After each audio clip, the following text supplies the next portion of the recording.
The attempt at and failure of the coup changed the terms of the contest between the United States and Noriega and radicalized it. Bush felt the weight of internal criticism, which called him an indecisive wimp, but established that the majority in public opinion polls was in favor of the use of force against Noriega. Convinced that the coup had been instigated by the United States, Noriega announced an iron hand policy against the opposition and emergency measures to confront the state of war that Panama was experiencing because of United States aggression. Noriega knew that time was not on his side, that military action was underway, and that he was its announced objective. With phrases spoken here and there, he let Bush know he was inclined to negotiate new terms to modify the Canal Treaties. Rodriguez introduced the idea in the United Nations General Assembly. Bush did not take the hint. The intervention had been decided on and was already underway. 118. Noriega tried to save his skin and impede the plans for his abduction with legal sophistries. In 1988, in absolute secrecy, the Panamanian Attorney General had carried out an investigation of the charges of drug trafficking and money laundering made by United States courts against Noriega and other officers, and following a constitutional mandate, he transferred this investigation to the Supreme Court of Justice. The court, likewise in the most absolute secrecy, determined that there was no basis that would allow these accusations to be verified, closed the case for lack of proof, and stopped prosecution of the accused. United States courts could no longer try him, since no one could be tried twice for the same crime. This judicial farce was discovered by accident after the invasion. A Panamanian lawyer succeeded in entering the bombed-out Supreme Court building, which was guarded by Marines. Among the rubble she discovered the records of this case. 119.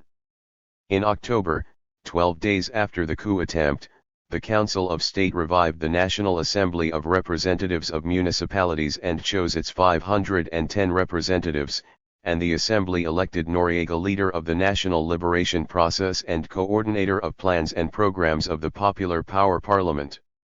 In December, 5 days before the invasion, it named him head of government by acclamation, granted him extraordinary powers to confront the state of war the country was experiencing as the result of United States aggression, and declared that the integrity of the nation was seriously threatened and that it would be necessary to organize the war against the aggressor under a single command. Noriega believed that with this mandate the United States would not dare to abduct him.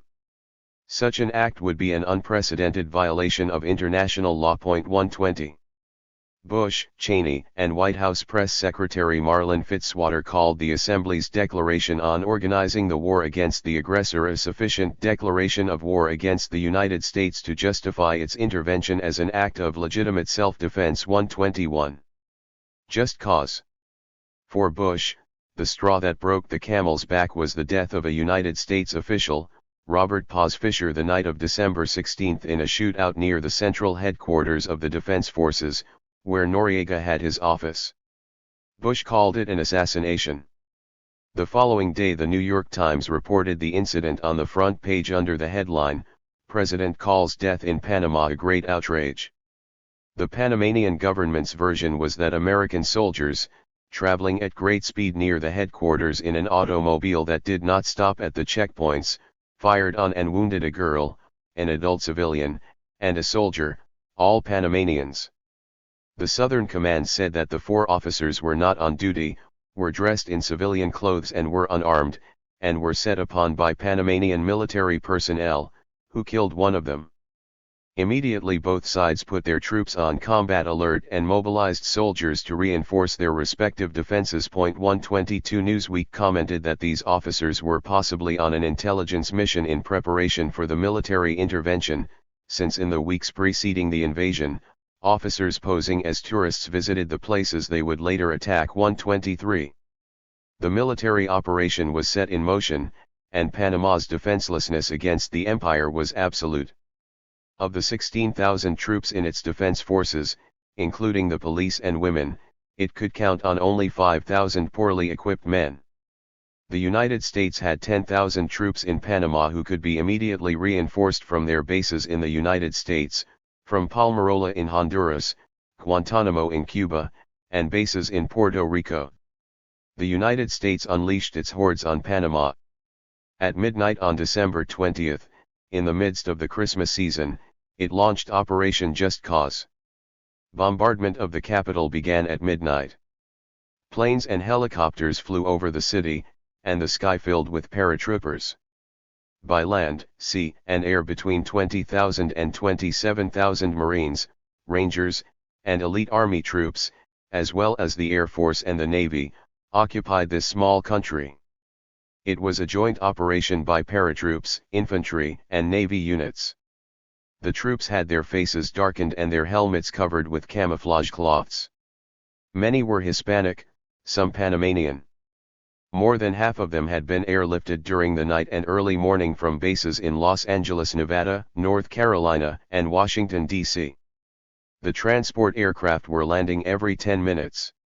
The people woke up to the explosion of bombs.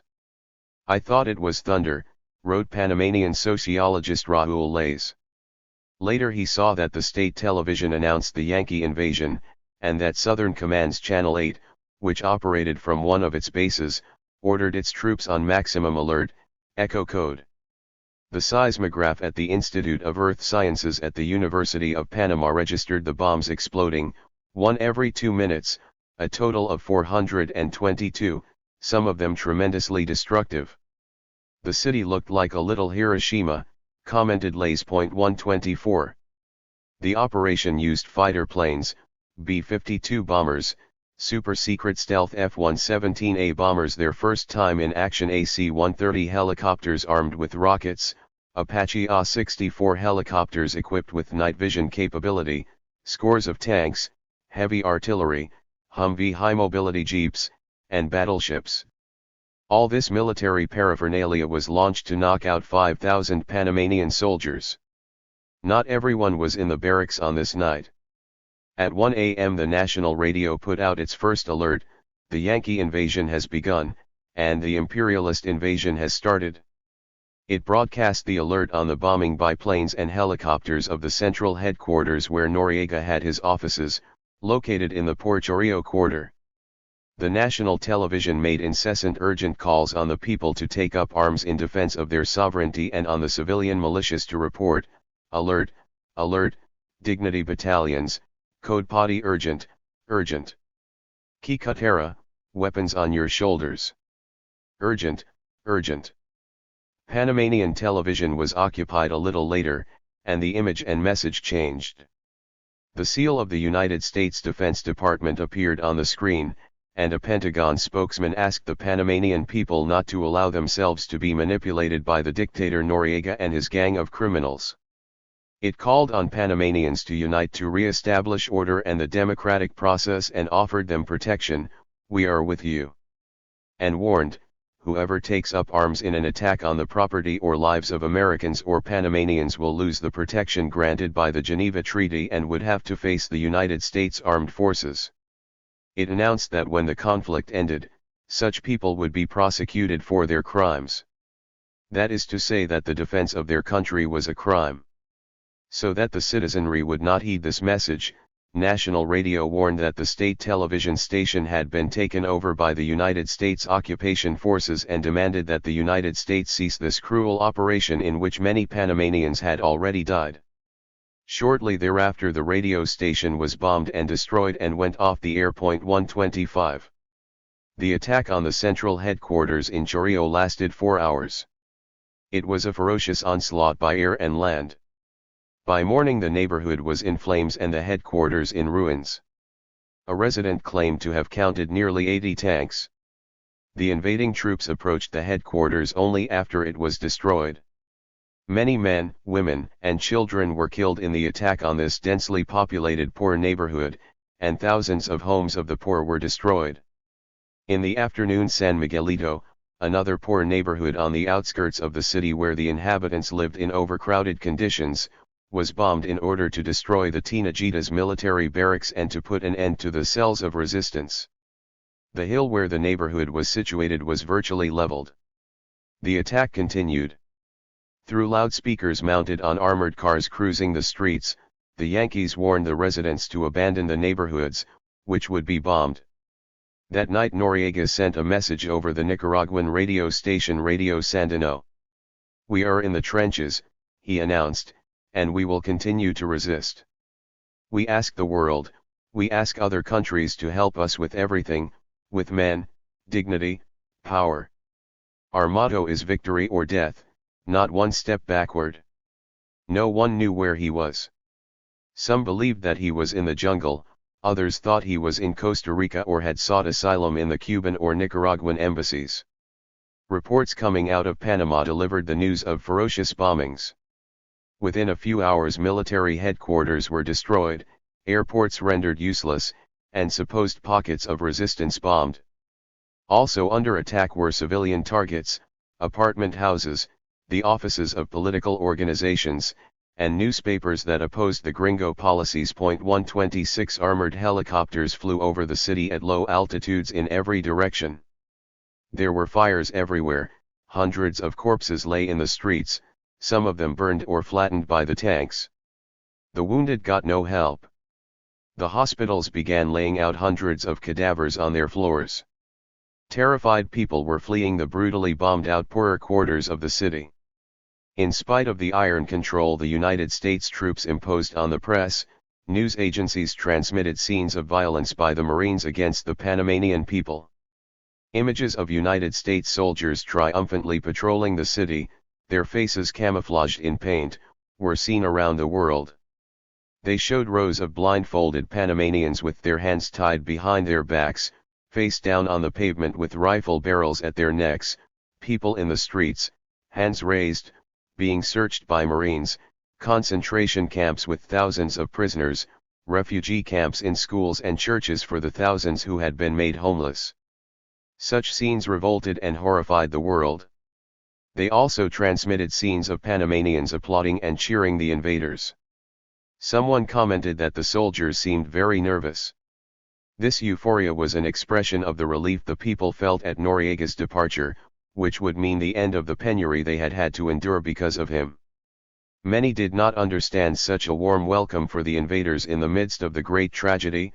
Hundreds, perhaps thousands, of corpses lay in the streets, in the destroyed homes and buildings, in the hospitals and in the morgues, their compatriots, victims of the invading forces. During Operation Cleanup, the invading troops arrested thousands of Panamanians in the streets and in their homes. Maps in hand, they searched them out one by one. They confiscated weapons, raided and semi-destroyed the homes of politicians, military officers, and people close to Noriega, among them the home of Carlos Duque, the former candidate for president. The raids were followed by looting. The troops confiscated some 15,000 boxes of government documents for study by the intelligence services. 127 Another operation had them decommissioning weapons and collecting corpses. $150 was paid for each weapon and $6 for each body. 128 Noriega's houses and offices were raided, and the news agencies reported the contents of the captured official and private documents and correspondence. At a press conference, Southern Command Chief General Thurman stated that his troops found 50 kilos of cocaine. Others claimed 110 or 150 in a house frequented by Noriega, with a street value of an estimated $1.25 million. The white powder turned out to be flour for tamales. A news agency reported that a long list of State Department officials supposedly bribed by Noriega had been found at Fort Amador. 129 Washington remained silent on the subject. Bush had to prove his just cause to national and international public opinion. He assured everyone that this had been a surgical strike, a clean operation with a minimum loss of American lives, and that it had achieved his objectives. But where was Noriega? At 1 a.m. on the day of the invasion, at a press conference with scores of United States and foreign journalists, White House spokesman Marlin Fitzwater made the first official announcement of the invasion, explaining that the sole objective was to capture Noriega. From this point on, the news emanating from the White House, the Pentagon, and the State Department were triumphant. Everything seemed to be under control. But in evident desperation 18 hours after the operation had begun, though he insisted on the success of the operation that had decapitated the dictatorship, Bush offered a reward of $1 million to anyone who gave information leading to Noriega's capture. The Cuban and Nicaraguan embassies were surrounded by troops and armored vehicles, since it was assumed that Noriega, his family, military officers, and members of the government might have taken asylum there. Cuban and Nicaraguan diplomats were insulted. Cuban ambassador Lázaro Mora was detained for an hour and a half. The Nicaraguan ambassador's residence was raided and searched for weapons. In response to the raid, Ortega called it an act of insolence. In violation of the principles of international law, Nicaragua expelled 20 United States diplomats and gave them 72 hours to leave the country. The United States apologized. It had made a mistake. Its soldiers were not aware of diplomatic immunity. The search lasted more than an hour, and according to Nicaraguan diplomats, the soldiers made off with $2,000 and clothes. These raids were serious violations of diplomatic immunity, inconceivable under the Vienna Convention. The Peruvian embassy, where several military officers had sought asylum, was also surrounded, but the Peruvian government refused to hand them over. Peruvian President Alan Garcia was the Latin American head of state who condemned the United States invasion in the harshest terms. Meanwhile, the Voice of America, the official United States radio station, broadcast the news that Noriega had asked for military aid from Cuba and Nicaragua and for political asylum in Cuba. Both governments denied this report. It was easy for Bush to legitimize the invasion to the main body of public opinion, because it was a popular war. According to an opinion poll by CNN on the day of the invasion, 91% of those polled supported it. Majorities in Congress, the major media, and respected columnists applauded it. Television screens showed the taking of Panama as rapid and clean and with as little loss of American life as Bush claimed. Before beginning the invasion, the Pentagon had airlifted to Panama journalists and camera people from the major United States media who were covering the operation. They imagined that they were going as war correspondents to report the invasion, but the Pentagon had other plans. When they arrived in Panama, the Southern Command kept them on its bases for 2 days. They were not allowed to watch the attacks or visit the scenes of the war. They were not allowed to enter Chorrillo, the scene of the heaviest bombing and the biggest massacre, since access there was blocked by troops. 130. Several journalists protested. Newsday reporter Patrick J. Sloyan wrote that this delay in getting to the scene allowed the Bush administration to manipulate information to give the impression that it was a flawless feat of arms on an almost bloodless battlefield. And UPI White House correspondent Helen Thomas wrote, "There is a question of a news blackout. Neither Americans, nor anyone else, saw the ravages of the first night's bombing or the dead or the wounded in the first days of the invasion. The United States managed to block such pictures or news reports by inhibiting and frustrating news coverage." 131. The Southern Command hid the number of Panamanian casualties. It confiscated the lists of the dead in the hospitals and the morgue. Pentagon sources claimed that 23 United States soldiers died and 265 were wounded, but reporters could not verify these figures, since the Pentagon would not allow them to visit the wounded soldiers in United States hospitals. Sloyan reported the existence of a videotape made by United States officers about the first day of the invasion, which the government would not allow the public to see, and commented that an Army officer who saw the tape and still photographs of the invasion noted that the material was dramatic. Most of the information came from sources in the Southern Command, the Pentagon, the White House, and the State Department, and was published by the media without verification. Andorra's government helped with this obstruction. De facto censorship was imposed on the war correspondents. 132. Former United States Attorney General Ramsey Clark remarked that there was a conspiracy of silence to hide the reality that the invasion was a violation of international and United States laws, and that the United States public remained silent during the crisis, enjoyed the demonization of Noriega, and listened in silence to the false reasoning about what would and did occur. "We heard a bunch of lies. We never heard the truth," he declared. Clark went to Panama, witnessed the destruction in Chorrillo, and reported that it was not true that the number of Panamanian dead between the invasion and January 4 was only 84, as the Pentagon claimed. He believed that at least 1,000 had died, and perhaps several thousand. 133. An independent investigation commission, composed of Panamanians, United States citizens from various disciplines, and members of the church, reported the existence of at least 14 mass graves where the Panamanian dead were buried. Under public pressure, Andara, his advisors from the Pentagon and the State Department, and Attorney General Rogelio Cruz appointed by the United States allowed one of these graves to be opened in 1990, in the Jardines de Paz Cemetery in Panama City, on the condition that no autopsies be performed. The government reported that it found 124 bodies. Panamanians insisted that there were more mass graves in the old canal zone, where free passage was carefully controlled, and that it was impossible for Panamanians to investigate, much less exhume. 134. United States delegates to the United Nations and the OAS maintained that the operation had been discussed in advance with democratically elected Panamanian opposition leaders and that they were in agreement. Andara replied that he was only informed, and that this news had come as a blow to the head. 135. We all deplore it. The day of the invasion was one of great activity in the international community. Announcements, statements, and more or less vigorous protests criticized or regretted the invasion of Panama. At Nicaragua's request, the United Nations Security Council and the Permanent Council of the OAS were called into urgent session. Venezuela called for an extraordinary consultative meeting of OAS chancellors. This request was dropped when only 5 of the 33 members responded. The Rio Group issued a strongly worded statement demanding respect for the people's self-determination, the basis of international law, and openly condemned the invasion, demanded the immediate withdrawal of United States troops, and stated that Noriega's mistakes were not a proper pretext for the invasion of that country.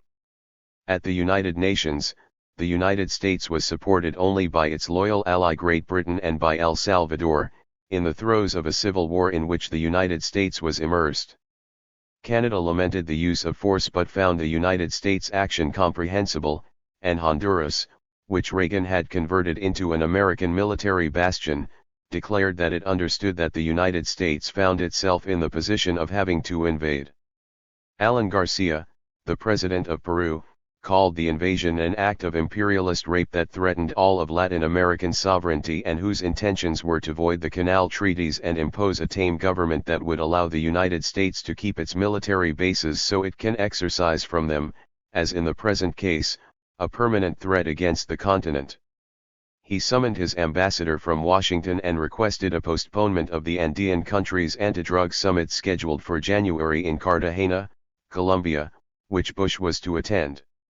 The Nicaraguan government denounced this open and straightforward act of aggression against Panama, and Daniel Ortega commented it was not only a flagrant violation of Panama's sovereignty and territorial integrity, but a threat to the security of all Latin America, Central America, and especially Nicaragua, which had been confronting the terrorist policies of the United States government for the past 10 years. 136. Peru's OAS representative called the invasion an outrageous insult to Latin America and an episode that shamefully reflects the region's past. Ecuador's representative called it a flagrant violation of the international rule of law without any justification whatsoever. Uruguay rejected United States military measures.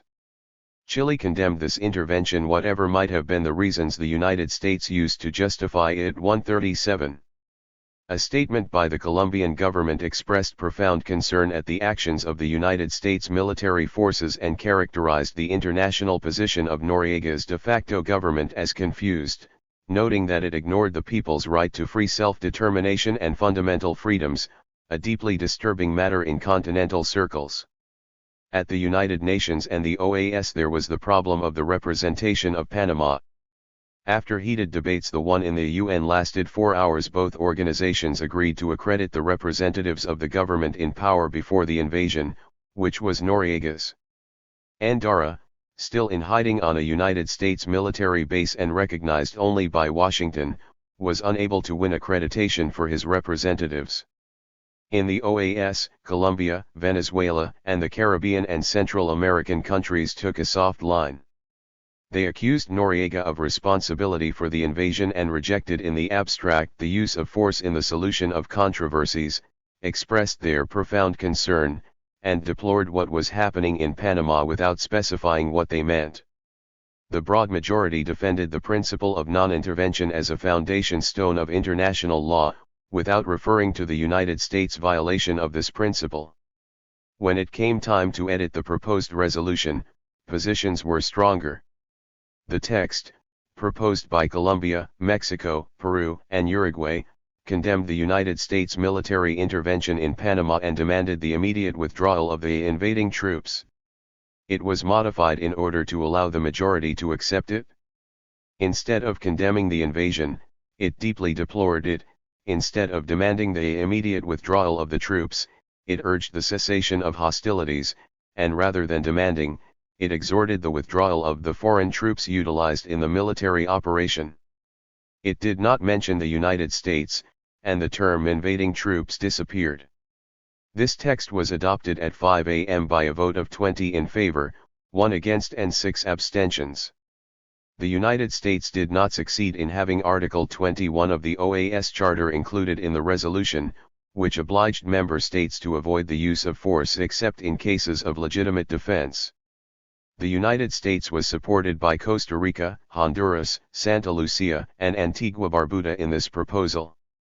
It also wanted to exchange the term military intervention for military action but received support only from Costa Rica and Honduras.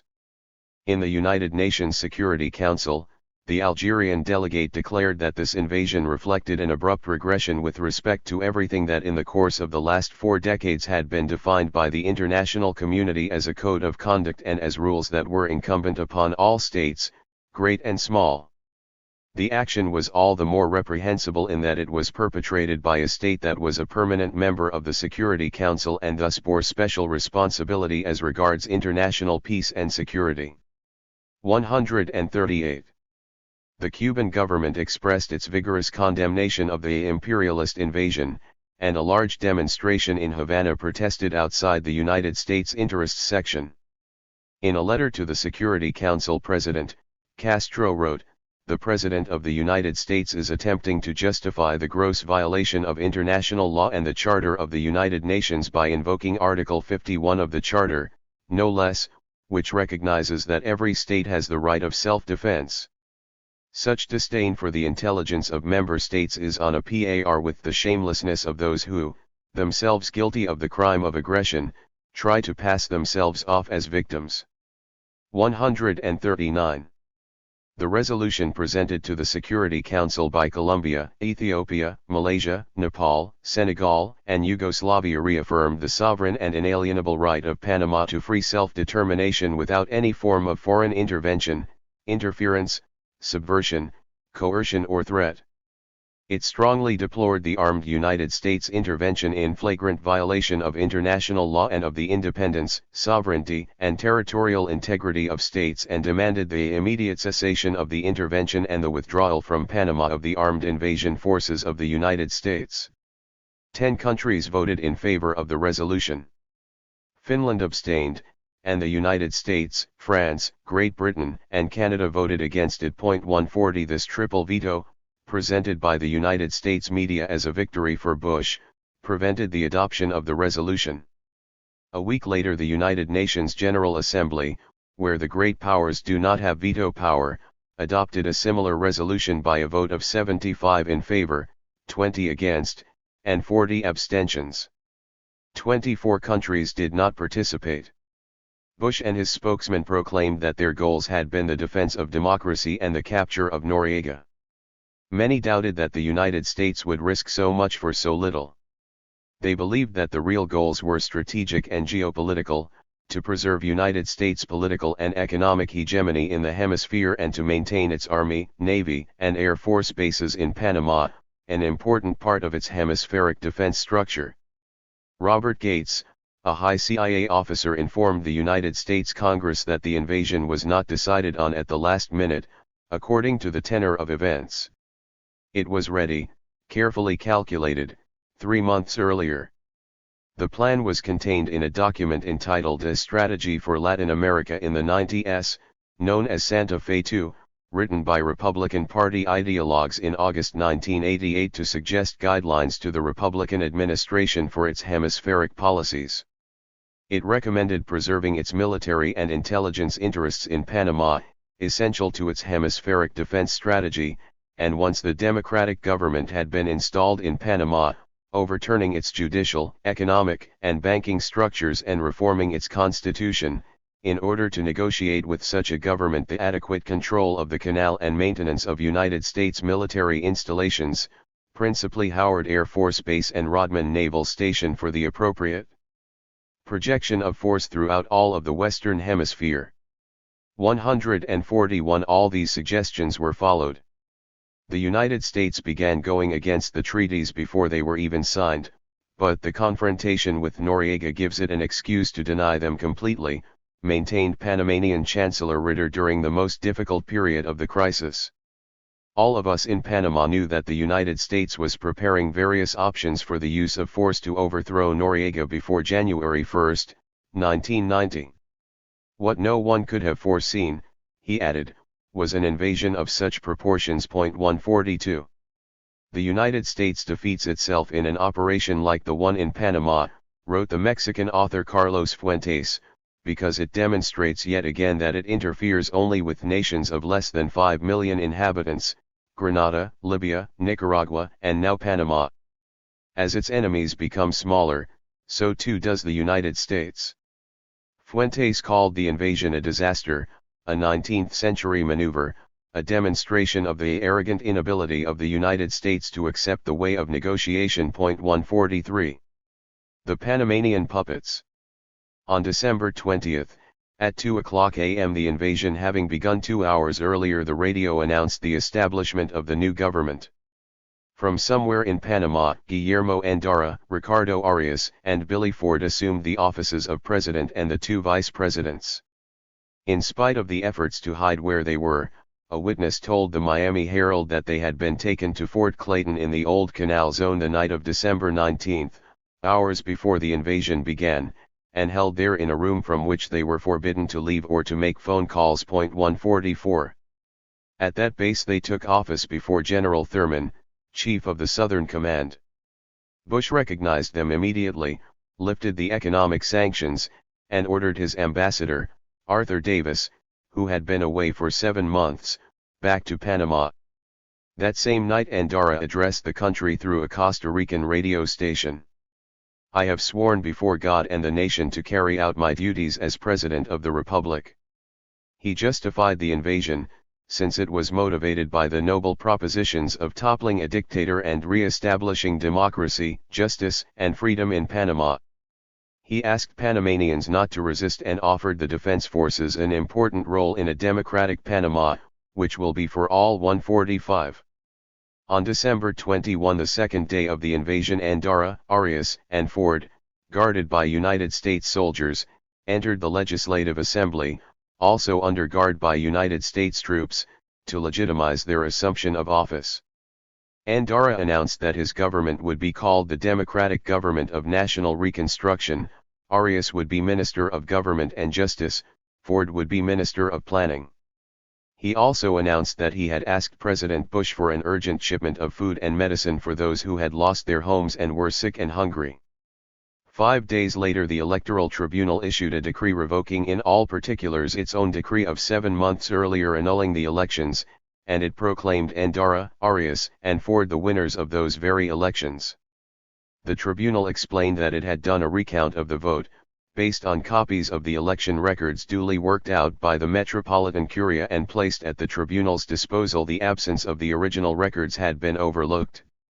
It also validated the swearing in of the new heads of state. 146. These historical documents from before and after the invasion bore the signature of Magistrate Yolanda Pulis, chairwoman of the tribunal. The other signatories joined her in both tasks. Endara demoted and dismissed Noriega. Without his titles as Chief of State and Commander of the Defense Forces, he could be captured as a common criminal by the United States. Endara freed all political prisoners, including 75 officers implicated in the coup attempt against Noriega, and decreed a state of siege. Nevertheless, the wave of lootings of businesses, offices, hotels, and homes continued. The poor and the rich, men and women, young and old, all took part. It was a shameful episode, Ritter wrote. 147. The Tiger Hunt. Did the military support Noriega? Some officers did so out of conviction, some to save their skins.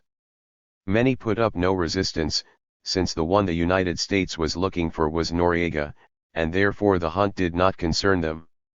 The generals did not go out to fight. The invading troops did not find them in the barracks, the streets, or in the mountains but at home. Perhaps in bed. Was there resistance? Was there ferocious combat, as Pentagon sources claimed? Were there reasons for the Southern Command Chief General Thurman's surprise at the strength of the defense forces loyal to Noriega, and the intensity of the battles, somewhat more serious than he expected? Or was the truth rather that they don't fight for long as Ritter claimed, or that they did not resist at all but turn tail and run, as a United States soldier claimed? The roughness of the attack was to make them understand that resistance was impossible, commented another United States soldier. America's watch backed that opinion. The military might was so great that any resistance would have been suicide. 148. In spite of this crushing imbalance of strength, there was indeed resistance among the people, whose neighborhoods were brutally bombed. On the third day the Southern Command announced that combat had ceased but that there were still sporadic firefights, particularly in San Miguelito, where civilians and members of the Dignity battalions were still fighting. Here was the focal point of the greatest resistance. That same day the Southern Command reported a daring attack on its headquarters in Quarry Heights, where the fight lasted nearly an hour. On the fourth day it reported that the defense forces had ceased to exist, the barracks in the capital had been abandoned, and those in the country's interior were offering no resistance. Some officers declared themselves in favor of Andara, and others took refuge in the jungle. The Southern Command promised that they would be pursued. The Southern Command also claimed that Noriega had escaped with a few minutes to spare, that someone had seen him flee in his underwear, with cigarettes still smoldering in places where it searched for him. Several times it claimed that his capture was imminent, and an equal number of times it announced his capture. The troops under Thurman's command undertook a house-to-house search for Noriega among family members, friends, relatives, and colleagues, and they interrogated his mistresses. They act like Nazis, and look like fools when they don't succeed in catching him, commented Castro. More than 5,000 soldiers and civilians were under arrest in prisoner of war camps. Bush announced that he would not withdraw the troops until Noriega was captured. Again he called the operation a success but declared that it was not yet over. 149. On December 24, the fifth day of the invasion, Noriega turned up safe and sound at the papal diplomatic mission known as the Nunciatura Apostolica. Some said that he had entered at 3 p.m., others said 4 o'clock. Some said he arrived in a diplomatic car in the company of the Japanese ambassador, others that he walked in on his own 2 feet, a baseball cap on his head. Some said his arrival at the Nunciatura was negotiated in advance, others that it surprised the Vatican and the Nunciatura alike. But many asked, how was it possible that he could enter the closely guarded mission without being seen by the invaders?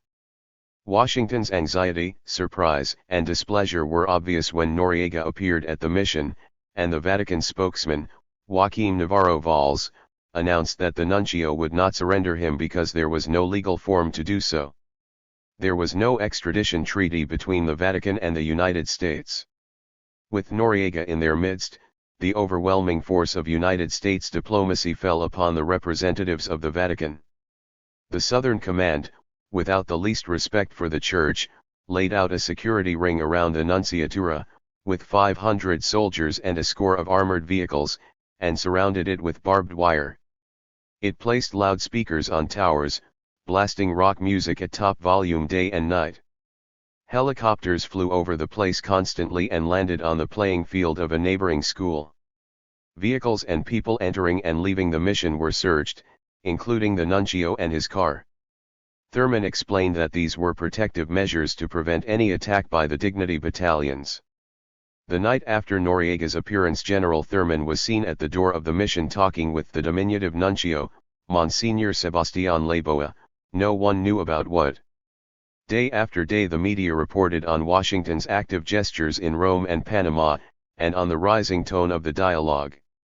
Bush, on vacation in Texas, repeated his decision to bring Noriega before a United States court and commented that the Vatican complicates matters. On December 30, Valls reported that Noriega had been asked to leave the mission, but that he would not be forced to do so, and he added that the United States had no right to demand that he be surrendered or to interfere with the Nunciatura's work. He called the harassment of his headquarters unacceptable and a very serious matter. He referred to the United States as an occupying power. 150. The Panamanian bishops asked the Pope to surrender Noriega to Panamanian justice, but under terms that would guarantee the safety of his person.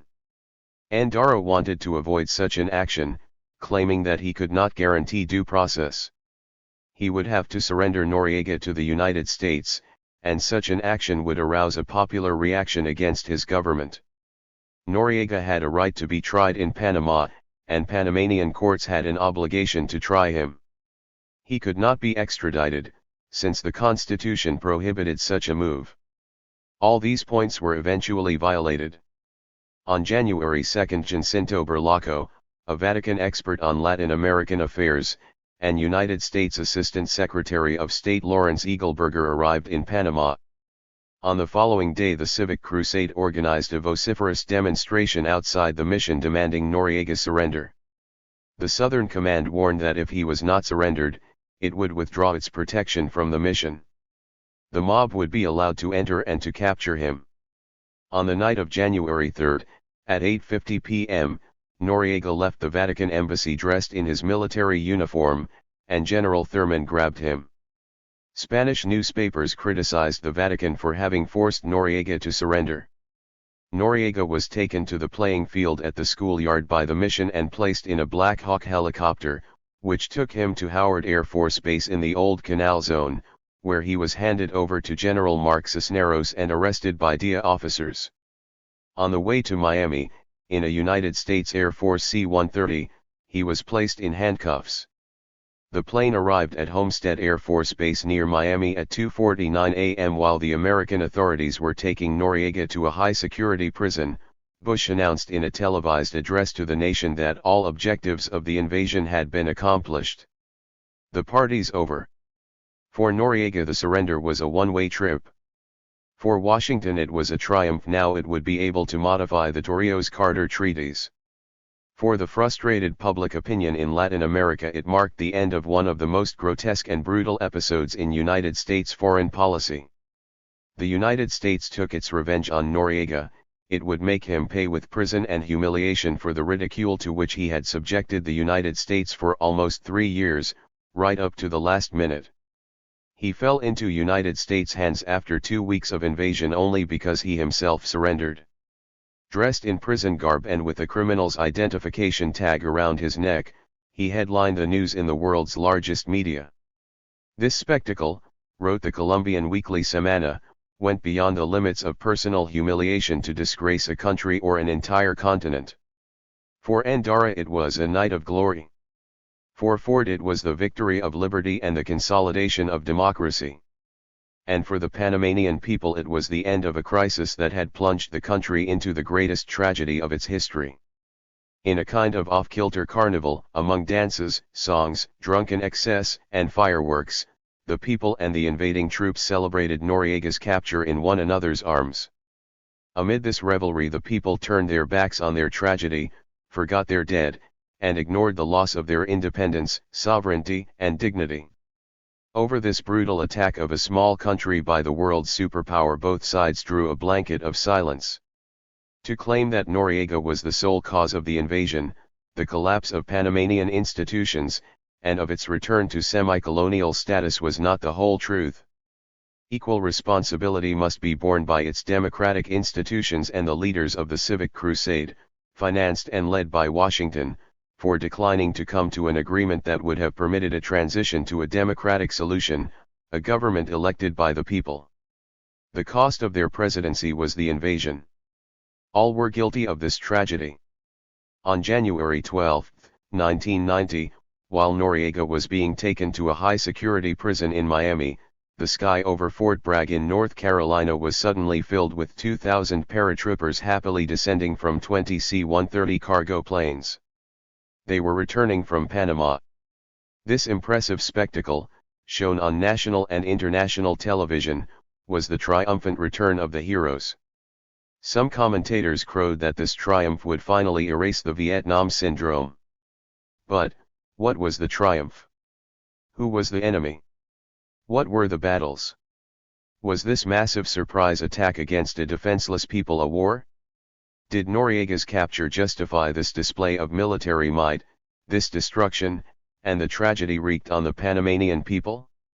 A month after Noriega's trial began, Bush swore that it would be fair and impartial. Washington had already paid $500,000 to informants and witnesses to testify against him. 15146 witnesses testified during the 3 months it took the prosecution to lay out its case. Most were convicted drug traffickers to whom the Department of Justice had offered reduced sentences, United States residency, and new personal identities. Some of them were even allowed to keep the fortunes they had made in the drug trade. 152. People who attended the trial claimed that it was plagued by irregularities, contradictions, and obvious falsehoods.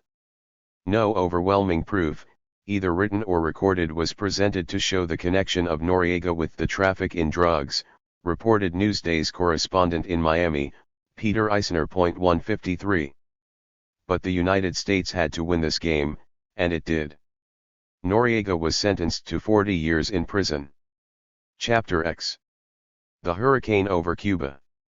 Cuba, the United States, the Soviet Union, and the world.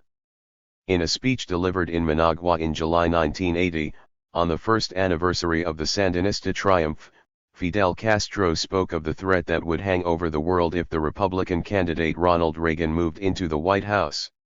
He called the Republican platform horrible, a threat to peace for intending to resume big stick policies toward Latin America, discount the Panama Canal treaties, support genocidal governments, and cut off aid to Nicaragua. 1. Reagan was elected in November by a wide margin, and the Cuban leader knew that stormy times would accompany him. During his campaign, Reagan aired unprecedentedly aggressive anti-communist, anti-Soviet, and anti-Castro rhetoric. He called Cuba a menace to hemispheric security and claimed that it was part of a network of terrorist states led by the Soviet Union, whose aim was to support subversion in South America, destabilize Central America, and send arms to the Salvadoran guerrillas with the assistance of Nicaragua. Reagan warned that he would not tolerate Cuban interference in the internal affairs of other countries, and General Alexander Haig, the new Secretary of State, announced that he would go to the source to stop the flow of arms to Central America. At a White House meeting with Reagan and his advisors, Haig told them, "Give me the word and I'll make that island a fucking parking lot." One of the advisors reported that several of those present went pale, since Haig was proposing to bomb Cuba. 2. Haig sent Under-Secretary of State Lawrence Eagleburger to Europe and the newly appointed Ambassador-at-Large General Vernon Walters to Latin America with proof that the Soviet Union, Vietnam, and Ethiopia were sending arms to the Salvadoran guerrillas by way of Cuba and Nicaragua. 3. On April 21, 1981, on the 20th anniversary of the Cuban victory at the Bay of Pigs, Playa Girón, Castro refuted these accusations and, in turn, accused Reagan of allowing Nicaraguan mercenaries to train at clandestine camps in the United States to prepare to attack Nicaragua and sabotage its economy, of supporting the genocidal governments of El Salvador and Guatemala, and threatening Cuba with a naval blockade. He announced that Cuba was preparing its defenses. In October he stated that the world was undergoing one of the most difficult times, I don't know whether to say of recent times or of all time, for he added that the peace was threatened and that nuclear war would mean the end of humanity. 5. Leonid Brezhnev, the Secretary General of the Communist Party of the Soviet Union, denounced this new campaign of aggression by American imperialism against Cuba, and warned that the Soviet Union stood by Cuba. Pravda, the official newspaper of the CPSU, advised the United States to stop playing with fire since it was endangering world peace. Cuba was a part of the Socialist Alliance, the article added, and acts of aggression against the island were fraught with dangerous consequences. 6. 2 days after Reagan's election, Cuba created the territorial militia troops, and the Soviet Union sent them weapons. Within a year Cuba trained and armed close to 1 million youths, men and women to defend the island. In case of attack, it would be war by all the people. Dangerous liaisons. No United States president dedicated as much rage and rigor to attacking Cuba as Reagan. He launched a virulent and extensive campaign to disparage it in United States and international public opinion and undertook aggressive measures to strangle Cuba's economy. The Treasury and Commerce Departments and the mostly Democratic Congress passed a raft of laws and rules to make the embargo ever more extreme. They closed Cuba off from international sources of finance and from United States and European private banks. These measures overstepped the boundaries of United States jurisdiction, violated international law and the United Nations and OAS charters, and damaged free commerce throughout the world.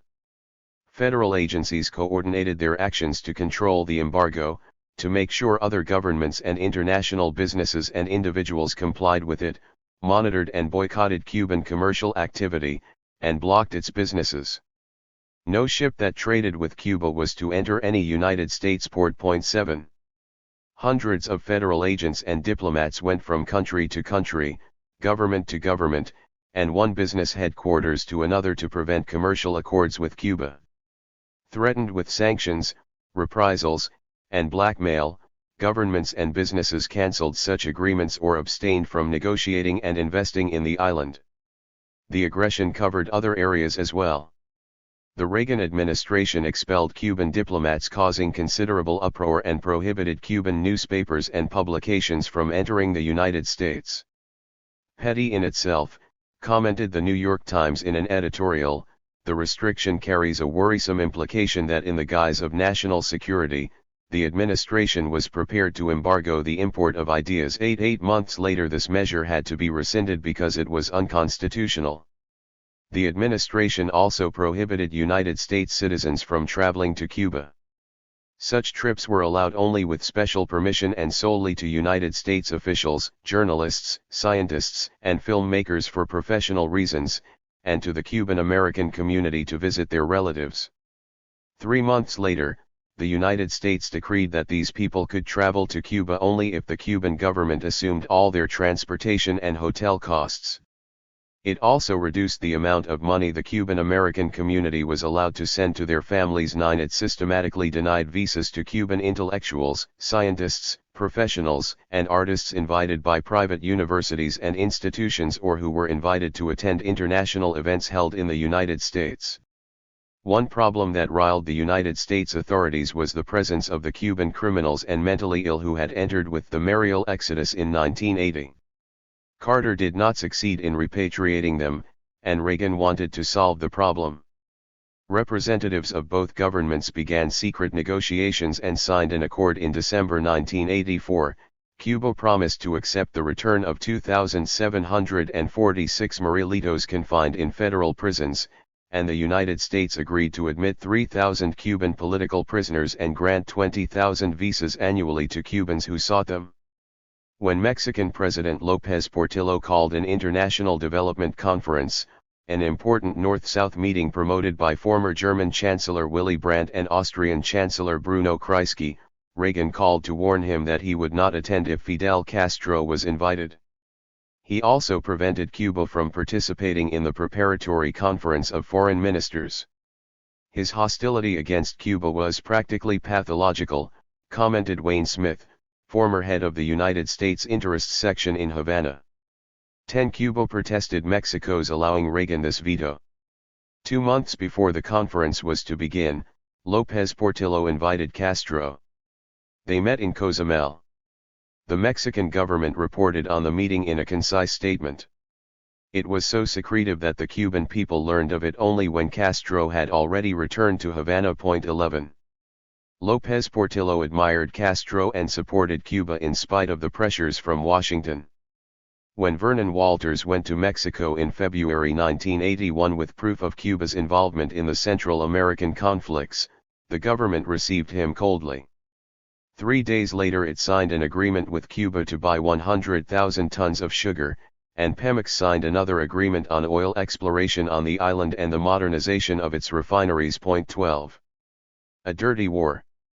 In mid-1981, Cuba suffered epidemics of hemorrhageous dengue fever and swine fever, and blight on tobacco, which seriously affected its production. Castro accused the CIA of biological warfare. Around the same time a plague of rats appeared. The government placed advertisements throughout the country requesting that people destroy the rats and their food sources. These ads featured a rat dressed in Uncle Sam's top hat. They have not accused us of responsibility for this plague, but the message is clear, commented a United States official. 13. Washington rejected Cuba's accusation of biological warfare as completely unfounded. State Department spokesman Dean Fisher insisted that the Cuban Revolution was a failure and that it was easier for Cuba to blame its own failures on such external forces as the United States than to take responsibility for them. Nonetheless, in 1984 Eduardo Arocena, a Cuban exile in Miami and the head of the anti-Castro terrorist organization Omega 7, testified in a United States suit against him that he took certain germs to Cuba in 1980. 14. Another weapon against Cuba was electronic aggression. Virulent propaganda campaigns against the revolution and Castro that encouraged the Cuban people to rebel and leave the island were developed by a score of anti-Castro broadcasting stations and the Voice of America, the official United States radio station. In September 1981, high State Department officials announced plans to establish a powerful station, Radio Marti, to broadcast news about Cuba to the Cuban people. This project was funded by the Cuban American National Foundation, established earlier that year by Jorge Moscanosa and other Cuban anti-Castro moguls with Reagan's support. For the New York Times this was only a gimmick, designed mostly for domestic effect. 15 Since Cubans could already listen to United States radio stations. In spite of the fact that this project violated international law and international telecommunications treaties signed by both governments, the House approved a grant of $10 million for its installation. The Santa Fe report prepared for Reagan's campaign proposed creating Radio Free Cuba to spread anti-Castro propaganda to the Cuban people, and if this effort failed, the report suggested launching a war of liberation against Castro. The White House doors were open to Moscanosa. He had a free hand in designing United States policies against Cuba, and he advised members of Congress, both Republican and Democratic, on the making of laws to extend the embargo and other acts of aggression against Cuba. In exchange, CANF supported their campaigns with funds and votes from the powerful community of anti-Castro Cuban Americans settled in Florida. This state has the fourth largest number of electoral votes in the United States. The Cuban government was furious, calling Radio Marti a new act of aggression by American imperialism, which violated its sovereignty and offended the Cuban people by using Marti's name, and announced that it would build a powerful station to broadcast information to the people in the United States and to interfere with United States commercial stations. Washington published a menu of the countermeasures it would take if this were to happen. One was surgical bombing strikes on Cuban stations. In December, Cuba took the offensive via Radio Havana with English-language broadcasts of an unusual power, commented officials of the United States Federal Communications Commission.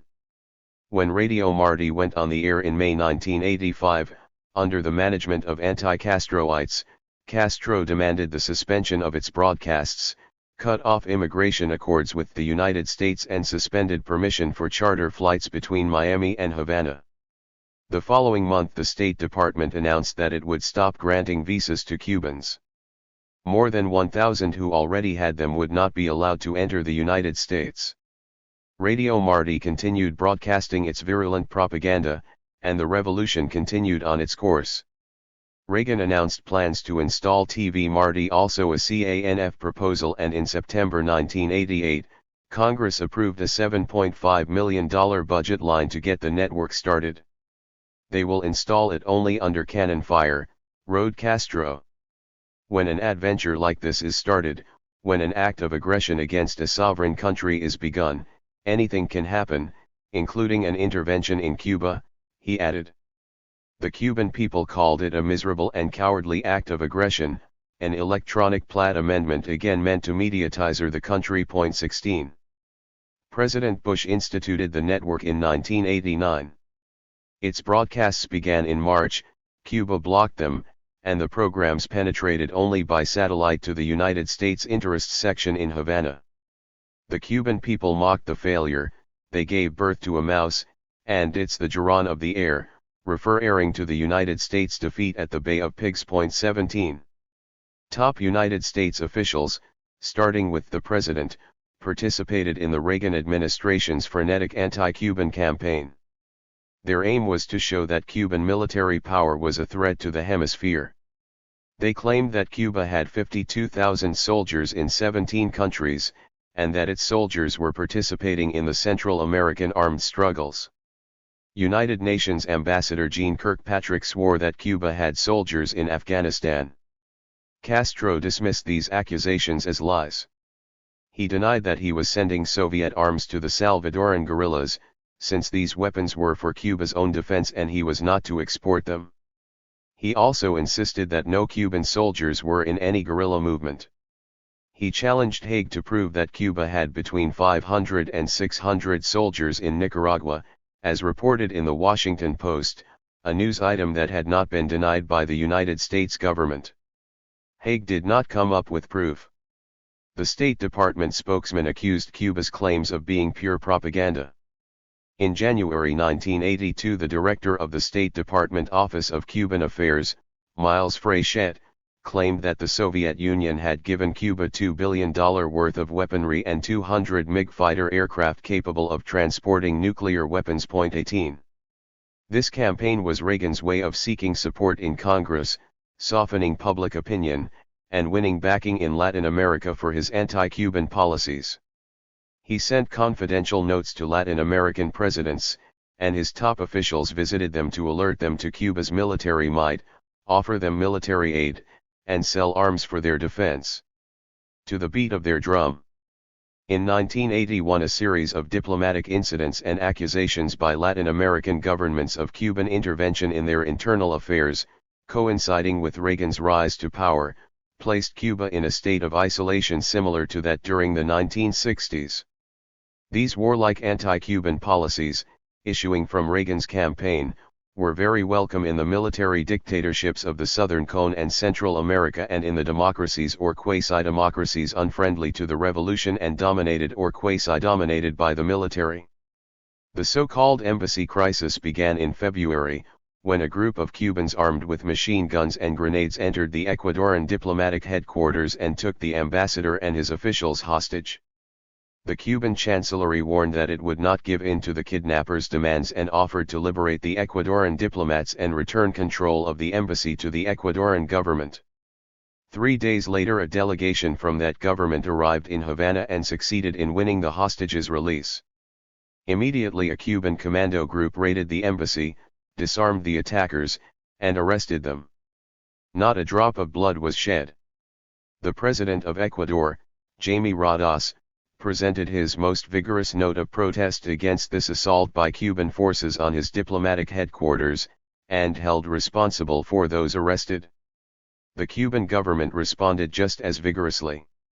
It claimed that the Ecuadorian government had absolutely no power to make such a demand, since the rights of Cuban citizens were the constitutional business of the Cuban government, which it exercised without anyone needing to remind it. 19. Ecuador summoned back its ambassador but did not break off relations.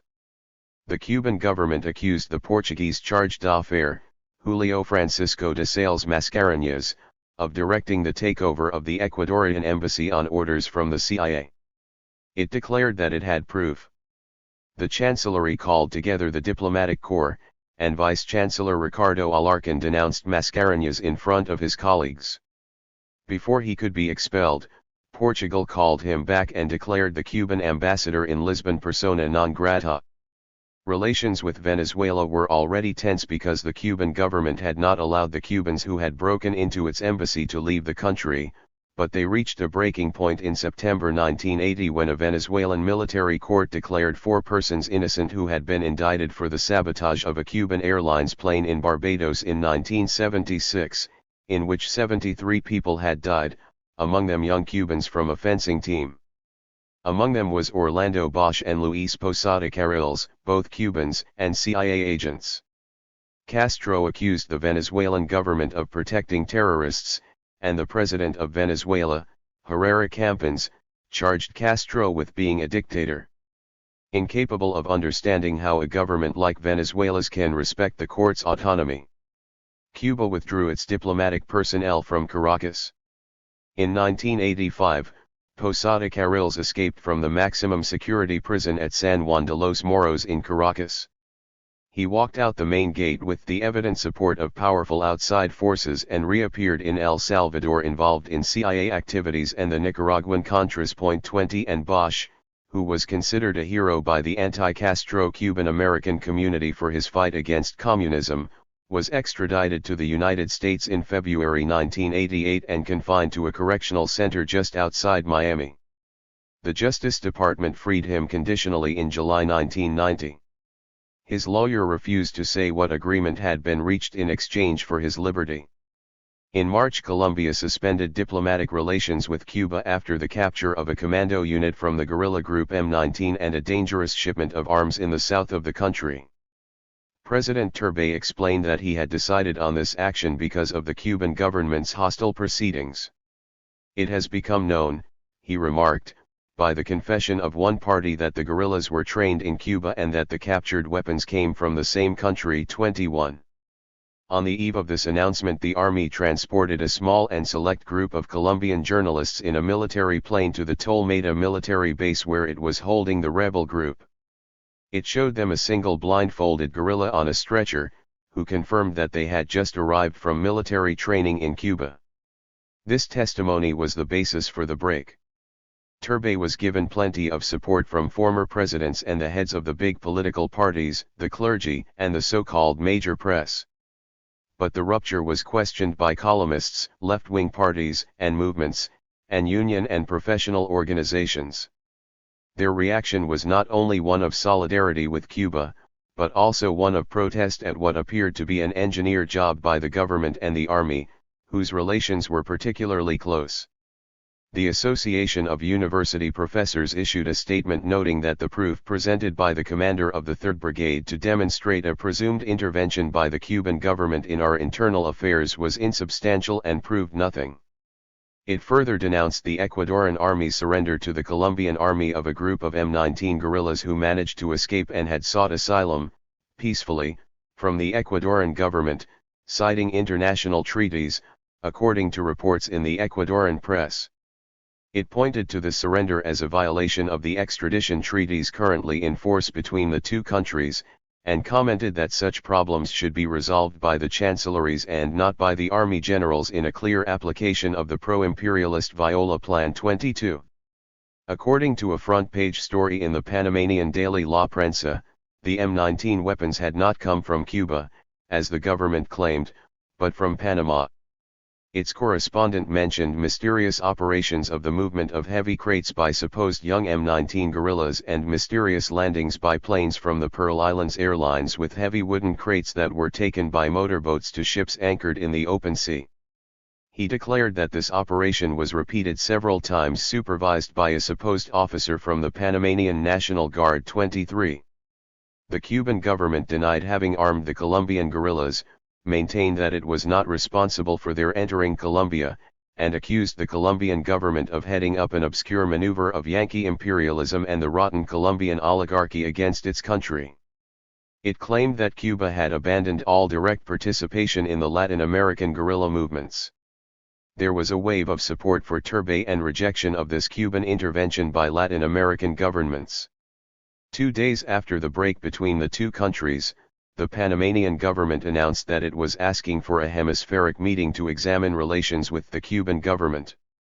It went no further than this announcement.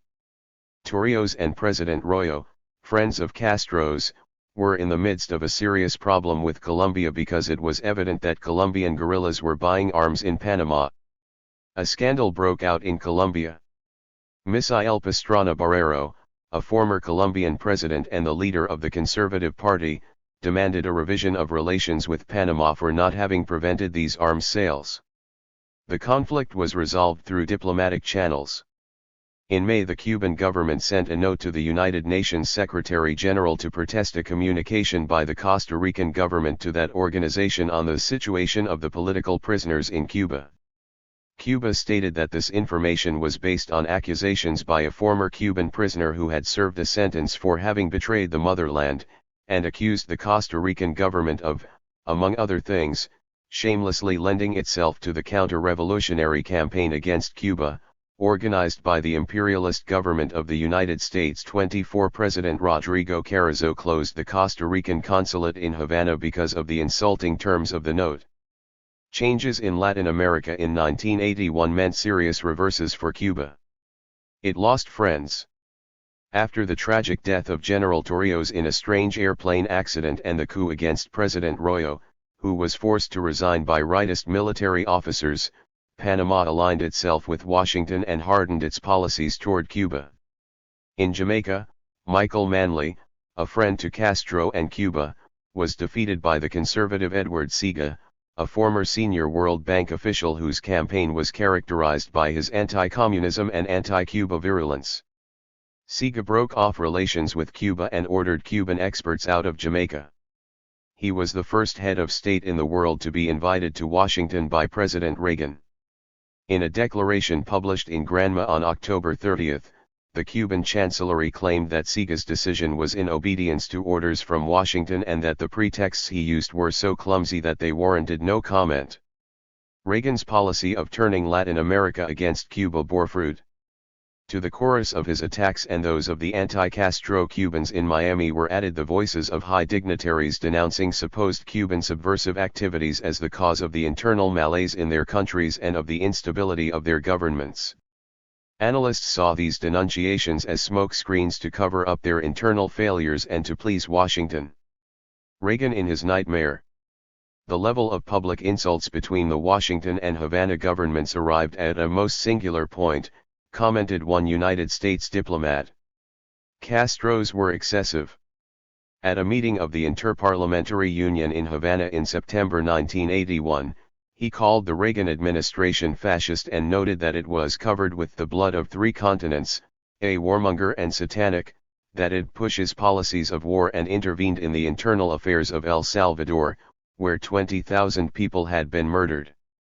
He also accused it of having approved the Israeli attack on an Iraqi nuclear reactor, the bombardment of Beirut, acts of provocation against Libya, and of backing South Africa's criminal invasion of Angola.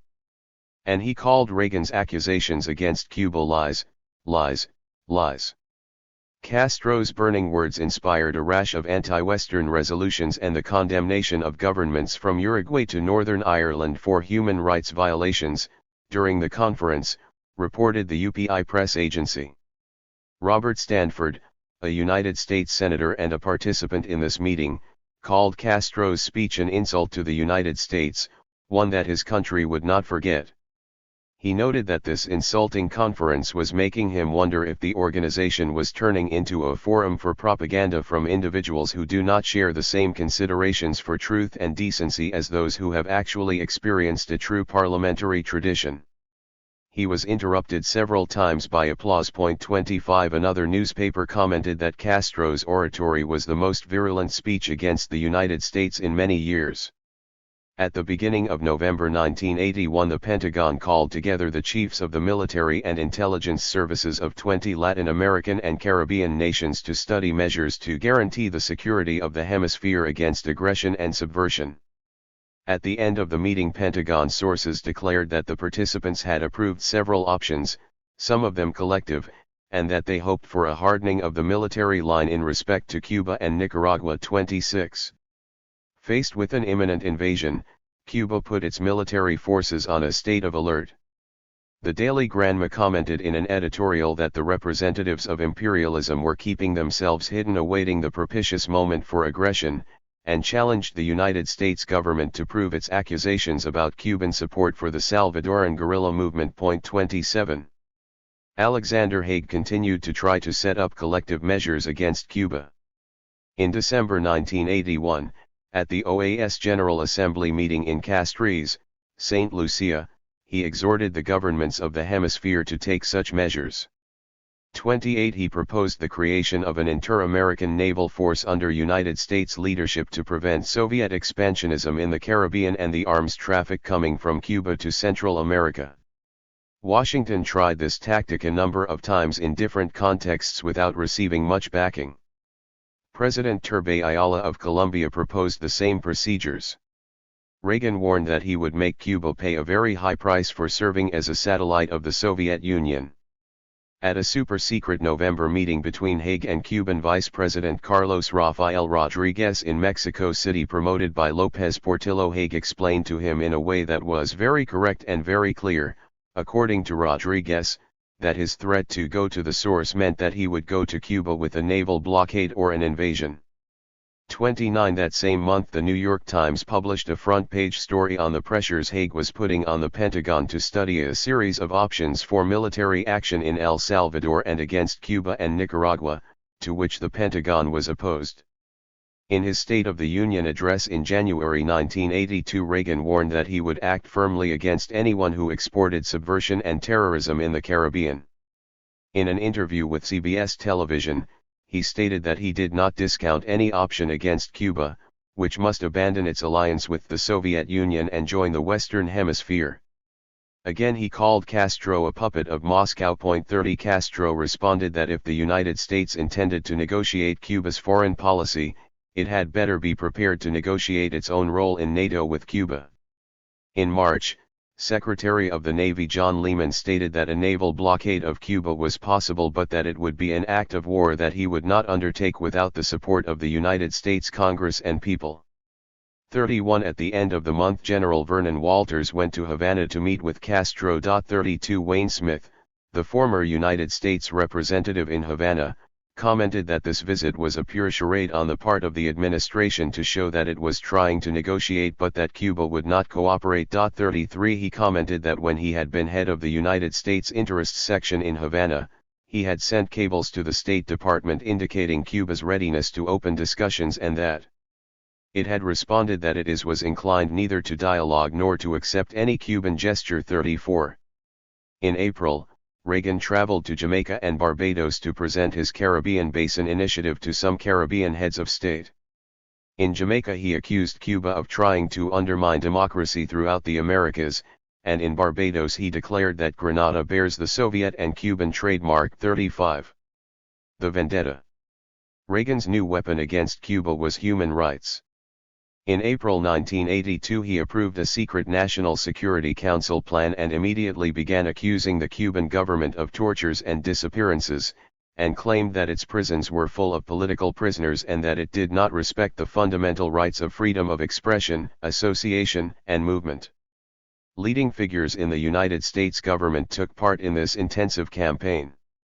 Year after year the State Department's annual report on the world human rights situation accused Cuba of violating them. Raúl Roa Couri, Cuba's Vice Minister for Foreign Relations and its ambassador to the United Nations office in Geneva, called this propaganda against his country a simple vendetta. Such accusations irritated the Cuban government because they were false. Roa noted that the revolution's priority was respect for the fundamental rights of the people, which were education, health care, both were free in Cuba, social security, and the right to work.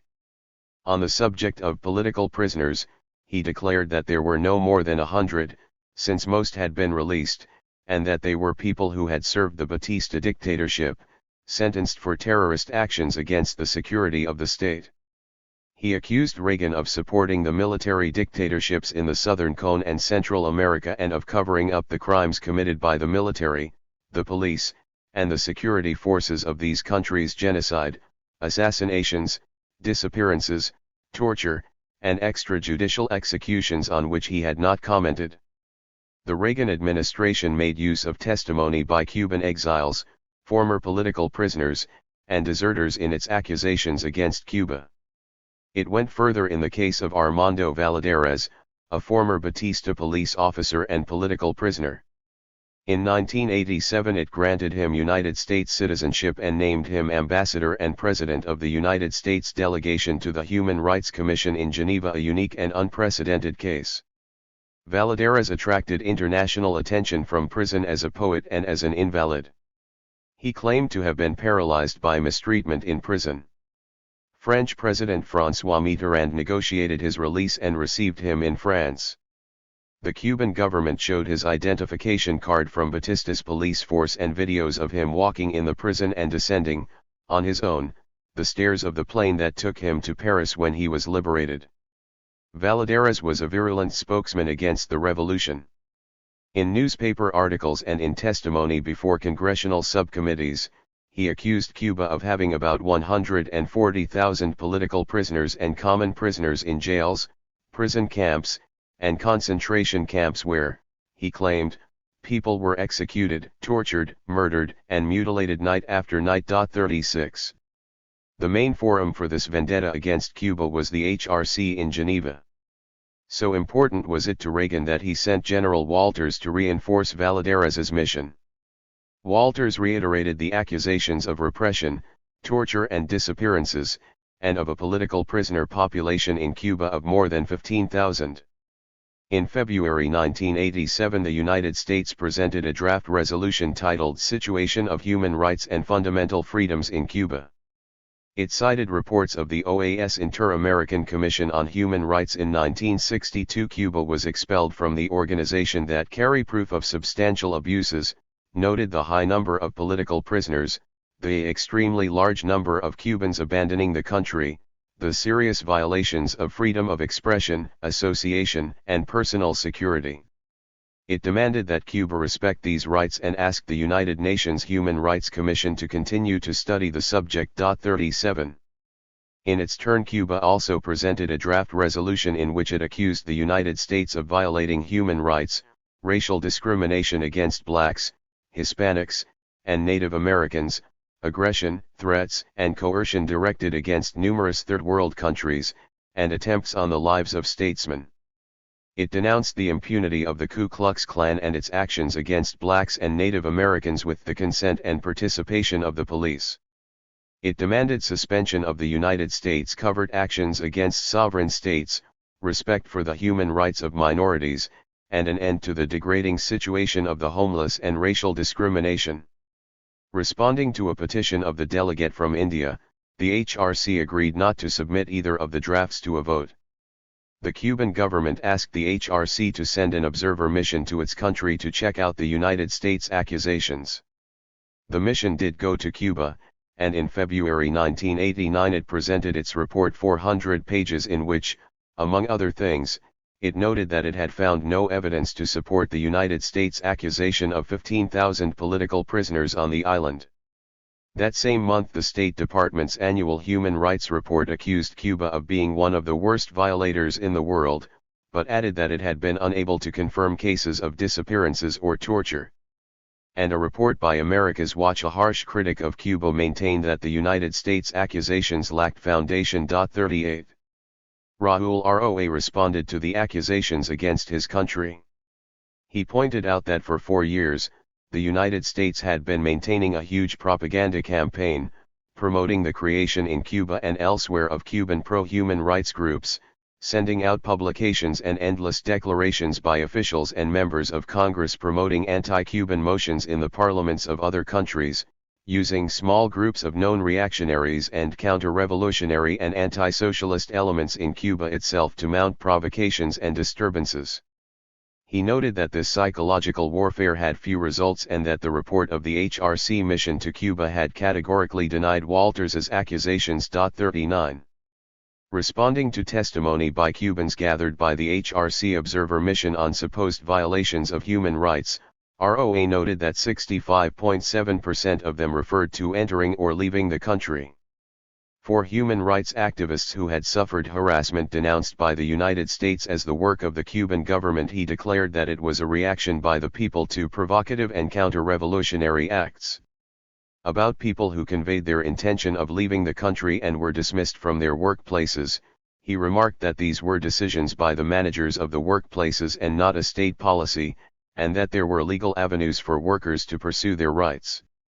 Regarding the executions by firing squad of counter-revolutionaries 13 between 1980 and 1987, he argued that the Cuban Penal Code provided for the death penalty for acts of serious sabotage and terrorism, and that the laws of this code, characterized as draconian, followed the methods employed by imperialism and its agents against the revolution, which leave no other alternative.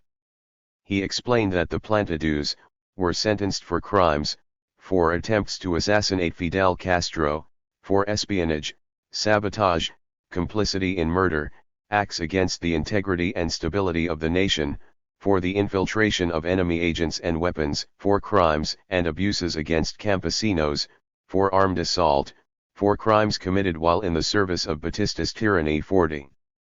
ROA criticized the HRC's mission, whose job it was to study the Cuban situation in situ, for having included the testimony of anti-Castroites living outside the island and limiting itself to transmitting them without verifying their truth, and for the lack of a medical evaluation to gauge the allegations of torture and ill-treatment mentioned by some of its interviewees.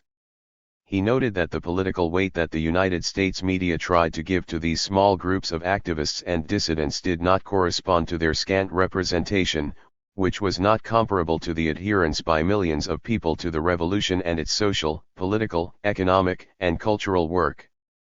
The United States did not succeed in having the HRC condemn Cuba, since Latin America and other Third World countries supported Cuba. In spite of this campaign and Washington's pressures, Bolivia, Uruguay, and Brazil re-established diplomatic relations with Cuba. The unbearable brevity of perestroika. With the election of Mikhail Gorbachev, 54 years old, as Secretary General of the CPSU in March 1985, a few hours after the death of Konstantin Chernenko, the metamorphosis of the Soviet Union began. Gorbachev introduced the novel policies of perestroika and glasnost, with which he turned his country and its foreign policy in a new direction. The aim was to reform the calcified Soviet political system, democratize society, open channels of popular participation, and relax tensions in relations with the West. The reason was that the Soviet Union had been experiencing a profound economic and political crisis. The general malaise could have led, Gorbachev warned, to something very serious. Gorbachev aroused admiration throughout the world. He spoke of coexistence and cooperation among all nations beyond ideologies, differing political systems, and obsolete concepts of confrontation and interference in the internal affairs of other countries. He surprised the world with bold measures and proposals for disarmament and the unexpected withdrawal of Soviet forces from Afghanistan, the Soviet Union's Vietnam, which Brezhnev had invaded 9 years earlier. Neither victors nor defeated, the Soviets left in disgrace. Gorbachev proceeded to open discussions with heads of state and governments, political and parliamentary leaders of Europe, Asia, and the Americas. He was received enthusiastically in several capitals. From the ultra-conservative Margaret Thatcher, Britain's Prime Minister, to the Socialist President of France, François Mitterrand, they fell in love with Gorbachev. The international press spoke of a Gorbimania that was invading the West. More disposed than the United States to finding a modus vivendi with the Soviets, Europe gave him firm and emotional support.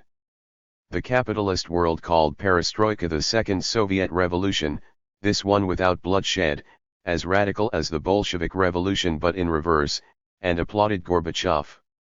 But at the same time it launched an aggressive campaign to discredit the communist system, pointing to the Soviet crisis as evidence of its failure. Gorbachev criticized the critics. There are people in the West who would like to tell us that socialism is in a deep crisis and has brought our society to a dead end. We have only one way out, they say, to adopt capitalist methods. They tell us that nothing will come of perestroika within the framework of our system. They say we should change the system and borrow from the experience of another socio-political system. That if the Soviet Union takes this path and gives up its socialist choice, close links with the West will supposedly become possible. They go so far as to claim that the October 1917 revolution was a mistake which almost completely cut off our country from world social progress.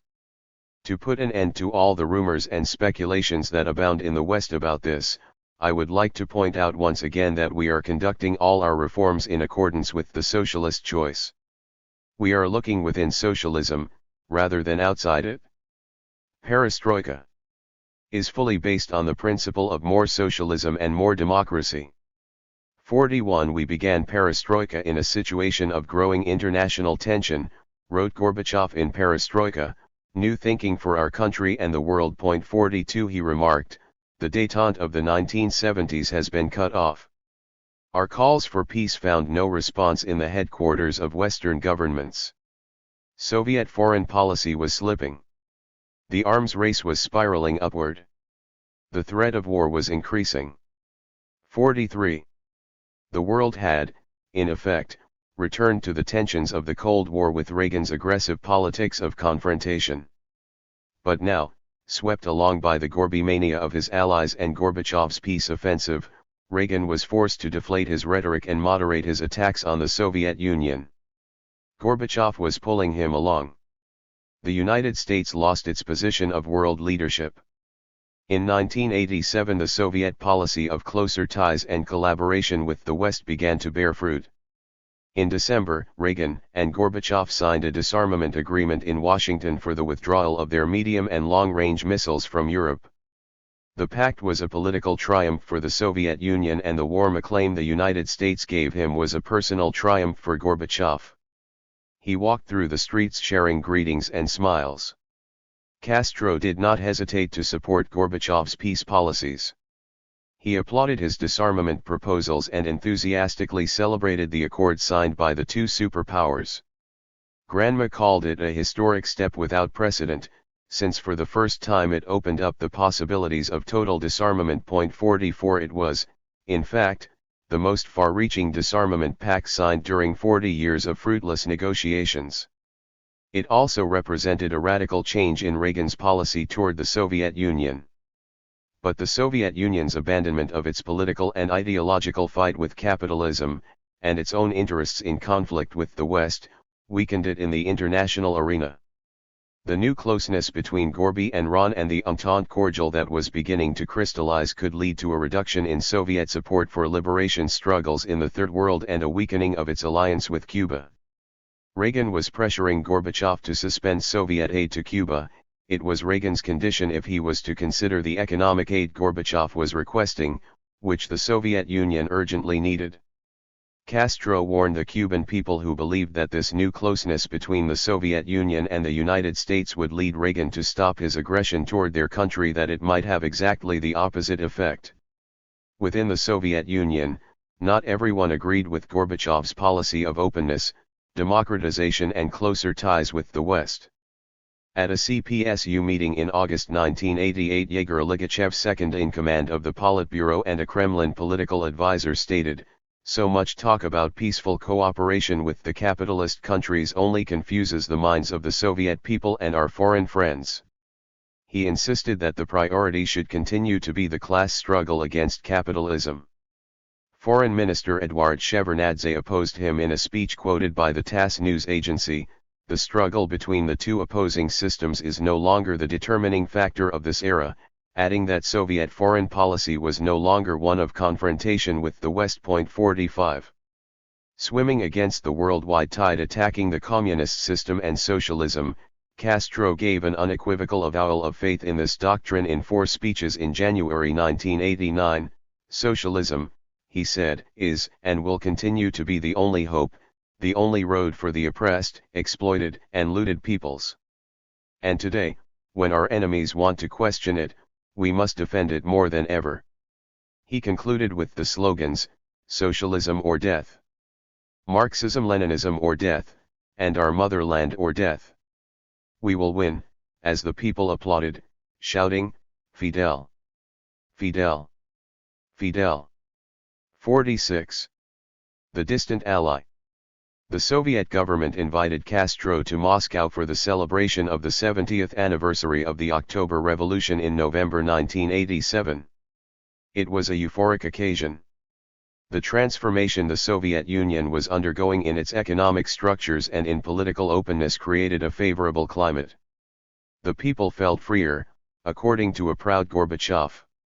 The great event was celebrated with an imposing military parade. Tens of thousands of soldiers, heavy artillery, tanks, and modern missiles with their launch vehicles proceeded through Red Square, and masses of workers marched to the sound of patriotic music. The feeling was one of celebration and optimism. One photograph published in the New York Times showed Castro in a Russian fur hat and dark glasses, watching the military parade from Lenin's tomb along with the leaders of the Soviet Union and the rest of the communist world. The Times described this event and reported rumors of disagreements between Cuba and the Soviet Union about economic policies. 47. Although Castro did not join the chorus of praise for the Soviet leader, their relations were excellent, and the cooperation between their two countries increased. Twice they met in the Kremlin. On his return to Havana, Castro commented that this had been his best visit ever to the Soviet Union, reported the Times correspondent. 48. There were, in fact, discrepancies in focus and concept between the two countries' views of perestroika. The way to approach the solution to their grave national problems could not be the same, though the problems might have been similar, noted Castro. The policy of rectification Cuba had undertaken long before Compañero Gorbachev began speaking of perestroika was not the same as perestroika. The latter was not the solution to Cuba's problems in the way that many people outside the island preached it should have been and many at home desired. Castro pointed out that the two countries were different, with their own idiosyncrasies and histories. Cuba's territory was not extensive, it was not a multinational country, it didn't have the large population of the Soviet Union, nor the experience of historical phenomena such as Stalinism, abuses of power and authority, or personality cults. Cuba was not in need of Soviet-style reforms. Castro emphatically rejected the idea of introducing into Cuba the capitalist reforms Washington had been prescribing and the Soviet Union was beginning to apply. He called them complete garbage. Cuba would never adopt the methods, philosophies, or idiosyncrasies of capitalism. Cuba, he declared, was not on the Black Sea but in the Caribbean, 90 miles not from Odessa but from Miami. He made these remarks in a speech on July 26, 1988, as Cuba was preparing to receive thousands of soldiers triumphantly returning from Angola. 49. We have made mistakes we must correct, but starting with our own mistakes, said Castro. We must not correct our mistakes on the basis of other countries' errors. He noted that one error included having copied the experience of other socialist countries who now are saying their experience was not good. 50. Respectful of other countries' sovereignty, Cuba could not criticize Soviet policies since they dealt with the internal affairs of that country, noted Castro. Nevertheless, Fidel could not hide Cuba's disagreement nor its great preoccupation with the internal and external break-ups the Soviet Union had been enduring, with the reformist wave spreading through Eastern Europe, the accelerating decline of the communist parties, and the growth of multi-party systems in those countries, which Castro termed multiporqueria. On December 5, 1988, during the celebration of Cuban Armed Forces Day, Castro expressed his alarm at the special moment the international revolutionary process was experiencing.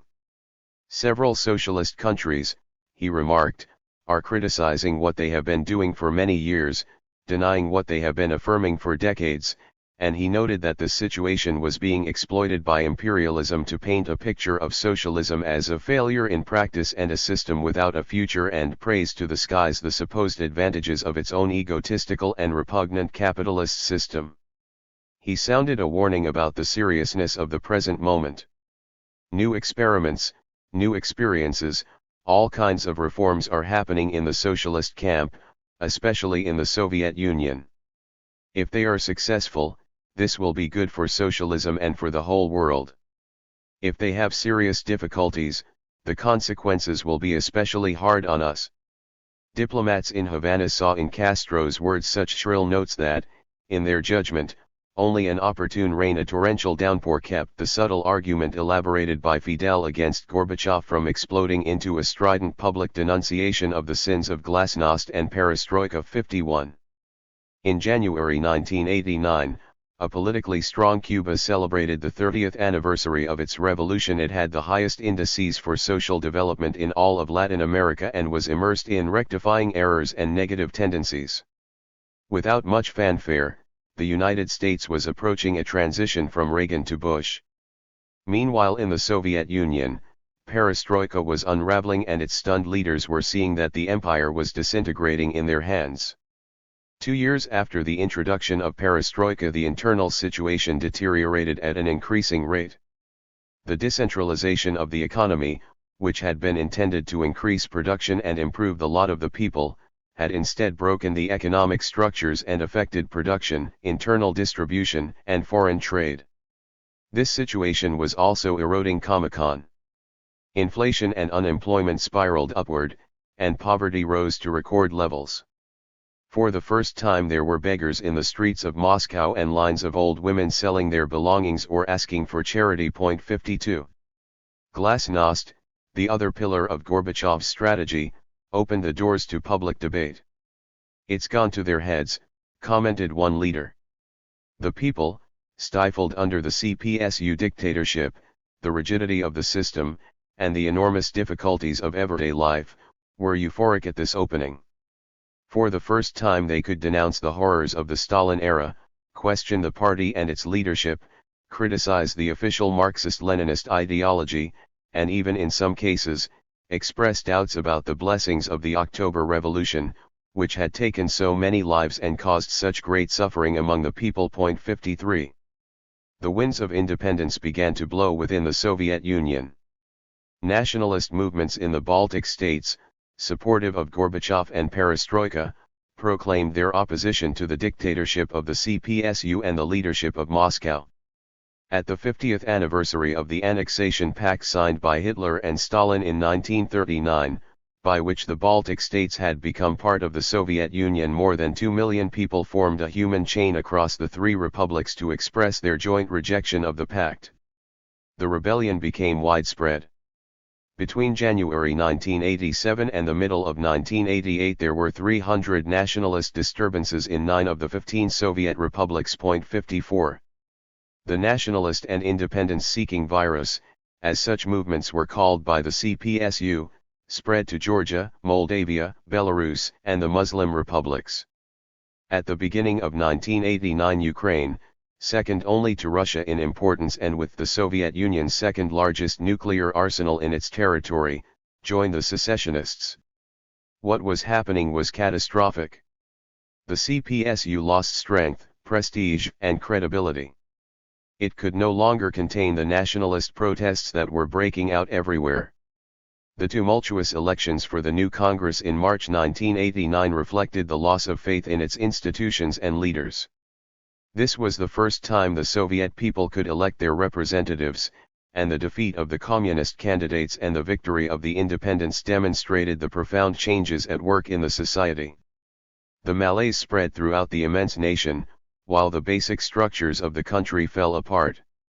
In March 1990 the Soviet parliament approved by a wide majority Gorbachev's proposal to strengthen his presidency and put an end to the political monopoly of the CPSU. This act marked the end of 70 years of party dictatorship. Gorbachev's prestige plummeted. Many believed that the people were suffering the worst situation in their history. Disorganization and chaos were the rule. Some at the top criticized Gorbachev's indecision and lack of leadership. He was unable to please the opposing forces, all of which were pressuring him equally. The Soviet Empire was disintegrating. The strategy of perestroika and glasnost created a deep anxiety among Eastern Europe's leaders. The Soviet democratization and its hands-off policy about the internal affairs of other countries, including its own member states. Another radical change in Gorbachev's foreign policy stimulated open debate against its institutions. Popular nationalist movements arose, opposed to the dictatorship of the Communist Party and its dependence on Moscow. The liberalization of its institutions had not served to advance socialism, as Gorbachev preached, but was instead destroying it. The communist parties either transformed themselves or disappeared at the sound of perestroika and the chants of "Long live Gorbachev." In mid-1989 the Eastern European communist regimes were falling, and the Berlin Wall was torn down without Gorbachev's raising a hand to defend them. With a greater or lesser degree of trauma the regimes were moving from socialism to capitalism, from the dictatorship of the proletariat and the Communist Party to the chaos of multi-party systems and the transition to democracy. The Warsaw Pact, the Eastern Military Alliance, and Comecon, disintegrated. It was the end of more than 40 years of communist rule in Eastern Europe and the end of its relations with Cuba, a devastating blow to Havana. They fell apart like a house of cards, commented Castro in a speech on December 8, 1989. In those countries nobody is talking of the fight against imperialism anymore, nor of the principles of internationalism. These ideas are practically erased from their political dictionary. On the other hand, the capitalist vocabulary is gaining unique power in these societies. He affirmed that capitalism would never be the tool to pull socialism out of its difficulties. And he added, "If destiny casts us in the role of one of the last defenders of socialism, we shall know how to defend it to the last drop of our blood." He concluded with the slogan, "Socialism or death, our motherland or death, we will overcome," among shouts of support for Fidel and the revolution. 55. Rectification is not perestroika. With the extraordinary changes happening in the socialist world, and with Gorbachev anointed by the powerful in the capitalist world as the architect of the new climate of world understanding, Washington opened an extensive and aggressive campaign demanding the democratization of Cuba. Castro denounced it as imperialist propaganda meant to destabilize his country and encourage internal subversion. Reagan and later Bush and his spokesman, great and small European and American figures, the Democrats of the world, used the media in developed and underdeveloped countries and Radio Marti to demand that Cuba take the path of openness, political pluralism, and democratization, that it hold free elections and make room for opposition movements. The United States media devoted many feature stories to these small groups of activists and dissidents who arose on the island, encouraged by Washington and the anti-Castroites in Miami. The process of rectification of errors and negative tendencies, as Cuba dubbed its own perestroika, began before the world had ever heard of perestroika. In a speech on April 19, 1985, the 25th anniversary of the proclamation of the socialist nature of the revolution, Castro explained the need to attack corruption and administrative deterioration, and seek solutions to the difficult economic situation the country was going through. 56 Castro recognized that many economic difficulties followed from errors in economic planning and management. There was frequent theft in businesses, and the loss of large sums of money through carelessness, poor management and disorder, lack of discipline, and absenteeism. He accused party and government officials of using their posts to obtain personal privilege, teachers of not teaching, students of cheating on their exams. "Things are not working well, and conscience is not working well," he remarked. He added that this was no cultural revolution but a permanent and lifelong struggle to fight such tendencies. He noted that corruption was the worst because it could put revolutionary conscience to sleep. 57. After a year of wide-ranging national debate, the proposed solutions were analyzed in a deferred session of the Third Congress of the Cuban Communist Party. The rectification process sought to perfect economic mechanisms, and the political and institutional system, and to strengthen the democratization of its society. Economic incentives were suppressed, and emphasis was placed on moral aspects, labor discipline, and slowing the invading wave of capitalism. The free campesino markets, created in 1984 to improve the distribution of foodstuffs among the populace, were suspended. Castro declared that they should never have been created, calling them an error since the campesinos stopped selling their products to the state and began selling them por la libra, charging higher prices, enriching themselves excessively, and halting the cooperative movement essential to the nation's economy. 58 In 1990 more than 500 people were arrested, including government officials. Castro called them magnates of crime.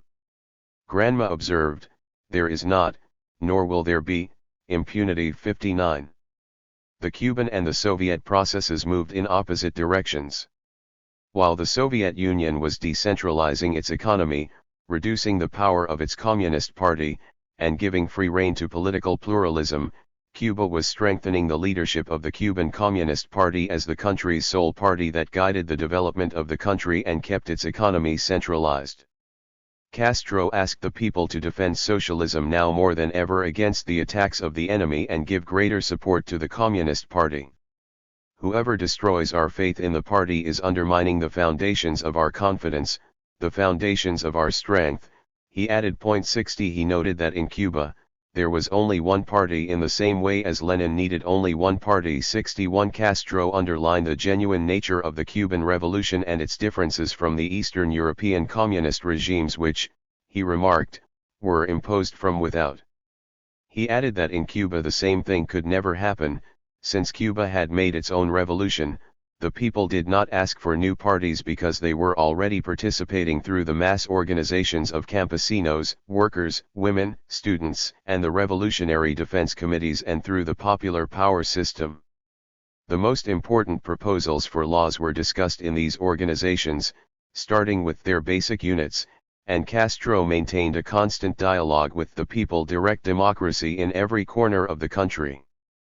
Castro warned that Cuba would not adopt the measures of the so-called representative democracies since they were societies divided between exploiters and the exploited, small groups in which wealth and power were concentrated and the masses of the poorly fed, with abandoned children and beggars, and students who were violently repressed. One could not speak of democracy, he said, where such differences and misery rule. The capitalist press called the Cuban policies rejecting multiparty opening and completely defending socialism anachronistic and retrograde, the Cuban Revolution fossilized and failed, and Castro a dinosaur. Gorby in Havana. In April 1989 Gorbachev arrived in Havana on an official visit. He came not as a triumphant victor, in spite of his enormous worldwide popularity, but with a load of uncertainties on his back. It was public knowledge that his reforms were failing, that the Soviet economic situation was in rapid decline, and that internal malaise was growing. Cuba gave him an overwhelming welcome that could well have been interpreted as an expression of gratitude from the Cuban people for Soviet solidarity, commented Prensa Latina. As he stepped off the airplane at José Martí Airport, Gorbachev was greeted with a warm embrace by Castro, a military ceremony including a 21-gun salute, greetings from the top Cuban leadership, diplomatic protocol of ambassadors, and a happy crowd waving signs and flags of both countries. More than 500,000 people, according to official numbers, were awaiting Gorbachev's arrival at the airport and along the route the two leaders were to travel. They were greeted by shouts of "Viva Gorbachev!" and "Viva our Commander-in-Chief!" Fidel and Gorby traveled the route shoulder to shoulder in an open Soviet limousine. The city was decorated with both countries' flags and huge billboards with Gorbachev's image and greetings of welcome for the Campanero. The country was in a party mood. Some 500 international journalists came to Havana, more than 100 from the main papers and television networks of the United States alone to cover this event, which aroused great expectations because of the evident differences between Castro's and Gorbachev's positions. The visit of the most unpredictable of the Soviet leaders and the one who awakened in Castro the greatest worries began in the rarefied atmosphere created by the communications transnationals, which were reporting conflicts, distancing, modification of the terms of trade, and punishments of Cuba, noted Prensa Latina. 62. Gorbachev arrived in a friendly country but one that was a focus of conflict with the United States. In spite of the eased tensions that already existed between the two superpowers, Washington watched this meeting closely and apprehensively. With numerous forms of pressure it was trying to force Gorbachev to withdraw aid from Cuba and to stop sending arms to Nicaragua. The Soviet Union was critical of the United States military presence in Central America and supported the Contadora peace efforts, which Reagan systematically boycotted. Bush, who had recently been elected president and had not yet defined his foreign policy, declared that he would not change it in regard to Cuba and that he would keep sending humanitarian aid to the Nicaraguan Contras. Gorbachev warned that he would continue to send arms to Nicaragua for its defense. The culmination of the Soviet leader's visit was a special session of the National Assembly of Popular Power. Castro defined the Soviet leader's presence in this forum as a historic occasion. He called Gorbachev a real peace crusader and criticized the United States for not assimilating the new mentality set forth by Gorbachev. He paid an emotional homage to the Soviet Union for its enormous collaboration with his country over a period of 30 years, without which, he emphasized, the revolution would never have been able to achieve the successes on which our people pride themselves. In particular, he pointed to the military aid that had helped Cuba confront the most powerful empire in human history and achieve its victory at Playa Girón. For this, our gratitude shall be eternal. 63. Gorbachev praised the heroic Cuban people who made the revolution and enabled Cuba to repel armed intervention, survive the blockade, and live through the unending aggression by their imperialist neighbor. He emphasized close ties of friendship and cooperation that covered practically all spheres of social development, demonstrated his intention to extend them, and underlined this wish as the intent of the Friendship and Collaboration Treaty that he and Castro had just signed. He also referred to the transformations his country was undergoing and noted the change in the climate of social life, by which the people feel freer, but remarked that such an approach and the solutions to Soviet problems were not a universal formula. He added that the international authority of socialism and its influence on the world would depend on developments in his country. He criticized the United States without mentioning it by name. He stated that the international horizon had become brighter in the past 2 years but that there were still forces obstinately bound to the stereotypical and outmoded approach of confrontation, of solutions imposed by force, of trying to impose their will on others. He reiterated his support for a negotiated peace in Central America without foreign interference. 64. Both heads of state disappointed speculations about their disagreements. Castro declared that such differences did not exist in their international policies, nor could they possibly exist in questions of internal policy, since their respective plans for restructuring and rectification proceeded from the identical Marxist-Leninist principles, applied to the concrete conditions of each country. What worked for one did not necessarily work for the other because of the enormous differences in their circumstances. Castro commented that, the strongest refutation was the magnificent Friendship and Collaboration Treaty that they signed on Gorbachev's initiative, the first such treaty in the history of the two countries' relations. This treaty, with a term of 25 years, laid the groundwork for enriching and developing their relations in all areas, including the military, deepening the economic integration of the socialist countries, and assuring the interaction of Cuba and the Soviet Union in the international arena. 65. For appearance's sake, everything seemed ideal in Cuba, but the reality was something else entirely. The Soviet Union could no longer increase its aid or even maintain it at the same level because of its own internal economic decay.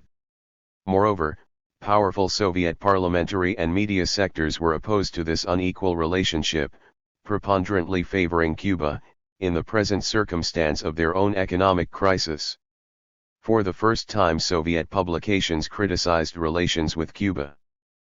Pravda, the official party newspaper, complained in an editorial about the subsidized prices in trade with Cuba and commented that their relations should be placed on a reciprocal basis. The daily Izvestia criticized Cuba for accumulating a foreign debt to the Soviet Union that had risen to 25 billion rubles, not counting the donations of economic and military aid, or the subsidies of the sugar price. The weekly Moscow News described Cuba as an impoverished police state and wrote that a change is underway from social apathy to a passive and, until now, well-hidden discontent. Other papers criticized the Cuban leadership for not following in the footsteps of the opening, political pluralism and market economy that were being advanced in the Soviet Union. 66. For the first time in 30 years of close and cordial relations, the Cuban government cancelled the distribution of the Soviet publications Moscow News and Sputnik.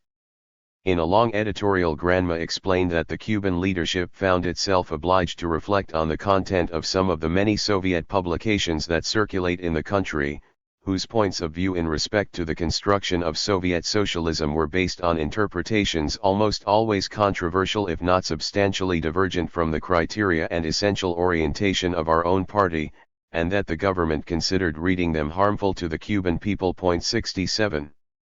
A variety of negative factors piled up between Havana and Moscow. In a speech on July 26, 1989, in Camagüey, Castro painted a somber picture but reaffirmed his readiness to fight, if tomorrow, or on any future day, we awaken to the news that a great civil strife has broken out in the Soviet Union, or even if we awaken to the news that the Soviet Union has disintegrated, something we hope never comes to pass. Even under these circumstances, Cuba and the Cuban Revolution will keep on fighting and keep on resisting.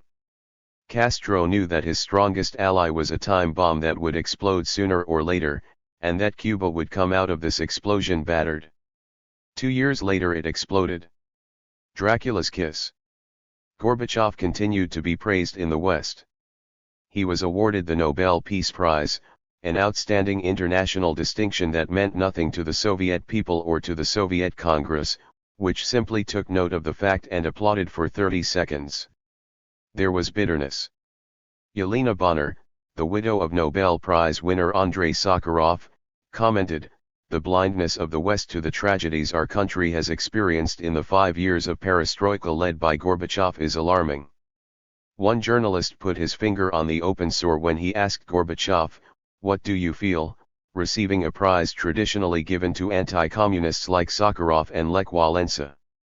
Gorbachev did not answer. 68. The leaders of the Western powers were aware of the serious difficulties Gorbachev was enduring and watched with great concern as his power weakened. They applauded the changes he made but demanded greater advances toward a market economy before they would give him the economic aid he asked for and urgently needed. President Bush and British Prime Minister Margaret Thatcher were the most obstinate. Bush treated the high cost of the Soviet defense budget and the millions in subsidies that the Soviet Union gave Cuba as obstacles to United States aid.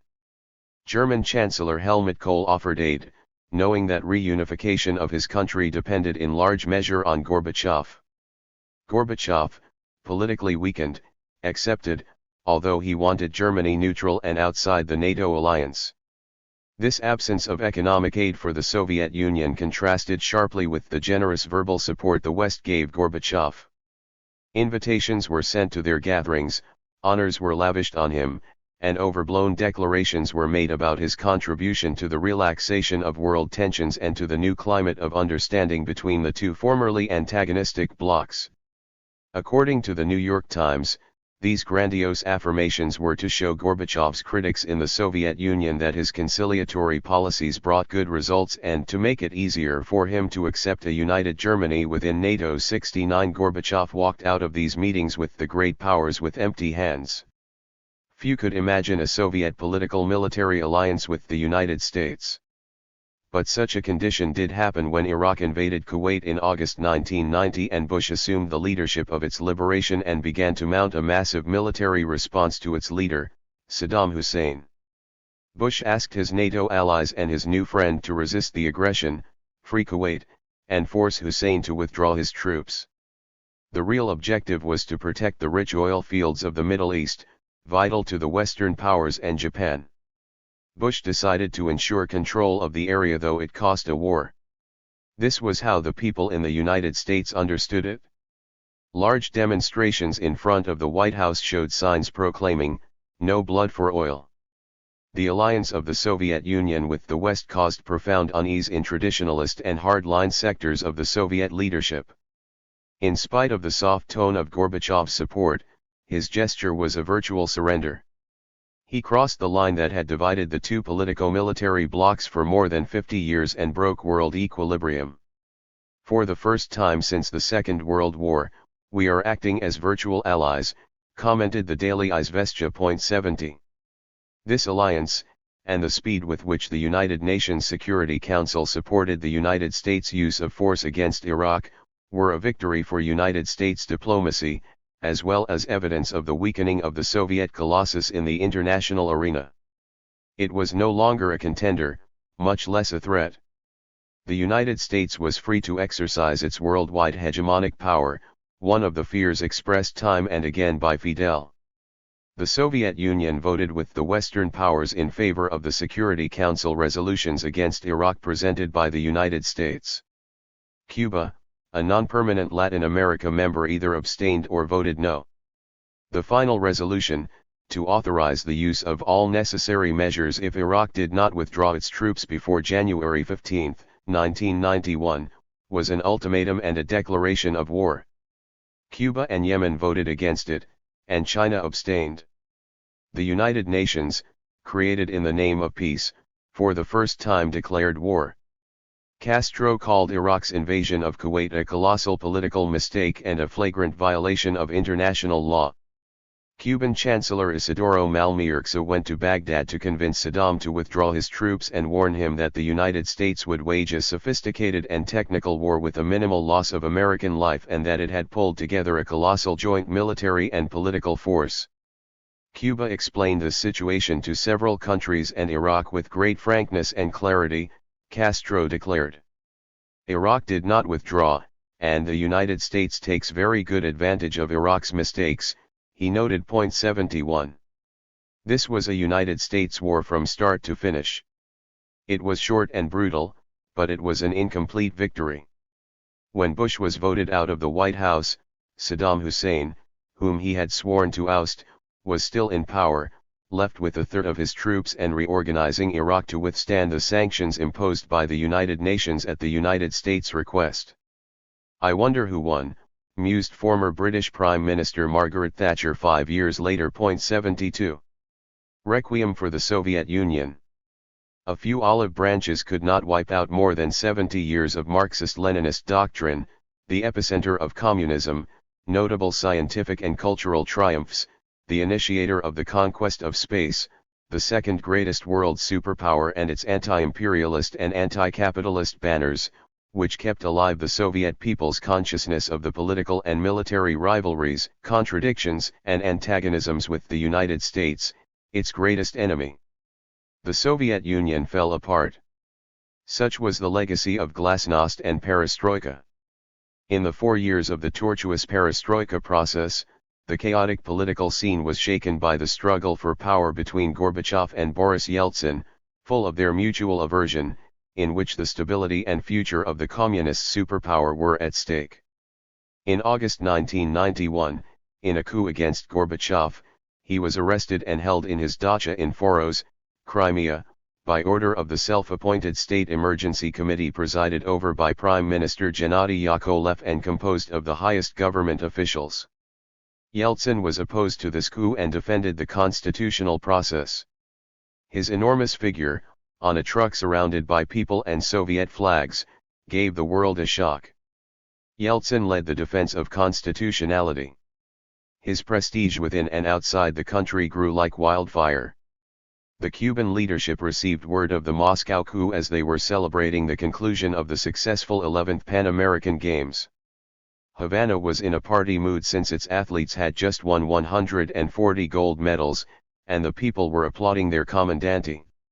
In a statement published in the Daily Granma on August 21, the government expressed its deep concern, warned of the incalculable consequences that there might be for the Soviet people and the rest of the world from any internal conflict in this multinational country, endowed with powerful nuclear arms, and gave voice to its fervent desire that this great country should be able to overcome its difficulties in peace, remain unified, and exercise the international influence it earned as an indispensable counterweight to those who wanted to apply an absolute and hegemonic predominance to the world. The statement went on, "Yankee imperialism, the international policeman that aspires to own the world, has no right to take advantage of this unhappy situation." Gorbachev returned to Moscow, but Yeltsin was the hero. This ridiculous episode was over, but the chemistry of the country was changed for good. A flood of resignations, arrests, firings, and suicides by those who had supported the coup began at once. The KGB, the secret police, was dismantled, and the CPSU was in agony as the result of mass desertions and paralysis. Its activities were prohibited, its headquarters were closed or confiscated by governments of localities and republics, its archives were sealed to prevent the destruction of documents, its newspapers were closed, and a good number of its prominent members were accused and brought up on charges of corruption. Gorbachev's resignation from the post of Secretary General of the CPSU, which was urged by Yeltsin, and the resignation of the rest of the party's leadership, at Gorbachev's request, were the coup de grâce. The CPSU, the Soviet regime's backbone, ceased to exist. The people, euphoric at the disappearance of the dictatorship of the party, started to tear down statues of Lenin, the venerable author of the Bolshevik Revolution, creator of the first communist nation in the world, father of the fatherland, and glory of the Soviet people. These acts of vandalism occurred throughout the country. Castro called such events inconceivable. They were, he remarked, a lust to destroy the history of the country, deny its values and merits. They ignored the contributions of socialism and the Marxist-Leninist ideas that had given birth to the October Revolution, one of the greatest events of this century, and denied its leadership in the worldwide struggle of the workers' movement and the societal gains made, in wages and in every other area. It ignored its great influence in international affairs, such as the defeat of fascism, the liberation movements in the former colonies, the disappearance of colonialism, and the liberation struggles of the peoples of all continents. Socialism, he emphasized, had converted the Soviet Union, a poor and backward country, into the second largest world power. He pointed out the social, military, and scientific achievements, the conquest of space, and its contributions to world culture. 73. The consequences of the August coup were devastating. One after another, the Soviet republics proclaimed their independence. Yeltsin administered the death blow to Soviet unity on December 8, 1991, when as President of Russia he signed the Commonwealth of Independent States Treaty with the presidents of the Ukraine and Belarus republics. Gorbachev denounced the treaty as illegal and dangerous. His own proposal to create a union of sovereign socialist republics, led by the Kremlin, was tossed in the trash. Gorbachev warned that the Soviet Congress had to ratify this treaty, and he tried to convene it. But the Russian parliament ratified it and at the same time annulled the 1922 treaty that had first formed the Soviet Union. The Soviet Congress decided not to convene. The dismantling of the Soviet state, a cruel and pathetic process, left Gorbachev with nothing to do, without power, and without a country. Yeltsin, as president of a powerful Russia, nationalized the enormous resources of this immense nation, suspended the Russian contribution to the support of the Soviet government, and issued decrees to put national institutions under Russian control, including 8 ministries that the state could no longer maintain for lack of funds.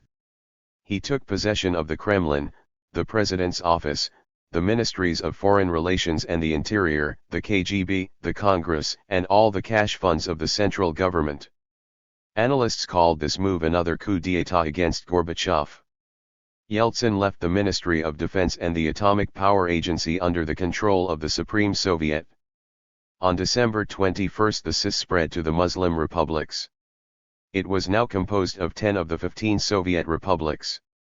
The 3 Baltic states, Georgia, and Azerbaijan maintained their complete independence. The CIS replaced the Soviet Union, with Russia at the head, and Boris Yeltsin was leading Russia, with his thumb on the nuclear button. Russia took the place of the Soviet Union in the United Nations Security Council, including the right to a veto, and the former Soviet republics joined the World Organization as independent states. On December 25, Christmas in the Christian world, the red flag with the hammer and sickle was lowered from the Kremlin dome and the Russian tricolor was raised. With this ceremony, broadcast to the world on CNN, the Soviet Union disappeared from the planet. The following day Gorbachev, pressured by Yeltsin, resigned in a modest ceremony. Yeltsin did not attend because Gorbachev's farewell speech was not to his liking. From the White House on the other side of the Atlantic, President Bush announced to the nation and to the world this extraordinary development. In a gesture of triumph, he thanked the people of the United States for their help in bringing down the Soviet Empire and the communist world, in ending the Cold War, in the triumph of the West, the free world, democracy, the United States, and though he did not say so his own. His State of the Union address to Congress in January 1992 was a declaration of victory. Congress reverberated with applause. The world's superpower disappeared. It became a series of independent nations, divided by borders, conflicts, rivalries, and suspicions, with broken economies and enormous domestic problems, some of them with civil wars and fierce struggles for power and wealth, the discreet charm of capitalism entering the mendicant underdeveloped world. What Castro had foreseen and feared came to pass. Castro described the Soviet collapse as an incredible case of self-destruction for which he blamed its leaders. Everything they did, he declared, led to its destruction. The phenomena and tendencies they unleashed led to it. We saw it from the beginning, or very close to the beginning. He remarked that, although Gorbachev had not wanted the dissolution of the Soviet Union, he was trying to improve socialism. He bore the major responsibility for these events. 74. Imperialism could not have destroyed the Soviet Union if the Soviets had not destroyed it first, declared Castro. He added that the United States and its allies had helped to destroy socialism and the Soviet Union by egging on the reactionary forces there. In the West, he added, even the terminology was changed, so that those who wanted to defend the Soviet Union, socialism, and communism could be termed conservatives, and those who wanted capitalism and even the disappearance of the Soviet Union could be called progressive and leftist forces. All these concepts have deliberately been turned inside out.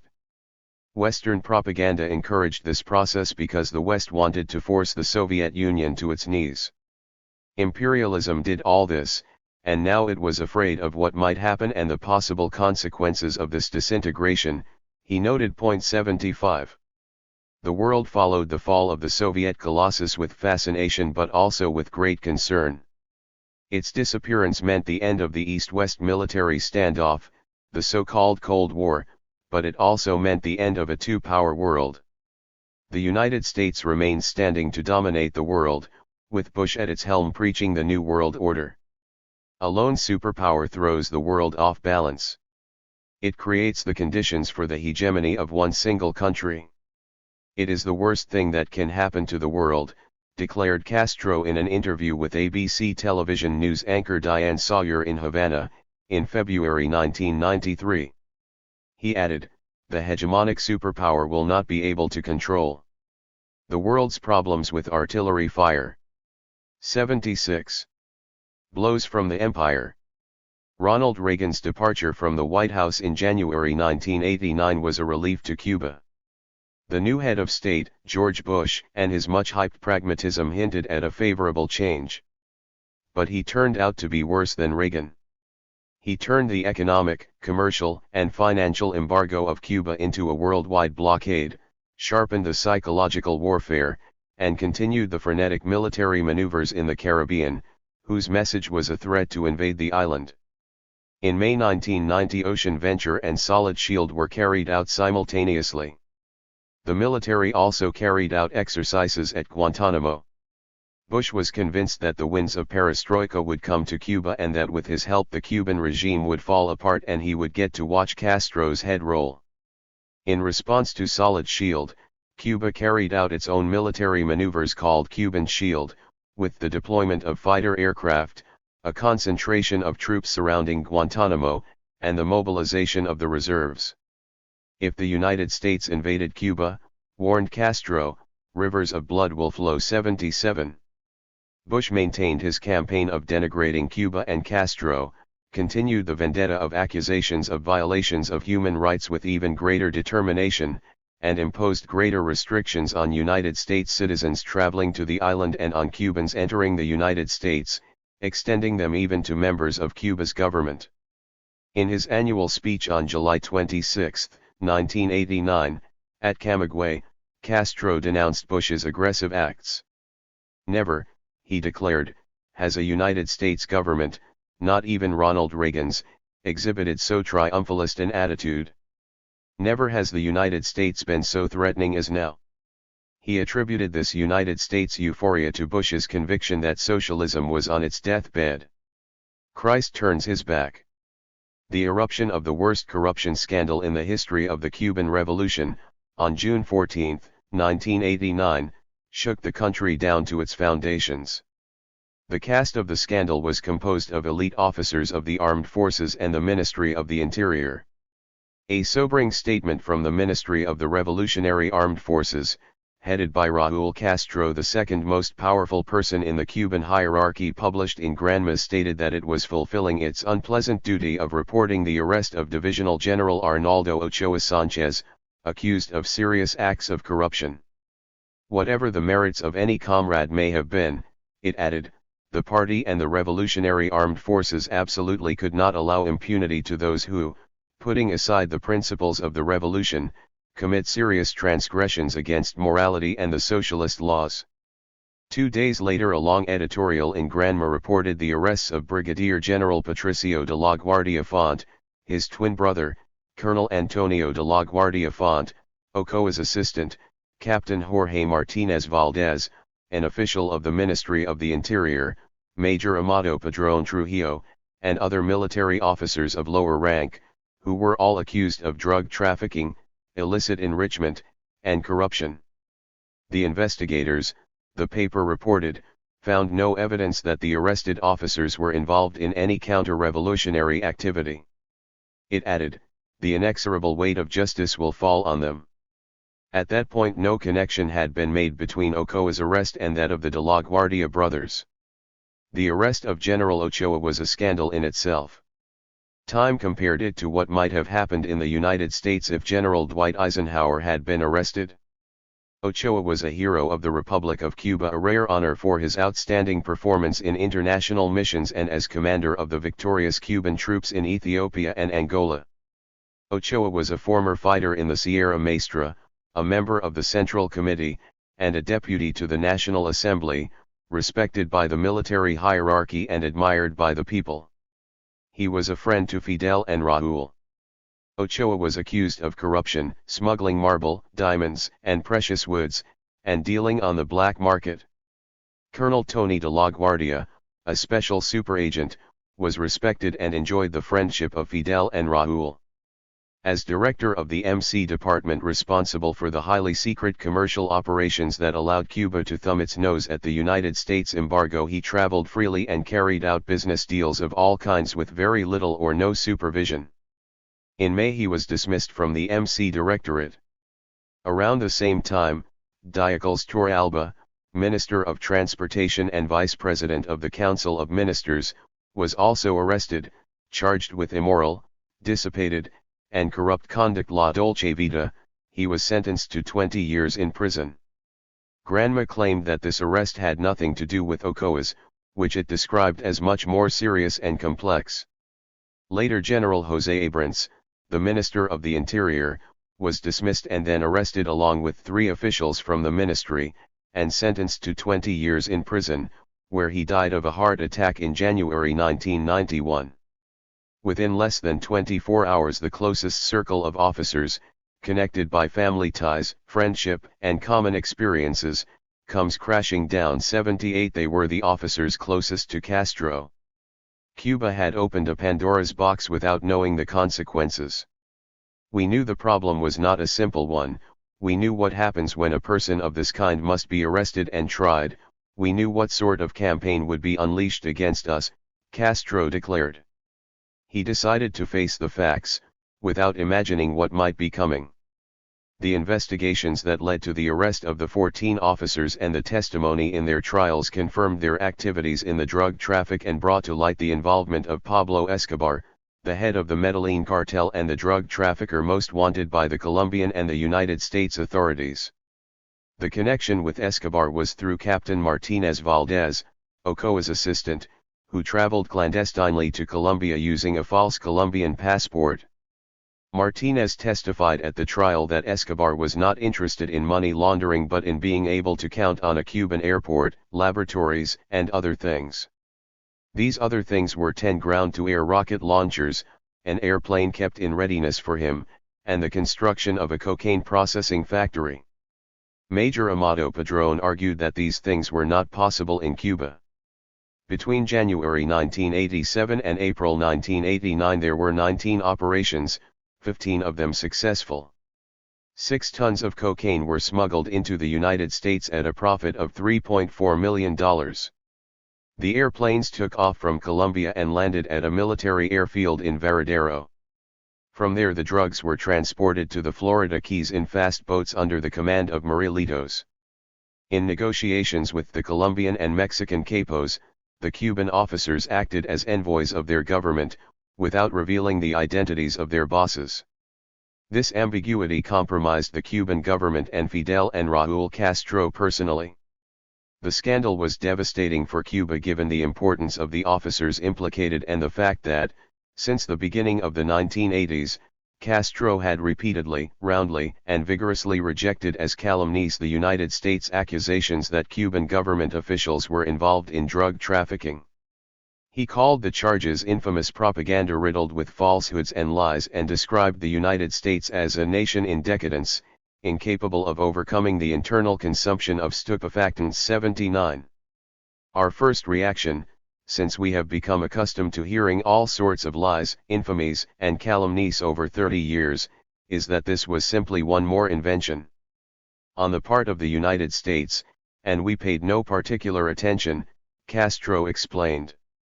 But a cable from the AP News Service on March 6, 1989, put him on his guard because its information coincided with rumors about the drug lord's claims, which friends brought him by various means from Colombia. 80 These means were members of the guerrilla movement M19.81. The cable referred to 2 Cuban exiles in Miami, Reynaldo Ruiz and his 24-year-old son Ruben, a pilot. Both had been arrested by the DEA and charged with drug trafficking. At their trial they pled guilty to transporting more than a ton of cocaine to the United States by way of Cuba, with the help of Cuban officials and officers. They testified that they had many high-level contacts in Cuba, and they bragged of smoking tobacco from Castro's personal stash. This information, noted the cable, came from the office of the Attorney General in Miami. 82. Castro ordered the Minister of the Interior, General Abrams, to investigate this matter. He had become aware that the United States intelligence services had a great deal of information from as early as mid-1987 about such operations, and that they knew the names of 2 of the Cuban military officers. Washington kept this information secret as it prepared to spring on the world a spectacular coup. The plan was to kidnap General Abrams in international waters and take him to a supposed meeting with the drug kingpins.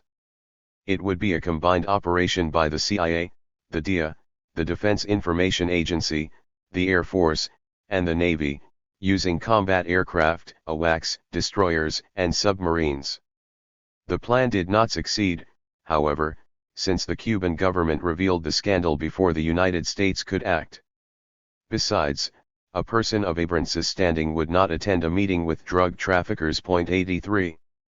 The reports in the Western media on the Ochoa case were biased against Cuba, with constant references to the Havana cartel, the Cuban connection, and Castrogate, placing Castro inside the international drug ring. One of the most devastating analyses of this scandal was written by Jean-François Fogel, the former Agence France-Presse correspondent in Cuba, in his book, The End of the Century in Havana. The United States Congress, the Departments of State and Justice, the Miami anti-Castroites, the dissident Huber Matos and the deserter Rafael del Pino, both living in exile in the United States, all accused the Cuban government, namely Raúl Castro, of drug trafficking. They all claimed that the arrests of the military officers were purges to rid Castro of potential rivals, especially Ochoa, asserting that they favored perestroika. The information war was waged by the powerful United States media and a score of anti-Castro broadcasters in Florida, who also incited the Cuban people to rebel against the government. United States officials claimed that events in Cuba corroborated Washington's old accusations to the effect that high-ranking Cuban officials were involved in the drug trade. A cable from the Spanish-language news agency EFE reported that the suspicions and reports made to Congress by high United States officials had been confirmed by two Cuban deserters. 84 The cable was referring to Oscar Valdez, the brother of the former Minister of the Interior Ramiro Valdez, and Manuel Bunza, a former Cuban intelligence agent. During testimony before the United States Congress, they accused Raúl Castro of having organized the drug traffic in Cuba and the Cuban embassy in Colombia of being a central connection for the drug lords between 1975 and 1980. They also alleged that he had been the central connection for the drug lords. When members of Congress asked for proof of Fidel and Raúl Castro's connection to the drug traffickers, they admitted that at the moment there is nothing specific. 85. The Cuban government called this campaign an infamous downpour of accusations and calumnies, difficult to disprove, since Cuba did not have the means to confront the powerful international communications network controlled by the United States. Cuba expelled the Reuters correspondent, the 39-year-old Frenchman Gilles Triquezer, for transmitting false information. He was taken from his home at dawn and put on a Cuban Airlines flight to Toronto.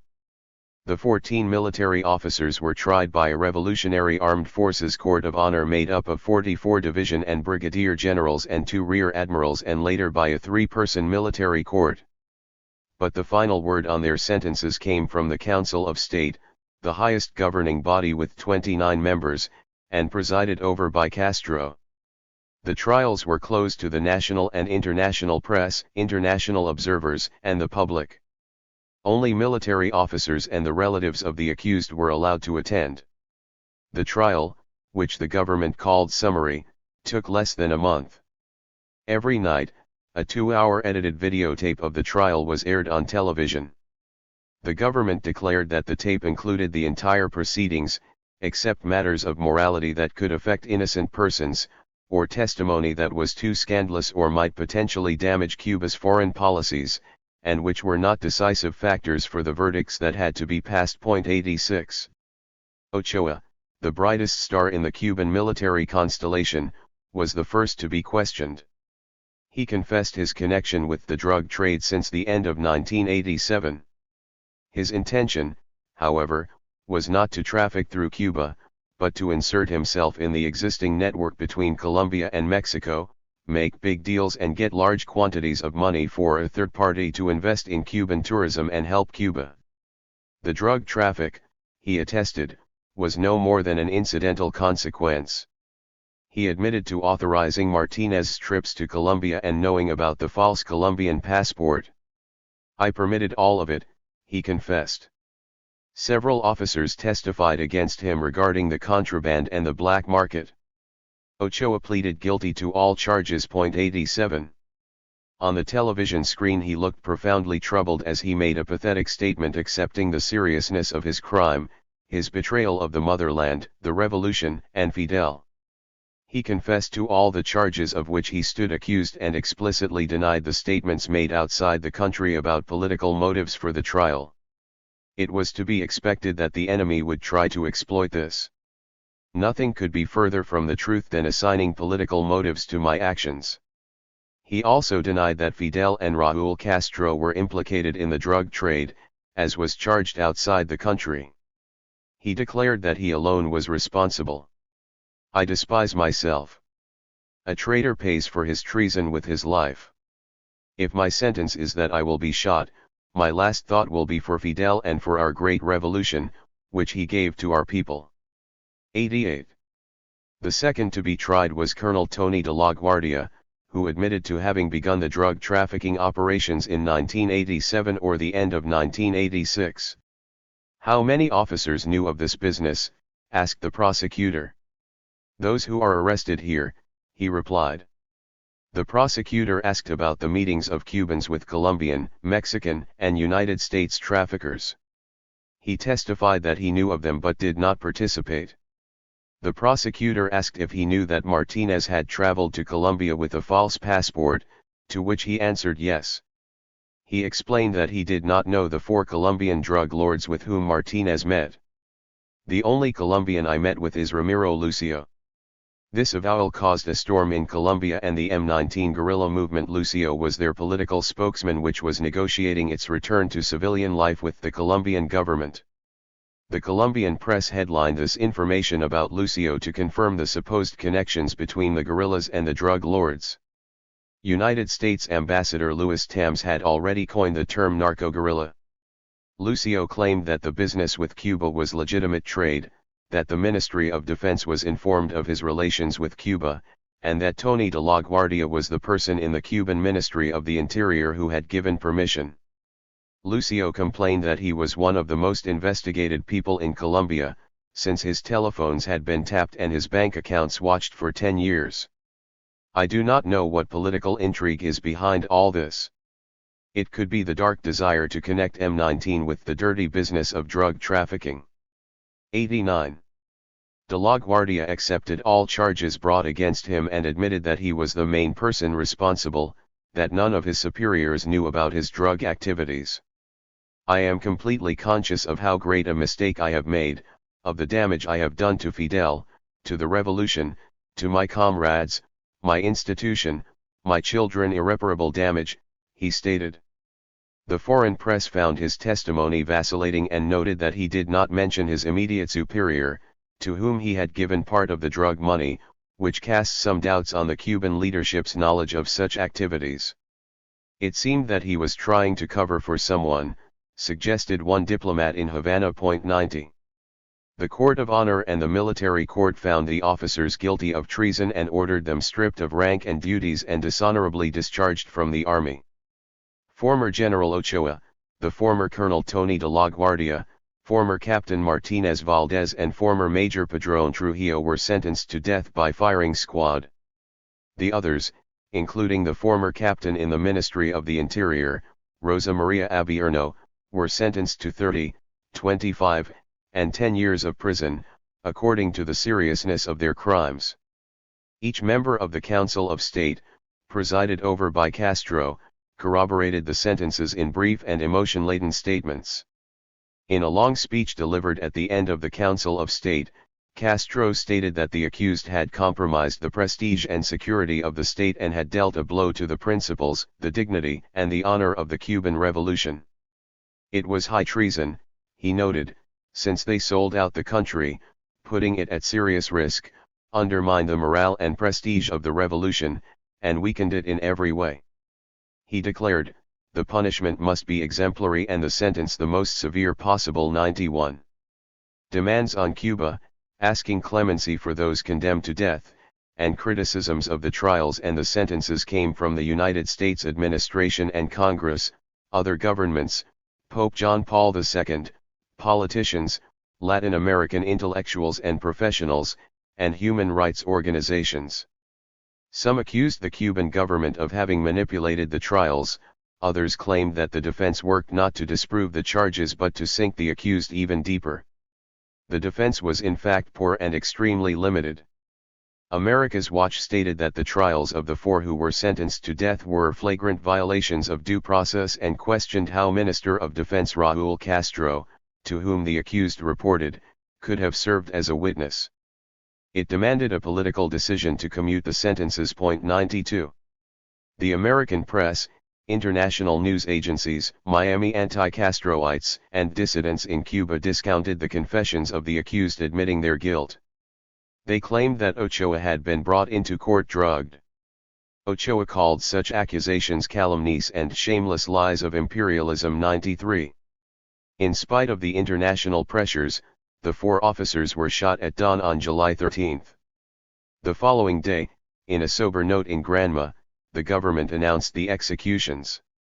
The allegations by the foreign press, human rights organizations, and activists, anti-Castroites, deserters, and dissidents about the manipulation of the trials and the political motives for eliminating Ochoa continued and were played up by the media after the executions. Several dissidents and activists were arrested in Cuba and accused of spreading false information and denigrating the trials.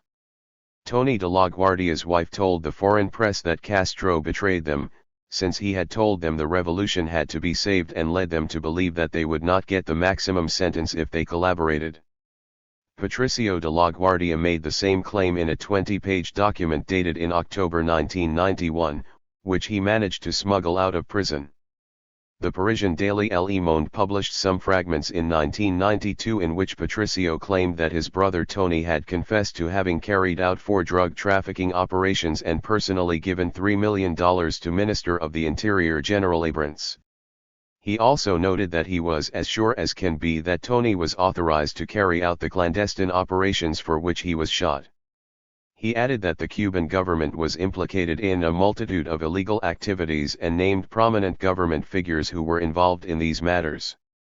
He did not mention Fidel or Raúl Castro, but Le Monde noted that the text leaves no doubt about their role in this traffic, whose purpose was to obtain hard currency for the country.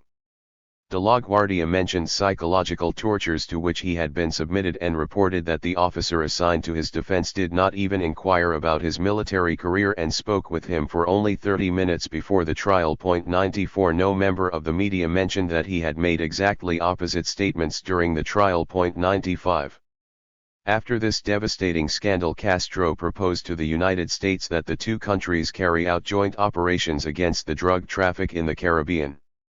International news agencies reported that the State Department reacted coldly to this proposal, but that Representative Charles Rangel, the Democrat who chaired the House Select Committee on Narcotics Abuse and Control, criticized Bush's negative reaction as ridiculous. He accused Bush of playing at anti-communist politics and of putting the success of the war against drugs at risk. 96 Former New York Times Latin America correspondent Tad Sulk remarked that for reasons of national interest, Bush ought to have accepted Castro's offer instead of answering him with tired legalisms.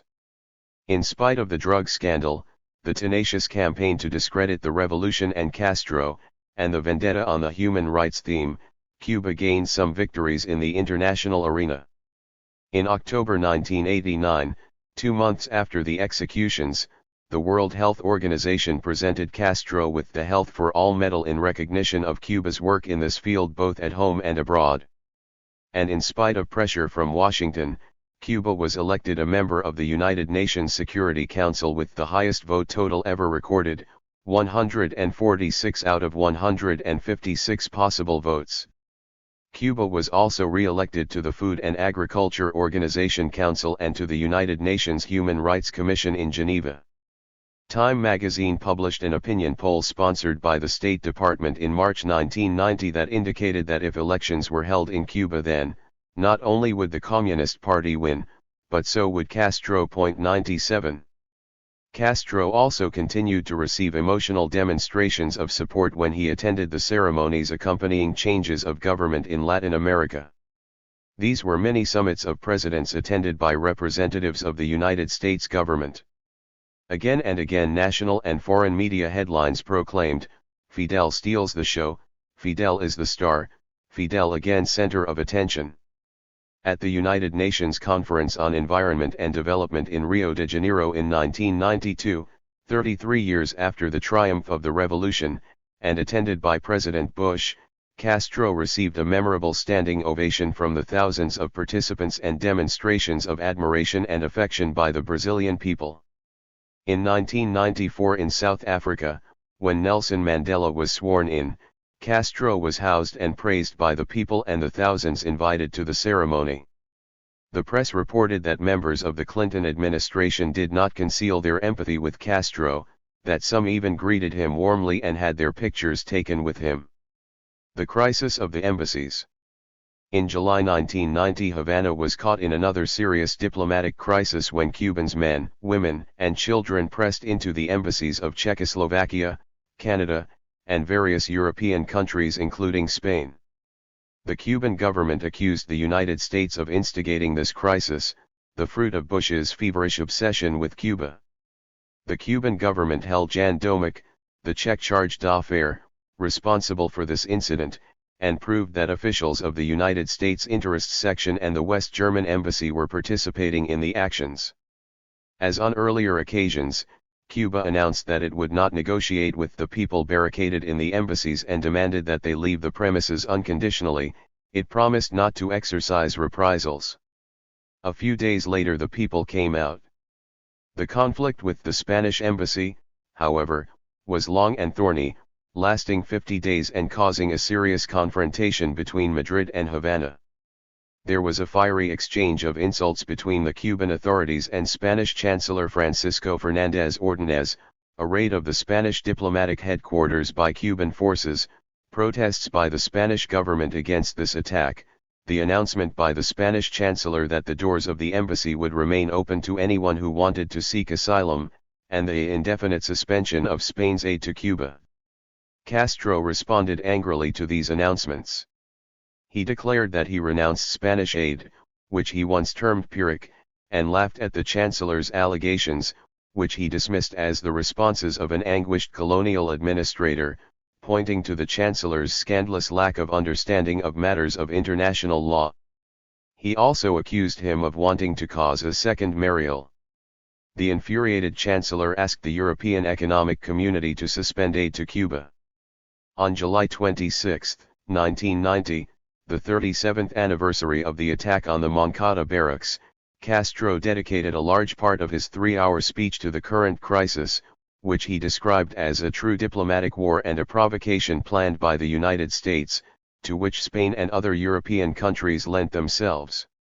He turned the tables on the Europeans, asking them to open an office in Havana for granting entry visas to their countries for Cubans who wanted to leave the island.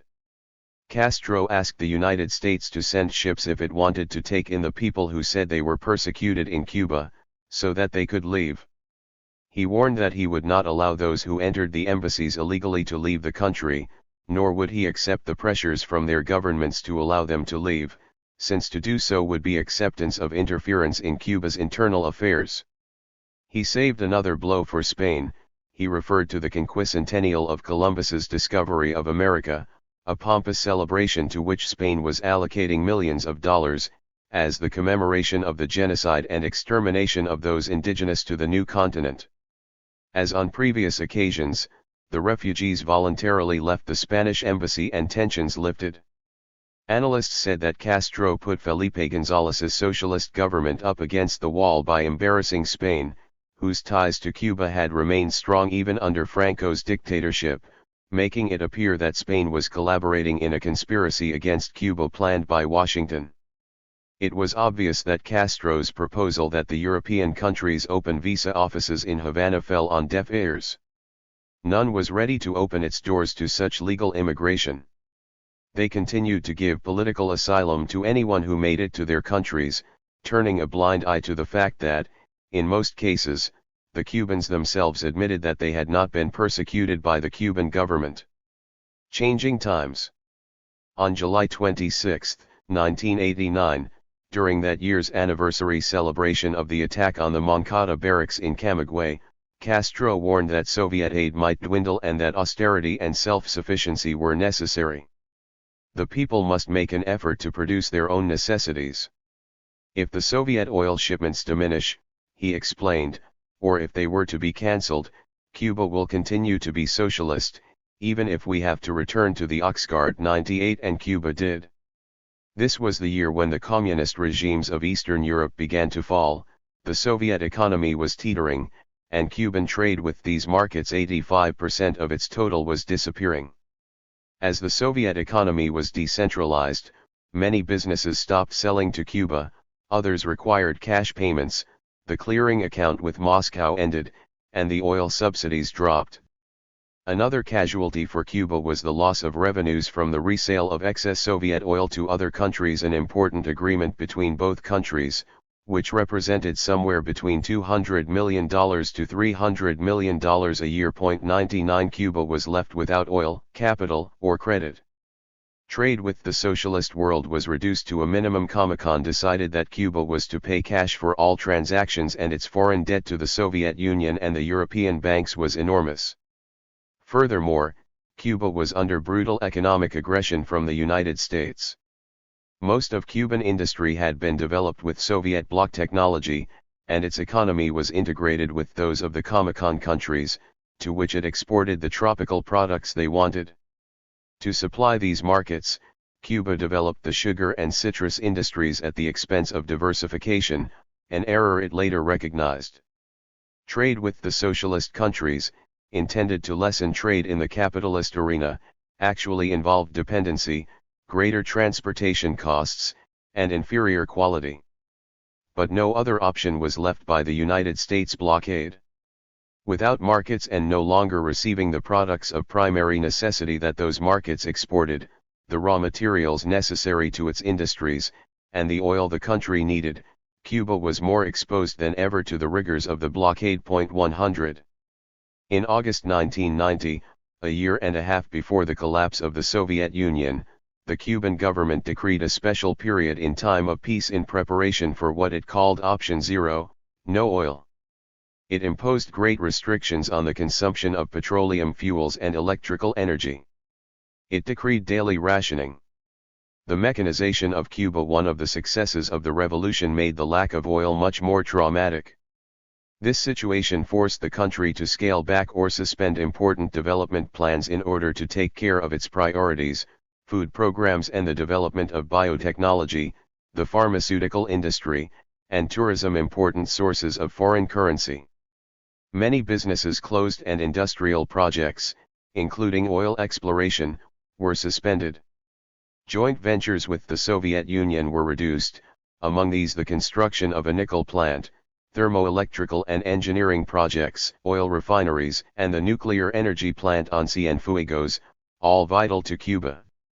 The closing of the businesses, cutbacks in working hours, and layoffs at factories and workplaces resulted in high unemployment, leaving interrupted workers. Some were transferred to other businesses at their old wages, and Social Security covered the interruption. Those who did not accept transfers did not receive benefits. Students graduating from the universities were encouraged to continue their studies or accept work in the fields. Agricultural microbrigades were established. Many basic necessities that had been freely available were now rationed at the same subsidized prices. Delays by the Soviet Union in sending cereals, flour, detergent, soap, rice, and other products meant that they had to be rationed. Because of the scarcity of paper pulp, all publications were downsized. Others disappeared. This scarcity of products came to be known as desabastecimiento. The government increased its agricultural plans and those for the raising of domestic animals, and launched a victory garden campaign of home vegetable gardens, for which it distributed seeds and tools. At the end of 1991, the CDRs announced that there were already 796,000 gardens throughout the country. To stimulate production, the government created the Unidades Básicas de Producción Cooperativa. In the agricultural sector, tractors were replaced by oxen. By October 1991, 200,000 animals were already trained and in service. It was harder to replace machines with manual labor in the sugar industry. Given the country's circumstances, Castro noted, it was more difficult to house, feed, and equip thousands of workers than to use oil. The merchant and fishing fleets were nearly paralyzed. The freight and public transport systems had to be reduced drastically. The government moved to close this gap by importing massive numbers of Chinese bicycles and adapting 6 factories to bicycle production. By the end of 1991, it distributed more than 1 million bicycles. Horse-drawn carriages and carts roamed cities and countryside to help out with transport. Such efforts helped, but they did not pull Cuba out of its economic doldrums. The people suffered because of the lack of basic necessities, the daily power blackouts, the transportation difficulties, and the poor communication system, since the telephones often did not work. Cuba running on empty, a Colombian paper headlined. The prophets of doom in the hemisphere predicted violent outcomes. One of the government's highest priorities was the stimulation of foreign investment. It created joint ventures in the tourist sector and in the citrus and cement industries and signed high-risk agreements for cooperation in oil exploration and extraction. 101 Was Cuba becoming capitalist? Castro insisted that this was not the case. Foreign investment does not contradict any principle of socialism or Marxism-Leninism or of the revolution. Cuba increased its search for new markets in Europe, Latin America, and Canada, difficult and competitive markets in hard currency and at bargain basement prices. Or so Castro described the unequal exchange, since the price of sugar in these markets was lower than its production costs. Everywhere Cuba came up against the barriers of the United States blockade, they were not always surmountable, and businesses and investors canceled their agreements with Cuba because of Washington's pressure, threats, and blackmail. This brutal blockade imposed huge hardships on the people. Castro warned that they had not yet seen the worst, greater difficulties were still to come, but that to resist is to win. In October 1991, the Fourth Congress of the Cuban Communist Party opened with the slogan "Save the Country, the Revolution, and Socialism." Cuba was in the midst of its most serious and dangerous crisis, barraged by a radio war from Florida urging the Cuban people to rebel and organize protests, and by United States military maneuvers at Guantanamo, with simulated evacuations. The government foresaw the danger of an invasion. This crucial meeting, which had been postponed several times by the increasing deterioration of the socialist world, aroused great expectations within the country and abroad, though Castro warned that there would be no spectacular changes, no multiparty system or free market. Outside the island, many believed that this Congress offered the last chance for the Cuban regime to transform the country and avoid a violent outcome. In this situation of external threat, internal anxieties, and uncertainty, the Fourth Congress began. Without invited observers, national or foreign press, the 1,800 delegates from all over the country met for 4 days. In his 5-hour opening speech, Castro gave a detailed exposition of Cuba's dramatic situation and the devastating effects of the disappearance of the socialist regimes and the decline of the Soviet Union on Cuba's economy. He described the Soviet situation as a disgrace. The CPSU had been dissolved by decree. The country was incredibly weakened and was faced with a serious threat of disintegration. He noted that perestroika awakened sympathies among the Cuban people, since the first reports were interesting and pleasing about the improvement of socialism, but that its results were disastrous. 102. The resolutions approved by the Party Congress hinged on economic and social development plans, restructuring of the party to democratize it and to trim it of its bureaucracy, a new electoral system, with direct, secret, and non-binding voting, and an easing of restrictions concerning religious beliefs. This final measure was the one that had the greatest impact on public opinion within the country and abroad. "The Cuban Communist Party receives God" was the headline in one Colombian paper. The Cuban bishops hailed this opening in a pastoral letter but noted that truly democratic changes were necessary. 103 Evangelicals and Protestants applauded the change. Cuba was forced to adapt to the new international conditions and to refine its government without capitulating to capitalism. Castro pointed to the socialist regimes of Eastern Europe and the consequences of yielding to capitalist pressure. They gave a finger, later an arm, and finally had their heads ripped off. In December 1991, the National Assembly of Popular Power took up approval of the reform of the 1976 Constitution in the spirit of the socialist system and based on what the Fourth Congress of the CCP had approved. The reform was adopted by unanimous voice vote. The text eliminated reference to the Soviet Union and the socialist world from the preamble and introduced the ideology of José Martí, the apostle of the struggle for Cuban independence, alongside the doctrine of Marx and Lenin, or of the Communist Party as the sole party, the vanguard and main force directing society and the state. It also approved the new electoral law allowing for direct and secret voting. The minimum age to vote or be elected to provincial and municipal assemblies was 16, and 18 for the National Assembly. Elections were won with 50% of the vote. Proportional representation in the National Assembly was maintained at 1 deputy for every 20,000 people or any fraction over 10,000. In 1991 the number of members grew from 510 to 589. The election of the Chief of State and the Council of State continued to be a function of the Assembly, to avoid politicking and a war among the candidates, noted Castro. 104. The new constitution established greater guarantees for foreign investment, broadened religious freedom. The CCP approved the admission of believers to the party and opened the economic system based on the concept of socialist property to the possibility of transferring state property to private persons or legal entities for economic ends in exceptional cases. In its final declaration, the Assembly condemned the United States' aggression against the country and called on the Cuban people to fight counter-revolution, crime, and delinquency. It also rejected value judgments on Cuba by foreign governments and parliaments, calling them unproductive monologues, since they were made at meetings where Cuba had been neither present nor invited. This was criticism of the Rio Group for having questioned, in a recent meeting at Cartagena, Colombia, the Cuban political system and measures taken by the Cuban government that, in its judgment, constituted an obstacle to real continental coexistence. The Rio Group was referring to the detention of 12 activists and dissidents in Cuba, and to Castro's announcement that there would be no opening for counter-revolution.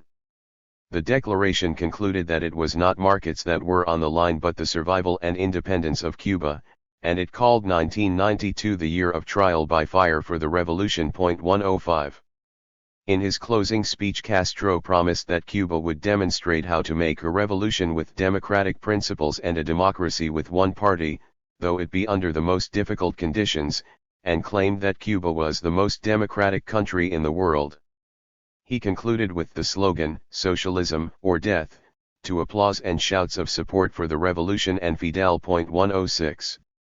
Cuba put its new electoral law to the test in the midst of a hostile and frenetic radio war from Florida, exhorting the people to stay away from the polls, invalidate their vote, or leave their ballots blank. The elections for municipal and provincial assemblies were held in December 1992, and those for the National Assembly took place in February 1993. For the first time the people elected their representatives directly. Based on participation and the results, the government called the vote a massive referendum of support for the government and the revolution. Most of the votes were for candidates from the slates offered by the mass organizations, as the government recommended. The invalidated votes were 7% and 10%, and the blank ballots were 3% and 4% of the total, respectively. No representative of the opposition ran for office, and in the wide-ranging discussions in the 24,215 local assemblies, no proposals of a counter-revolutionary nature were presented. 107. The home stretch. Day by day Cuba's relations with the Soviet Union deteriorated in every way. The communist power could no longer comply with its export agreements, and Cuba lacked oil. Commercial exchange, now in cash, marked the end of the favorable conditions Cuba had enjoyed for more than 30 years. However, military aid continued.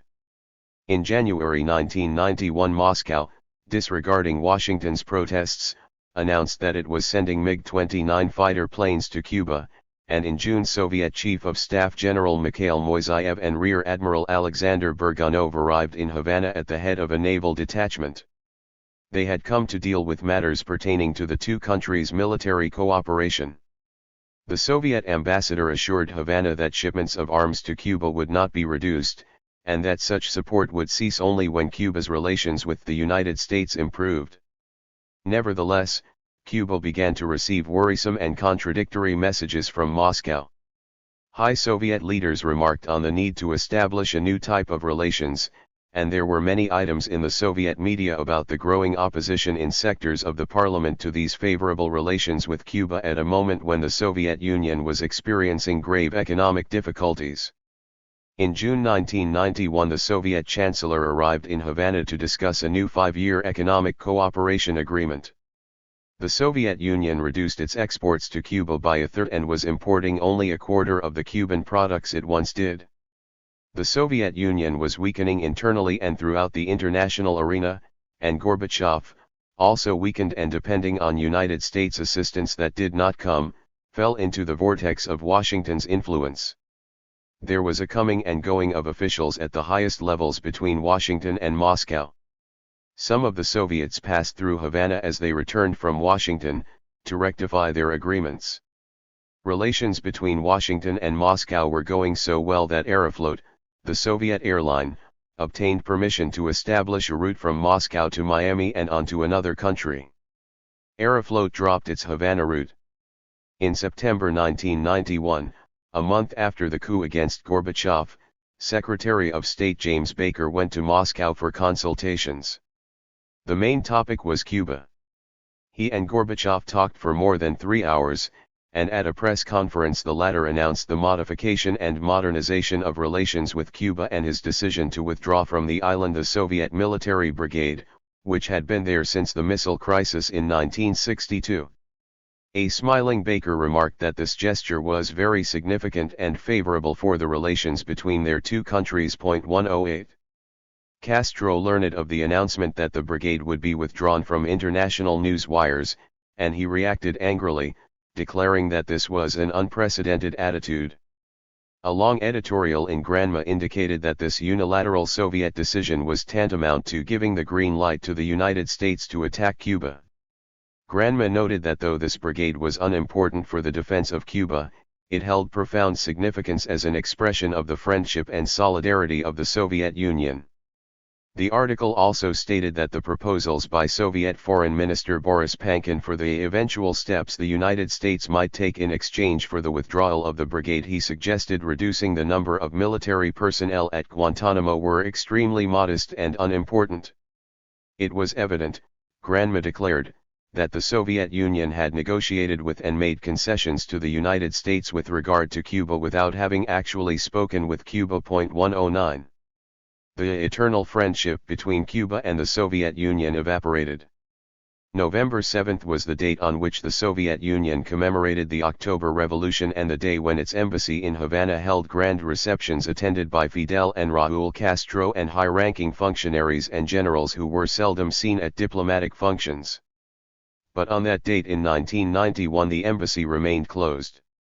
The Cuban government, on the other hand, recalled this memorable event with significant ceremonies in Havana and other cities. The glee of the anti-Castroites. Bush received the news of the Soviet brigade's withdrawal with particular enthusiasm and predicted Castro's fall. "It will be sooner than he imagines," he declared. Such declarations coincided with the Soviet Chancellor's arrival in Havana to negotiate with the Cuban authorities about the withdrawal. In Miami the anti-Castroites hailed it as a powerful psychological blow and the beginning of the end of the Castro regime. 110. So great was the enthusiasm of Moscanosa, the leader of the United States anti-Castroites and president of CANF, that he left for Moscow within the week. Now he was discovering affinities for the Kremlin leaders. "I feel an emotion I have not been able to transcend," he told a Spanish journalist who called him from Miami.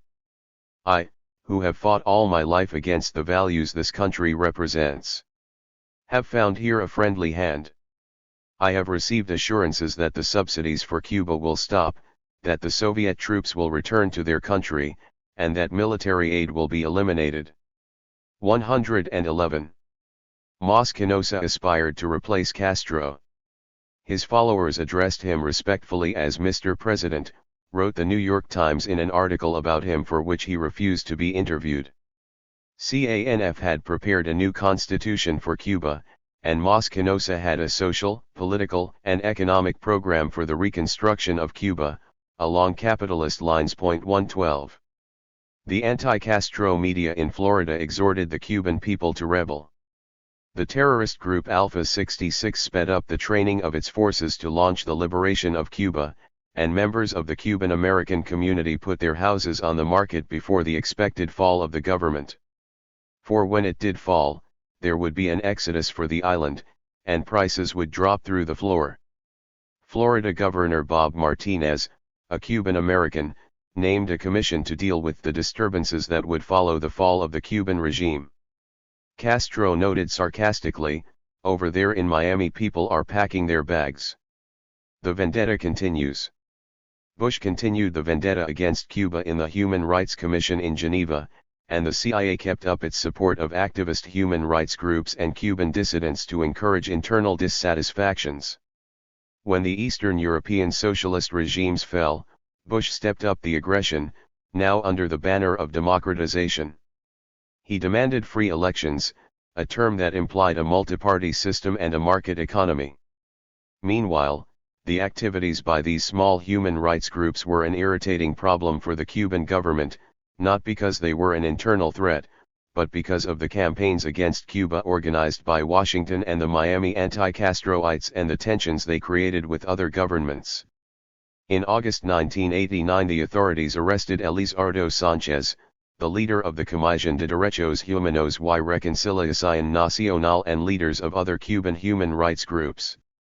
Granma accused them of spreading calumnies in their declarations to foreign television networks and anti-Cuban broadcasters sponsored by the United States, with the purpose of discrediting the Cuban courts. 113 They condemned the execution of Ochoa and other officers, calling them assassinations, and claimed that the Cuban authorities had drugged Ochoa before bringing him to the courtroom, and that all the defendants were victims of mistreatment and psychological torture. Washington condemned the arrests as a flagrant violation of human rights in the renewed actions of the Cuban government against activists. 114 Amnesty International and America's Watch, in separate reports, expressed their concern at the significant worsening of this situation in Cuba compared with the previous year. 115. The criminalization of such groups, the arrests of their members, Castro's declarations that he would not allow counter-revolutionary activities, and their occasionally violent harassment of the people invited strong protests from foreign governments and celebrities. They accused Cuba of repression, violating human rights, and failing to honor the civil liberties of freedom of speech and association. The activists claimed that their attackers were transported in government buses and that members of the state security forces dressed in civilian clothes participated. They also alleged that the Rapid Action Brigades had taken part in the attacks. The October 1991 arrests of Maria Elena Cruz Varela and 3 members of her movement, accused of defaming state institutions, printing publications, and having secret meetings, brought severe criticism. The Rio Group, meeting in Cartagena, Colombia, indicated that these arrests and Castro's declarations were an obstacle to Cuba's reintegration into the inter-American system. In a joint statement with 4 other former Costa Rican presidents, Nobel Peace Laureate Oscar Arias asked the Cuban government to free the prisoners. And in Havana, embassies of the European Economic Community countries made clear to the government their concern about the increase of repression in Cuba. 116. The Cuban government accused Washington of stimulating internal and public opposition and published and circulated among the HRC in Geneva a copy of a communication from the CIA office in Madrid, dated July 1991, urging these groups to become opposition parties.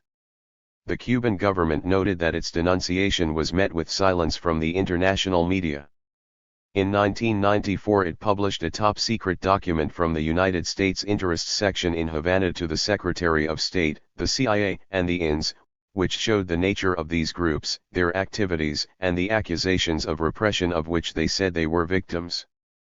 The document stated that in the applications for visas to leave Cuba, most did not show a real fear of persecution but rather a discomfort because of the deterioration of the economic situation.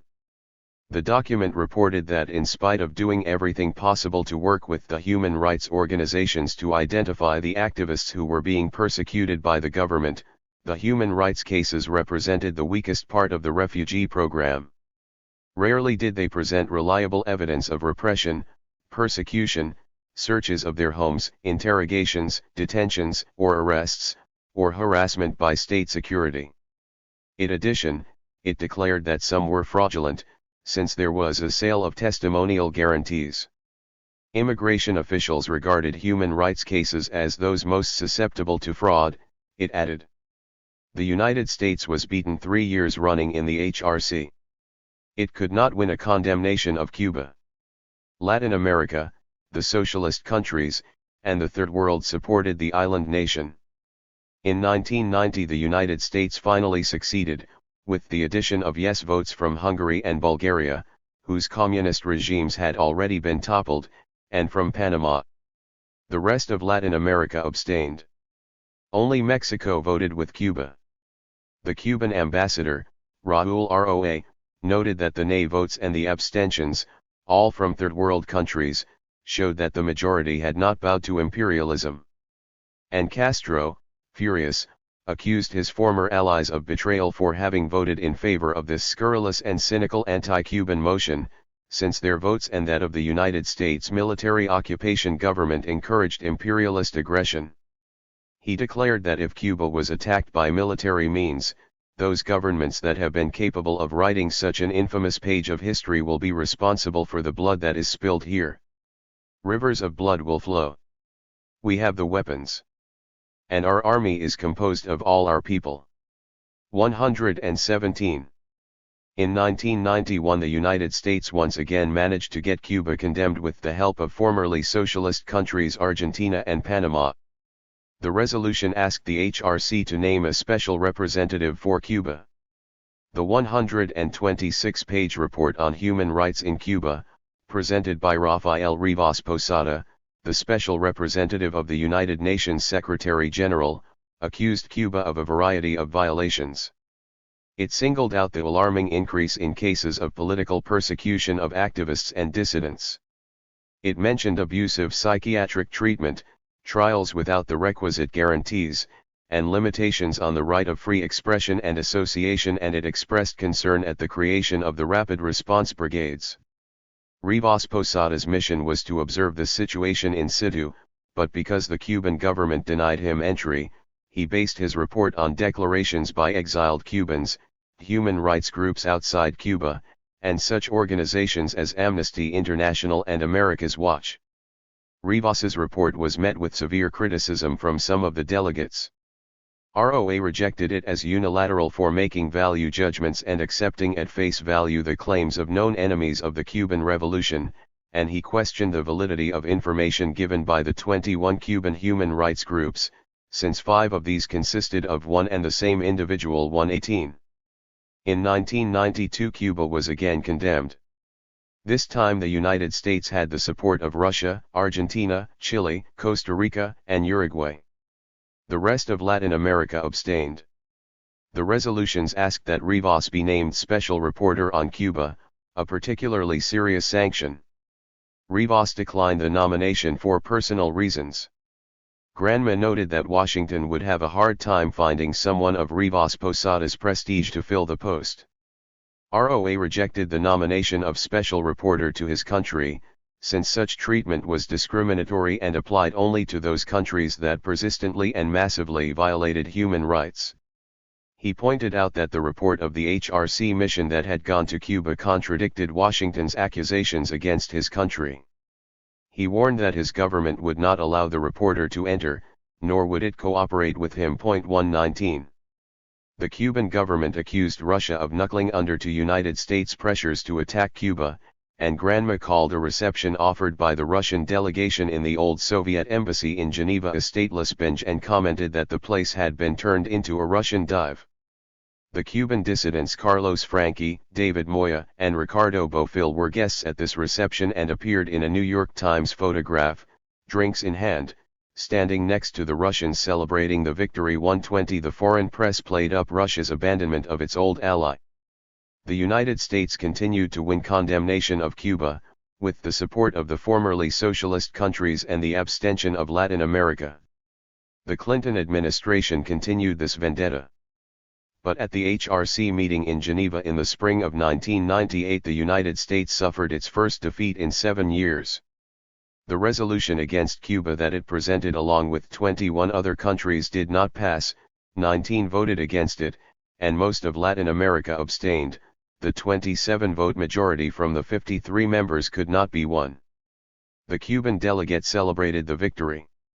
Today justice has been done and a blow had been struck against United States policies against his country, he remarked, and turned the accusation against the United States because of its traditional support for military dictatorships, its economic warfare against his country, and violating human rights with its embargo. 121. Fidel's Contras. Within a span of 10 days 2 serious incidents occurred in Cuba, both ended by firing squad. On December 28, 1991, a commando composed of 3 anti-Castroites led by Eduardo Diaz Betancourt entered the island. The others were Daniel Santovenia Fernandez and Pedro de la Caridad Alvarez Pedroso. They were captured as they arrived, and their weapons, munitions, explosives, and anti-Castro propaganda were seized. Some people in Miami believed that Díaz Betancourt, who had left Cuba illegally the year before, was a Cuban government infiltrator.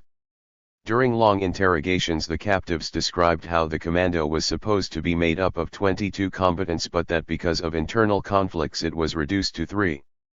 They claimed that their relatives knew nothing about the plan, and that the brains behind it, considered heroic by some in Miami and stupid by others, was Tony Cuesta. The objective was to carry out sabotage in movie theaters, dance halls, and recreation areas to create panic among the people, and later to dynamite important economic installations. They reported that they had been assured in Miami that Cuba was on the verge of insurrection. "I now realize," said Santovenia, "that the United States government has used me 122.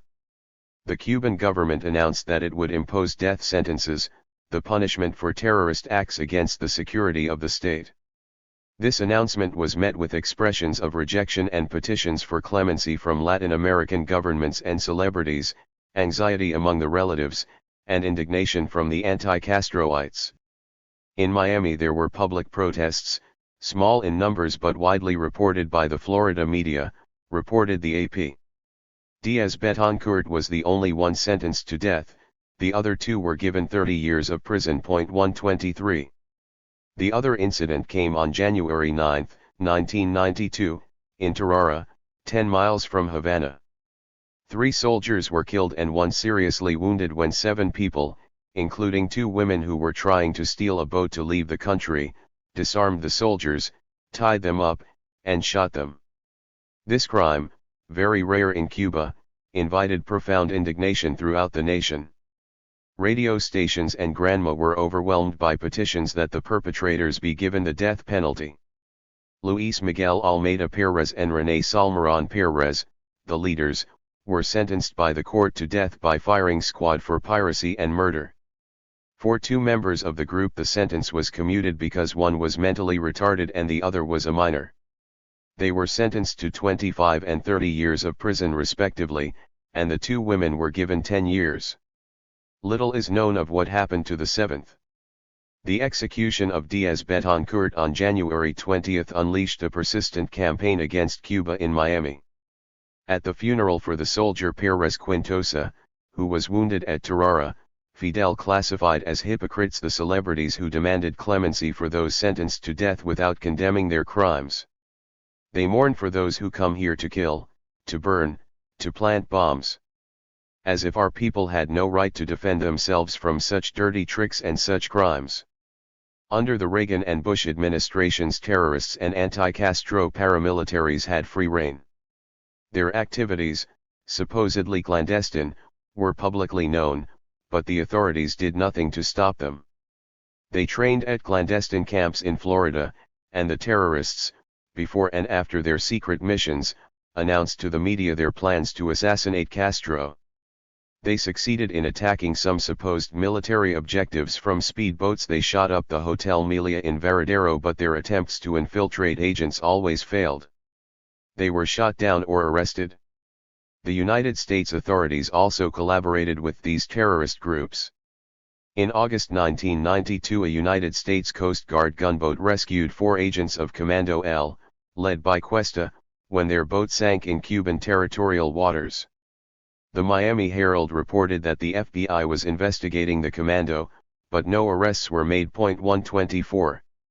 Gerardo Reyes, the Miami correspondent for El Tiempo in Bogotá, referred to the anti-Castro paramilitaries as Fidel's Contras.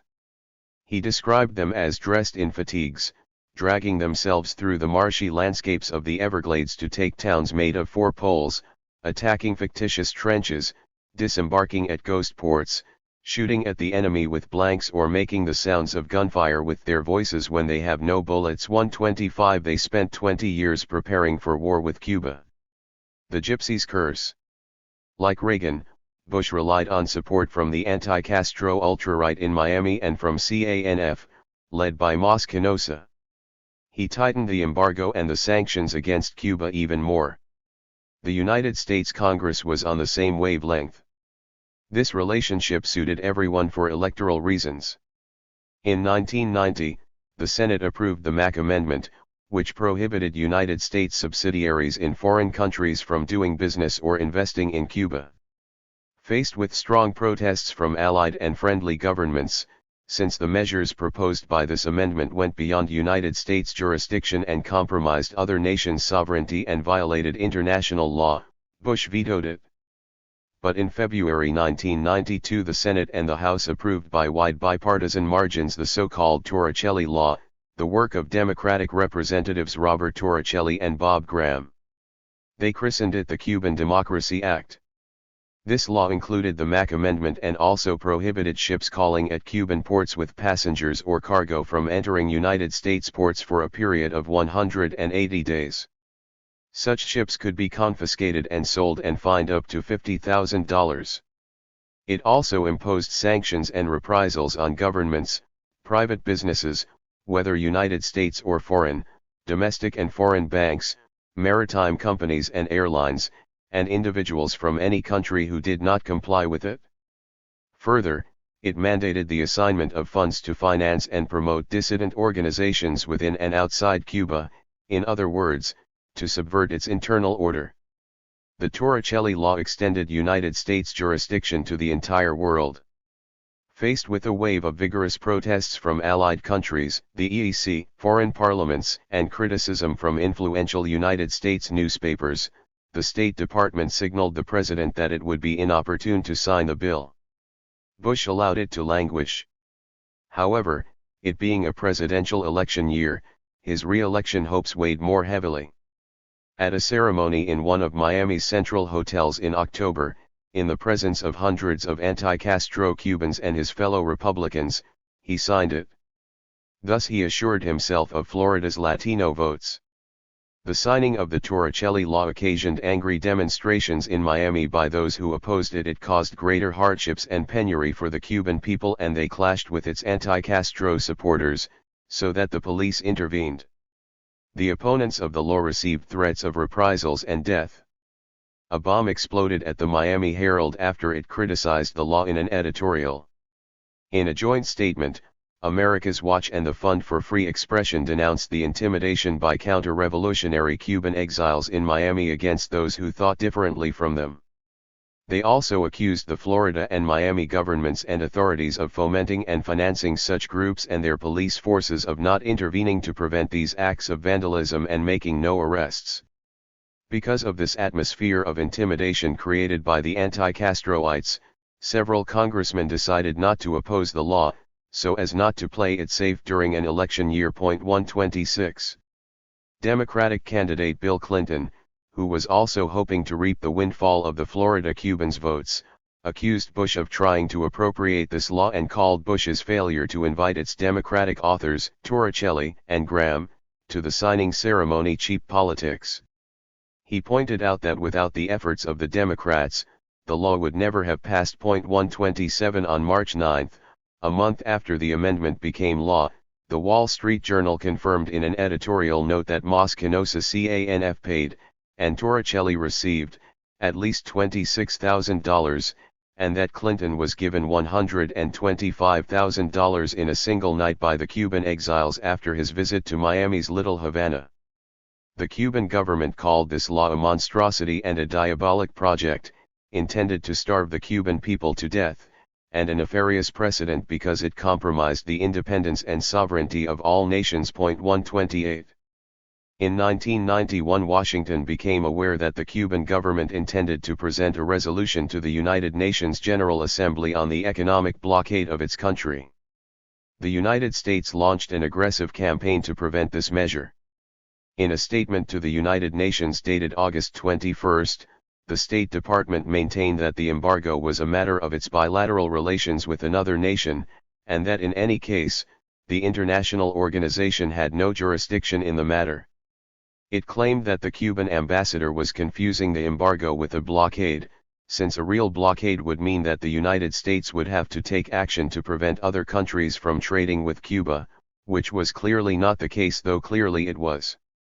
Introducing the matter before the General Assembly, the Cuban ambassador to the United Nations, Ricardo Alarcón, declared that the blockade harmed his country's right to life and existence and had a deleterious effect on the purpose and principles of the United Nations Charter and the normal development of international relations.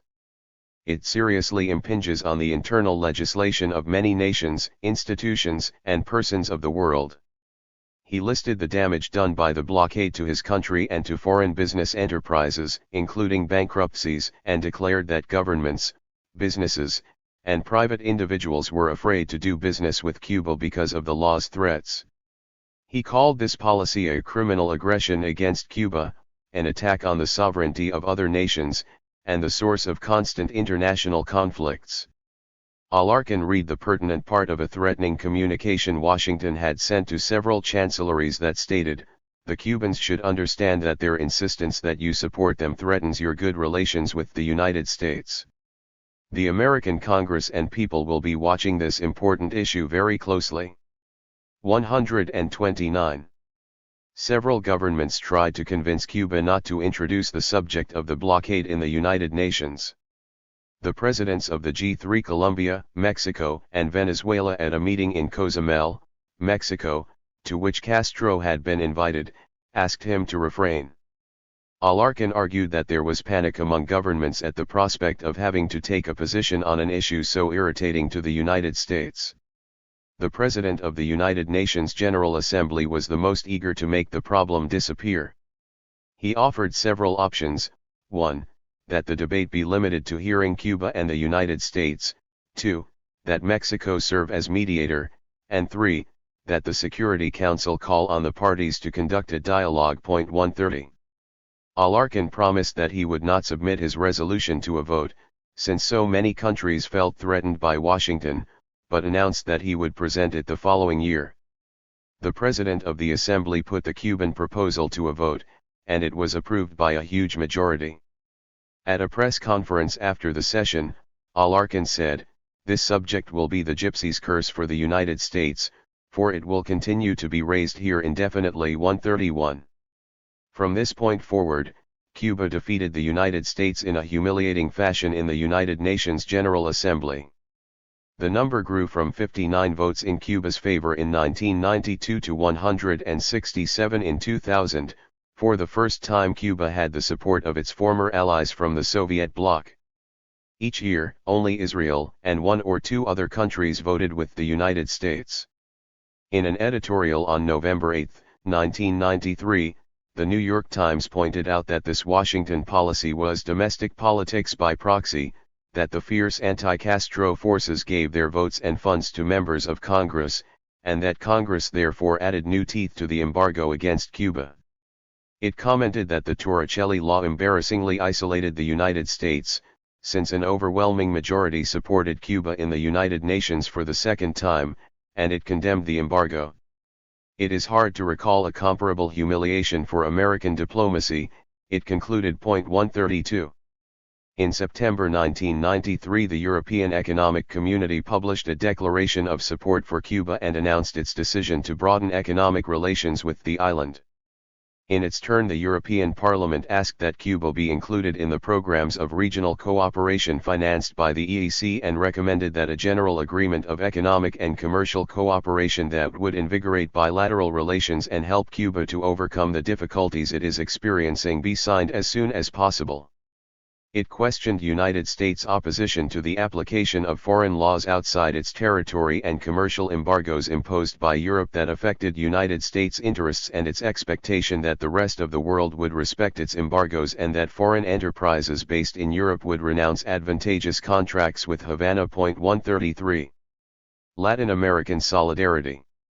Given the international obsession with openness, representative democracy, the multiparty system and the market economy, some Latin American heads of state thought it opportune to invite Cuba to join this current, so that it could become integrated with the rest of Latin America.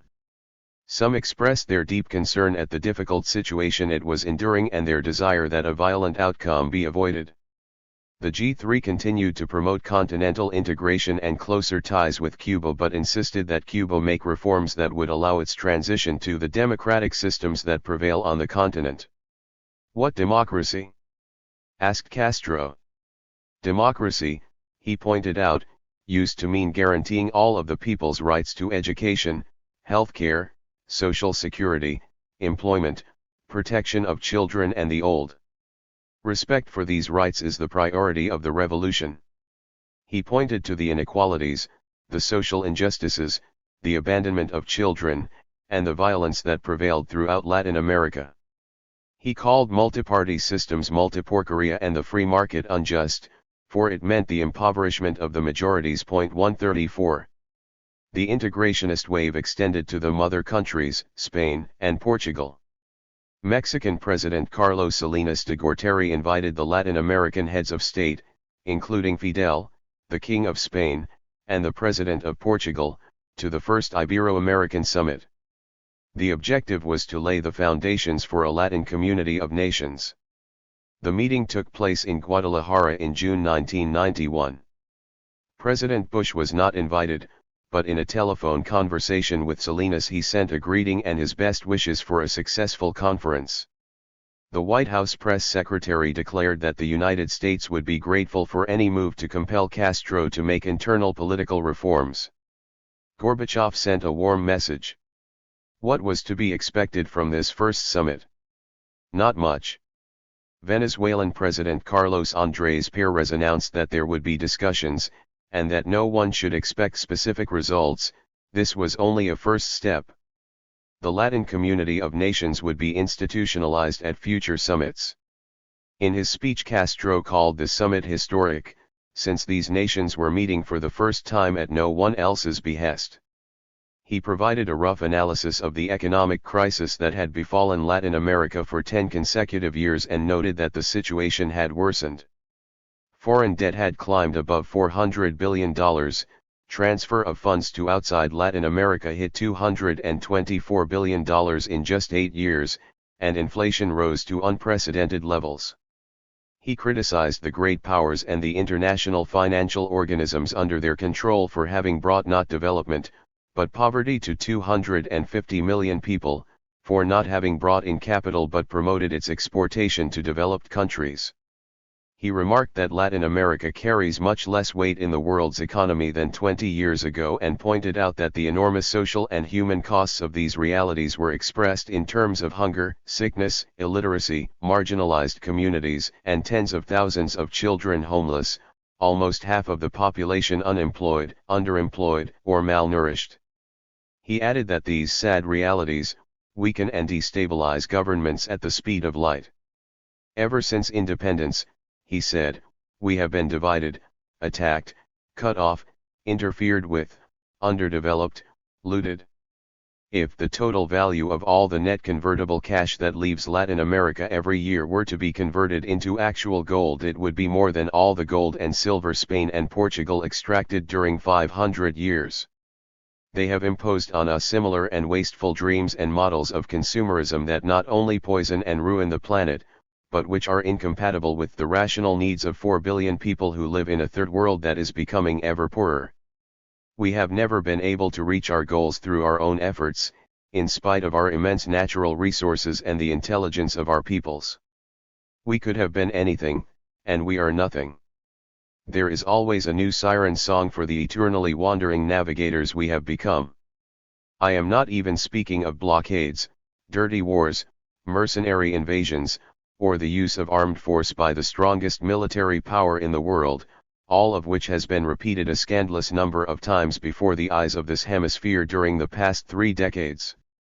But of illusions like the Alliance for Progress, the Baker Plan, the Brady Plan, and the most recent of these fantasies, the Initiative for the Americas.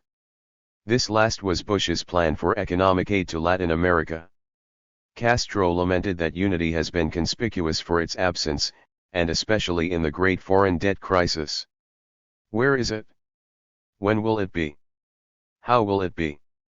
He added that the world was marching in an ever worse direction, with the world political hegemony by one superpower, which has often surpassed itself in the use of force.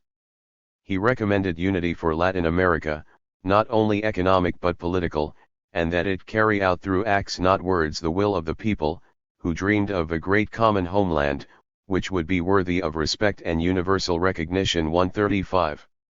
The final declaration conveyed the consensus of the heads of state with respect to economic integration, the quality of life of their people, democracy, and diversification of international relations. This was not a new accord but a reaffirmation of the principle of non-intervention and of defense for human rights, which were becoming the subject of routine litanies that diluted their power, wrote the Colombian economist Jorge Child. 136. The declaration did not mention the blockade on Cuba and ignored the Bush incentive. The Second Ibero-American Summit convened in Spain in 1992, the 500th year anniversary of the discovery of America, or the meeting of two worlds, as it was called on the other side of the Atlantic, and was celebrated with great splendor.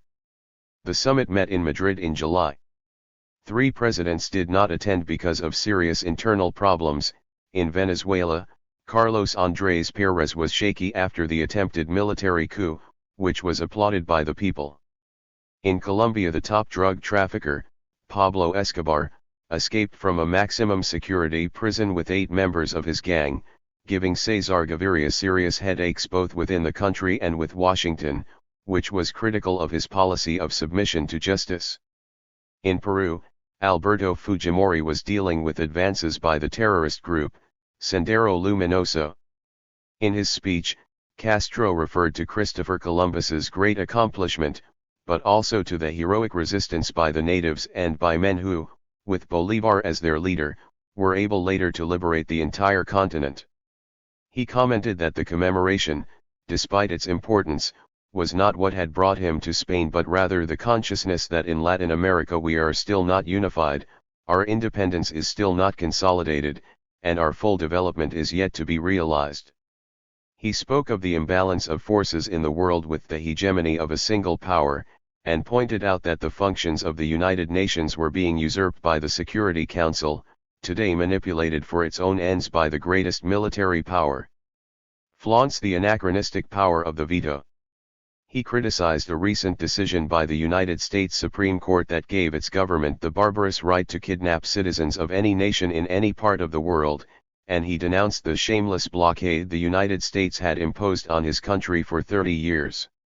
He pointed out the underdevelopment of the immense majority of the countries of Latin America, Africa, and Asia, which became European colonies starting exactly 500 years ago, and insisted on the historic necessity of union and integration of Latin America. 137 Colombian correspondents noted that these words were the most honest ones of the afternoon. 138. The final declaration reaffirmed the commitment to representative democracies and to respect for human rights and fundamental liberties as pillars of our community, mentioned the commemoration of the 500 years of the encounter between two worlds, and noted the end of bipolarity, which opened new possibilities for consensus to end the Cold War. Cuba and the blockade once again did not appear in the text. At the Third Ibero-American Summit convened by Brazilian President Fernando Collor de Mello in Salvador da Bahia, Brazil, in June 1993, Castro spoke of the crisis of a world torn apart by ethnic violence, fratricidal wars, the traumatic fragmentation of states, interventionism, the insecurity of all third world countries, and the growing disregard toward the principles of national sovereignty. He noted that there was talk of the beginning of a decade of hope for Latin America, but that there have never been more poor and marginalized people on our continent, never have the countries of Latin America suffered greater plunder.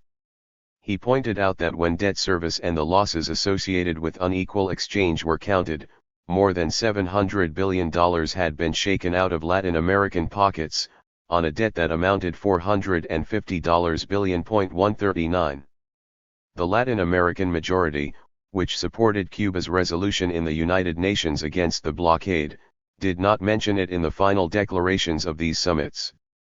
In 4 of the 200 lines of the Third Summit document, it noted that in other international forums there was talk of the necessity of eliminating the unilateral application, to political ends, of measures with an economic or commercial character, by any state against another state. Mexico and Spain polished Cuba's proposed resolution against the blockade in order to make it acceptable to the President of Argentina, Carlos Menem, a vehement opponent of Fidel, and to the Central Americans under Washington's thumb, the biggest opponents of mentioning the embargo. In June 1994, the fourth summit in Cartagena, Colombia, called by President Gaviria, found the country amidst a presidential campaign, ready to carry out the second round of voting in an atmosphere of confusion and unease. The media were concerned with the internal situation and paid scant attention to the summit, whose mild debates and declarations awakened no interest. Only Castro's presence moved the media. The final declaration, which had a strong neoliberal bent, maintained that improvement in the quality of life for the people of Latin America lay in more commercial treaties, more privatizations, and in a greater proportioning of the functions of the state. There was a vague formula again without mention of Cuba or the blockade of commitment to the elimination of coercive measures that affect the free development of international commerce and damage the conditions of life of the people. 140.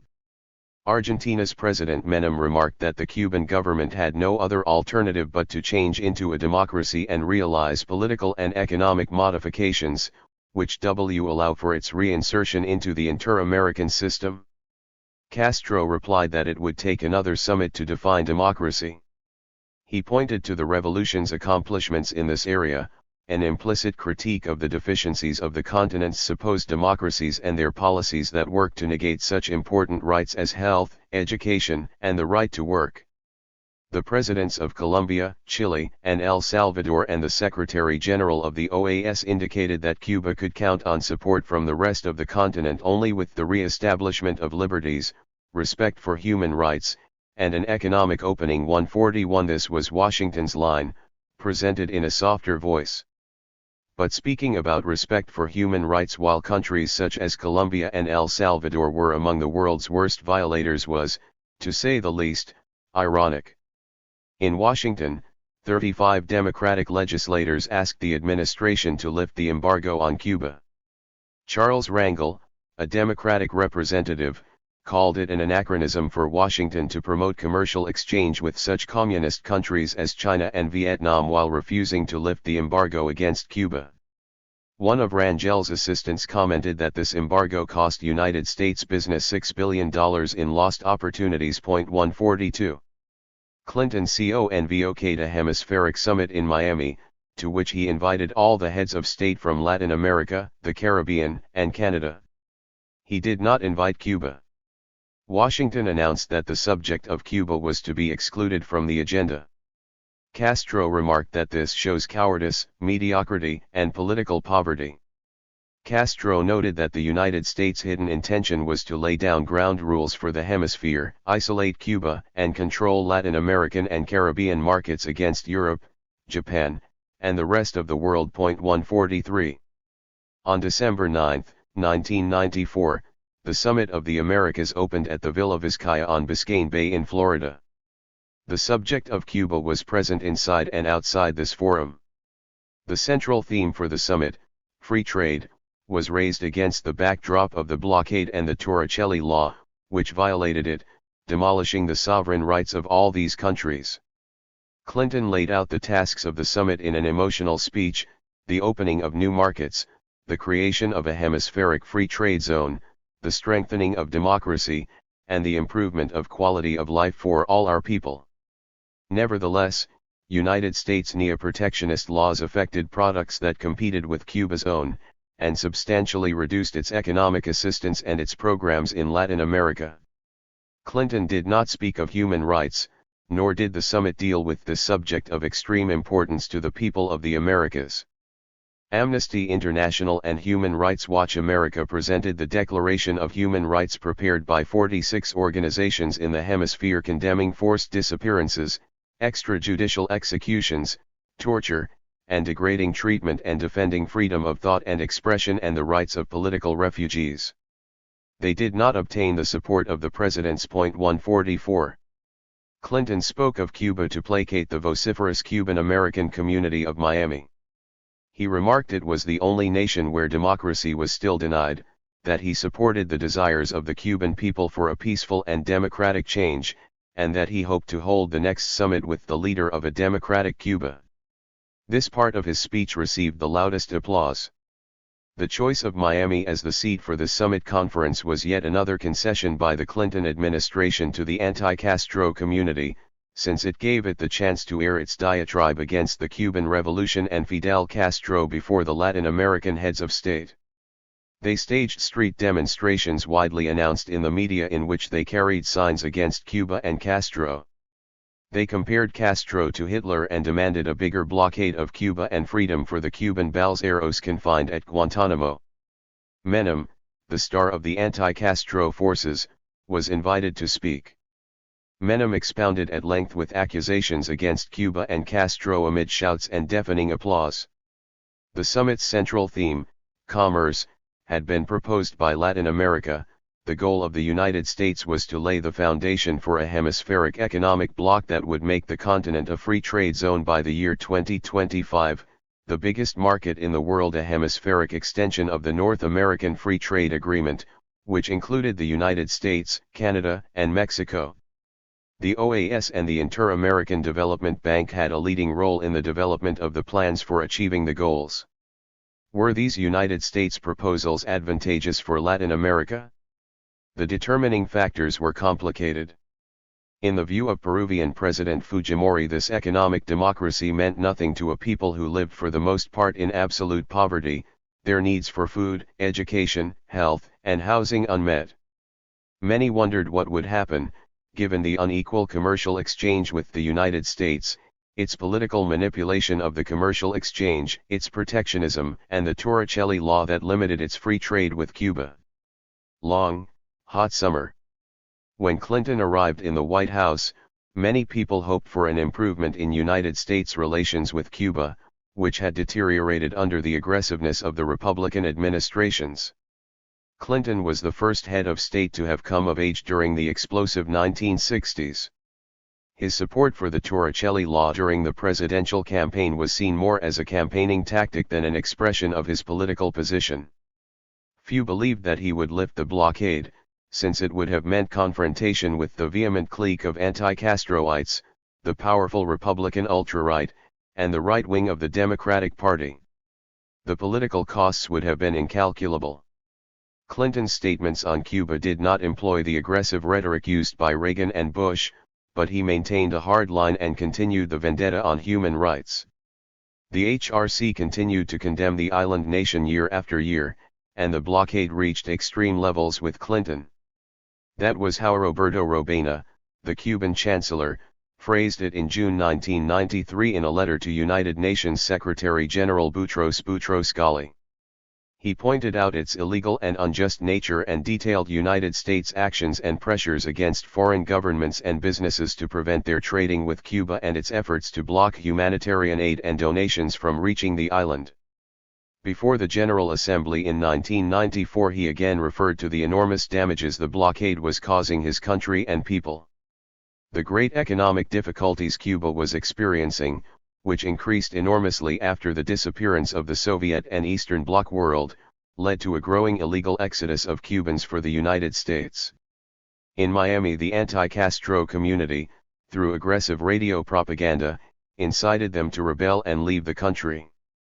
The legal privileges the United States conceded to this illegal immigration were a powerful incentive. When they arrived on the Florida coast in their fragile craft, they were received as heroes, and the anti-Castroites and the authorities opened their arms and their doors to them. Though Bush viewed the growing influx of Cuban balseros with alarm, he did nothing to stop it. When he was aiming at a second term, it was politically disadvantageous for him to go against the powerful Cuban-American community. When the Haitian refugees arrived in droves, fleeing the military coup against the Bertrand Aristide government, his policies were quite different. Bush ordered warships to create a naval cordon and the Coast Guard to prevent the refugees from reaching the United States coasts.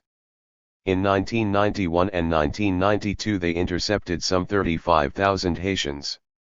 Some were deported back to Haiti, others were confined at the Guantanamo naval base. Human rights organizations protested. Democratic candidate Clinton criticized this policy as inhumane. Clinton inherited both problems. He followed Bush's policies on the Haitians and also watched the invasion of Cuban balseros with alarm. The invasion was beginning to grow quite large. The Anglos in Florida were protesting, and the refugees were no longer welcome even to many in the Cuban community, according to polls taken in the midst of this crisis. Between January and August of 1993 more than 6,000 balseros arrived, and 36 came by helicopter. On December 17, Cubans and Haitians arrived on a boat from the Bahamas. This joint venture alarmed Washington.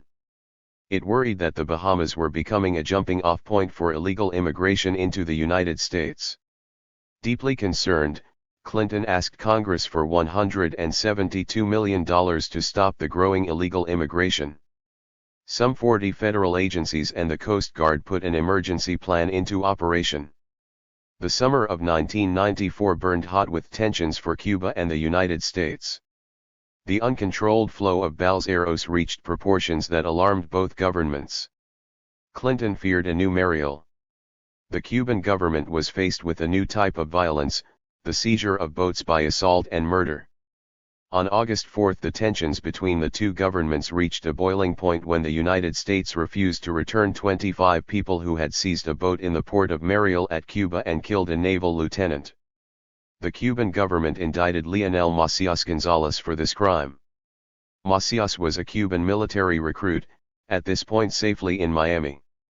The following day, in an attempt to seize a ferry that plied the route between Havana and Regla, a 19-year-old policeman was murdered. This was the third seizure in 2 weeks. The government suspended ferry service to prevent more attacks. The measure produced great anger among the people. Hundreds of people, most of them young, began to gather in the Avenida del Malecón and to protest. When the police appeared, there were clashes and stone-throwing incidents, shots, and shouts of protest against the government. The protest turned into massive demonstrations in several streets. The demonstrators broke windows and attacked warehouses, hotels, and diplomatic stores where the Cuban public could not shop because they accepted only foreign currency. The daily paper Juventud Revolt reported that 35 people were injured, among them 10 police officers, and that a significant number of arrests had been made. This was the first mass protest against the government and Fidel Castro went to the scene of the riots and talked with the crowds. He congratulated those who had helped the police contain the disturbances and stop the attacks. This situation could not continue, he remarked. Either they take serious measures to guard their coasts or we will stop putting obstacles in the way of those who want to leave the country, and we'll stop hindering those who want to come here to look for their relatives. We cannot continue to guard the United States coastline. The following day, in spite of a heavy rain, there was a gathering of more than 500,000 people in Havana's Plaza de la Revolución to pay tribute to the policemen killed during the seizure of the tugboat. They carried flags, sang the national anthem, and chanted slogans supporting the revolution and Fidel. Until now, said Castro, the tension has been with countries with few possibilities, which is not the case with Cuba. Cuba was not Haiti. 145. There was confusion in Washington. Officials complained about the desire they witnessed at the top levels of the government to please the anti-Castro forces for personal reasons. Lawton Chiles, Florida's Democratic governor, had ambitions for another term and needed their votes. But Clinton and Chiles needed to end the influx of refugees. Little by little the Clinton administration hardened its policies aimed at stopping, once and for all, the illegal exodus of Cubans for the United States, provoked by its own policies and the anti-Castroites who supported the illegal emigration. The privileges the United States granted the exiles for 3 decades as a weapon against the revolution had now become a harakiri for the United States and an escape valve for Cuba. Between January and August a total of 6,000 balseros entered Florida in groups of 200, 300, and 500. 15 arrived by helicopter. Clinton ordered a new naval cordon. Operation Distant Shore was intended to slow the entry of Cubans and stop the exit of boats to rescue relatives. On August 21, 1,180 Cubans were rescued on the high seas and brought to Florida. The governor declared a state of emergency and asked for help from the federal authorities. The balseros were installed in military tents at a base 20 miles from Miami, but there was not enough room there. Attorney General Janet Reno warned that those who resorted to violence to hijack boats or planes to leave Cuba would be arrested and charged. 5 days later she announced that those who entered illegally would be arrested and sent to the Guantanamo naval base, to prevent the Cuban government from using the exodus as an escape valve for its problems. This marked the end of the privileges enjoyed by the Cubans since the Johnson administration. More than 15,000 Haitians were already confined to the Guantanamo base. The Cubans arrived and were placed in tents in fields surrounded by barbed wire, separated from the Haitians. This base became a concentration camp, alleged Castro. He criticized the measure, which created greater tensions with Cuba. Leonel Macias Gonzalez, the Cuban recruit accused of having murdered the Navy lieutenant in Mariel, was arrested in Miami. Castro warned that this gesture was not enough, that the problem was more serious than ever, the crisis much graver, and that the United States must take rapid, efficient, and serious measures to change its immigration policies, since they were the reason for the illegal emigrations promoted by thousands of hours a week of radio warfare. The exodus did not stop. Clinton called the Florida governor, Mosquenosa, and other Cuban anti-Castro leaders to the White House to study a series of measures to put pressure on Cuba.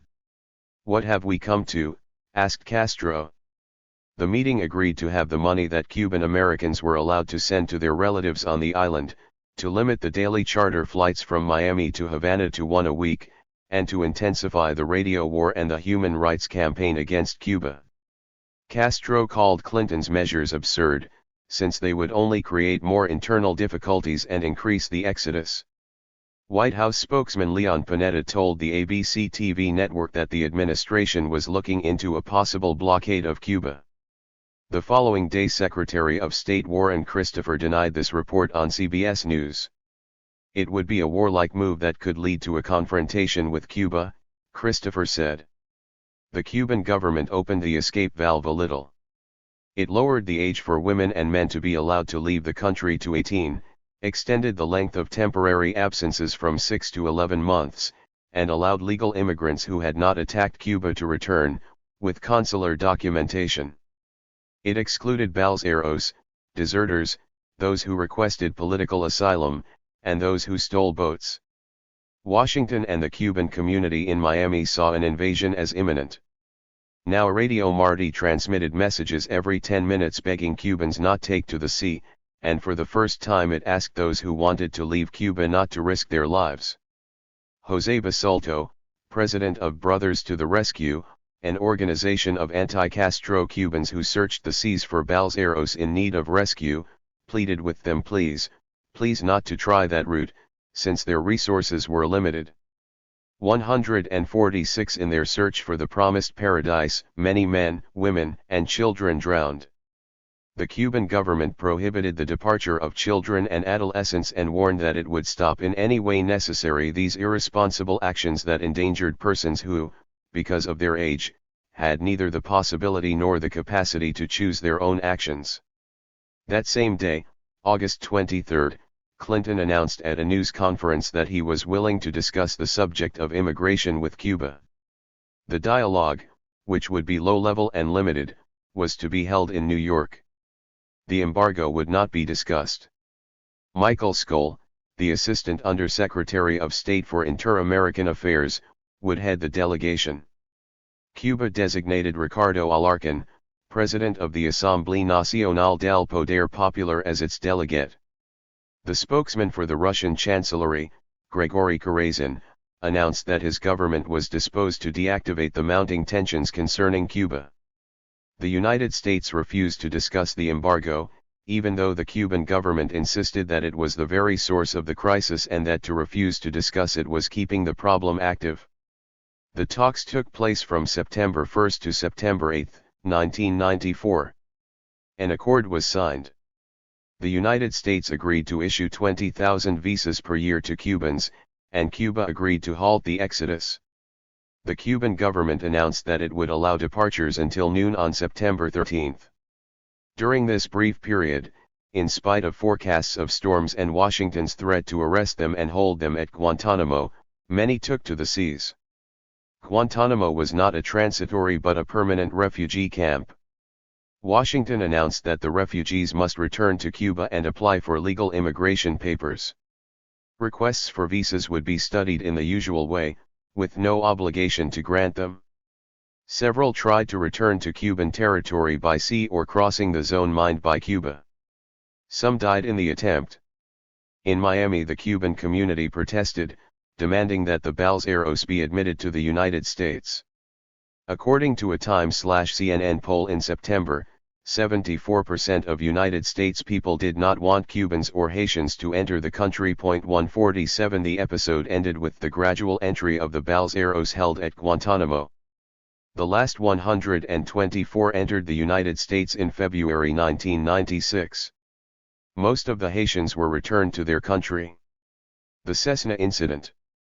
In February 1996, Cuban MiG fighters shot down 2 Cessna aircraft belonging to Brothers to the Rescue, resulting in the deaths of 4 Cuban Americans.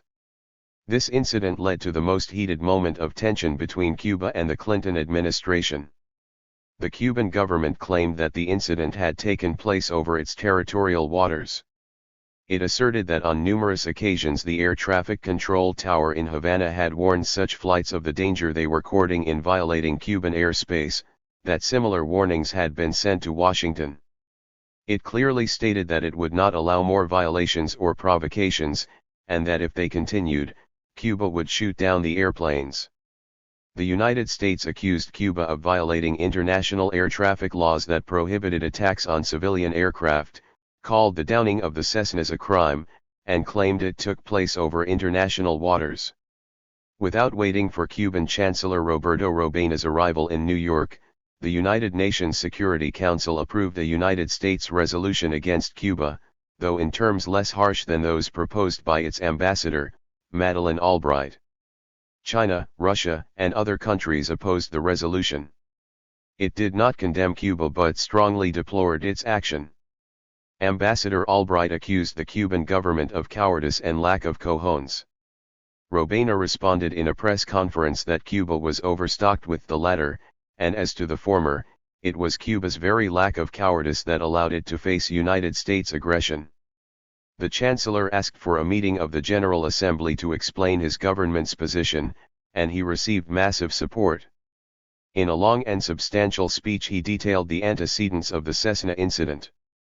He gave an accounting of 37 years of United States aggression against the Cuban Revolution and violations of Cuban sovereignty. The New York Times reported that United States intelligence sources claimed that at least one of the aircraft and perhaps all 3 piloted by Basulto, escaped were violating Cuban airspace, and that the Cuban authorities did warn them of the danger they were running. These statements were never repeated. What did ensue was a torrent of accusations against Cuba by the administration, Congress, Republican political candidates, and the vociferous and enraged anti-Castroites. Moscanosa demanded the harshest sanctions against Cuba and pointed out that this was Clinton's golden opportunity to gain the votes of conservative Cuban Americans. He demanded that relations be severed, that the United States Interests Section office in Havana be closed, and that all telephone communications, charter flights from Miami, and the remittance of dollars to relatives by Cubans in Miami be cut off. "That would be shooting ourselves in the foot," commented Wayne Smith, who had headed the United States Interest Office in Havana during the Carter years, since such measures would go against Clinton's policy of trying to move closer to the Cuban people. One member of the Cuban American community called such measures illegal because they would cut off the rights to travel and associate freely. 148 Clinton announced that he would limit the movements of Cuban diplomats in the United States. Cuba warned him that it would do the same with United States personnel in Cuba. Clinton offered to compensate the families of the dead men with frozen Cuban funds, which amounted to $100 million. Following Moscanosa's line, he suspended charter flights and dollar remittances to relatives in Cuba and ordered an increase in Radio Marti broadcasts to Cuba. Still, he warned that these measures would be reviewed every 6 months. The topic of Cuba moved to the forefront of the presidential campaign. The Republicans accused Clinton, who was seeking re-election, of taking weak and ineffective measures. Incited by Moscanosa and Company and pressured by Republican criticism, Clinton signed the Cuban Liberty and Democratic Solidarity Act, known as the Helms-Burton Act, though he had announced that he would veto it for fear that it would cause difficulties with allied and friendly countries. Helms-Burton forbade countries and individuals to trade with Cuba. They would be refused visas or not be allowed to trade with the United States. It allowed Cuban Americans to file suit against foreign businesses and individuals who benefited from properties confiscated from them by the Cuban government. As he had foreseen, this law caused Clinton serious problems among his allies. The EEC warned him that it would take measures in reprisal if the act were not overturned. Clinton was unable to apply it fully. In 1998 he continued at half throttle. He did not want problems with his European allies. This law also affected United States corporations, and the largest of them registered their complaints. Protests also came from the Chamber of Commerce and the Association of North American Exporters. In Havana, Ricardo Alarcon claimed that Brothers to the Rescue was a terrorist organization, accused Clinton of pandering to these groups in Miami, and noted how pathetic it was to see a government that aspired to lead the world acting like a gang of Hialeah councilmen. 149. In 1996 the International Civil Aviation Organization concluded that the Cessnas had been shot down in international airspace. The Cuban government rejected this conclusion. The organization was guided entirely by the United States version of events, Cuba claimed. The party's over. Many believed that the collapse of the communist world would also mean the end of the Cuban Revolution. By 1992 its economy had hit rock bottom. But in the midst of enormous difficulties and deliberate internal and external pressures, and without making concessions to the West or, as Fidel maintains, endangering the principles of the revolution, Cuba carries out political changes and modest economic reforms. By the middle of 1996, $2.1 billion flowed into 34 economic sectors, especially into the tourist industry. 150 There was talk of the Chinaization of Cuba, since it was keeping its socialist system along with a market economy controlled by the government. Fidel traveled to China in the middle of 1995 and was amazed. In spite of the embargo and the Torricelli and Helms-Burton laws, Cuba maintained commercial exchanges with United States allies, its own former allies in Eastern Europe, Russia, and with some of the former Soviet republics. In 1996 Washington threatened to impose sanctions on them if they continued to trade with Cuba. Russia arrived at an agreement with Cuba to finish construction of the nuclear generating plant at Camagüey, which was suspended as the Soviet Union collapsed. Castro remained strong. Cuba would not make reforms that would weaken the socialist system. Though some areas were weakened, Cuba maintained the great achievements of the revolution in education, health, sports, culture, and scientific advances, and it distributed its scarce resources equitably among the populace. Year after year the situation had been improving, but it was confronting new internal dangers, noted by Castro. Private business, though small and limited, awakened appetites for the enchantments of capitalism and brought new forms of corruption, which the government was fighting with stern measures. The United States and world leaders continue to demand that Cuba democratize, establish a market economy and political pluralism, and make room for activists and dissidents. Fidel has stated again and again that he will not make some capitalist changes, that he will maintain the hegemony of the Communist Party, and that he will not allow counter-revolutionary activities. He continues to raise banners in defense of communism. Although Cuba is no longer a leader among Third World nations or a threat to the stability of Latin America or the security of the United States, Washington continues its aggressive policies against the island. In 1996, pressured by the Republicans and the vociferous anti-Castro Cuban American community, an important electoral factor in Florida, Clinton approved the Helms-Burton Act, whose objective was to tighten the embargo and strangle the Cuban economy. The Cold War continues with Cuba, commented Fidel. This law, with its extraterritorial reach, erased the sovereignty of all states. Clinton did not apply it to its fullest, responding to protests from his European allies, who threatened to take reprisals. In spite of the difficulties caused by the blockade and United States aggression, the Cuban people did not lose their joy, their creativity, or their enormous dignity. Cuba continues to be an example for many, and Fidel remains one of the great figures of the 20th century. Epilogue. The end of history? The collapse of the Soviet Union and the disappearance of the communist regimes in Eastern Europe spelled the end of the Cold War, the ever-present danger of a confrontation between the two superpowers and, as a result, the end of the global balance of power. The United States, now the sole military superpower, has secured its global hegemony and promotes NATO's new alliances with countries of the former Soviet bloc, thereby effecting great changes in the geopolitical map of Europe.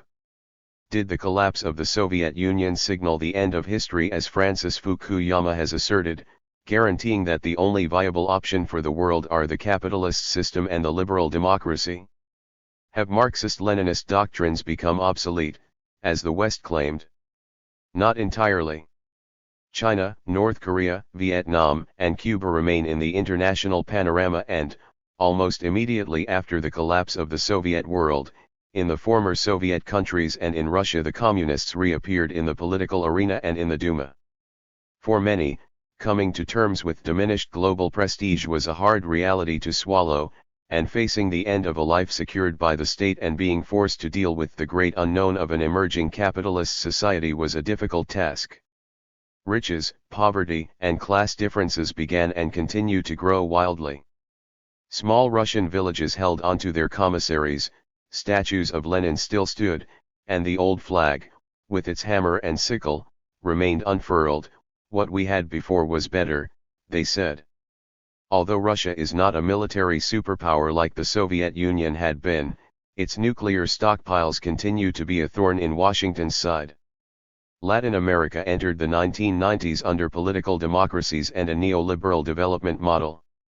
After decades of internal armed conflicts, the region started to awaken to the new experience of peace and hopes of stability.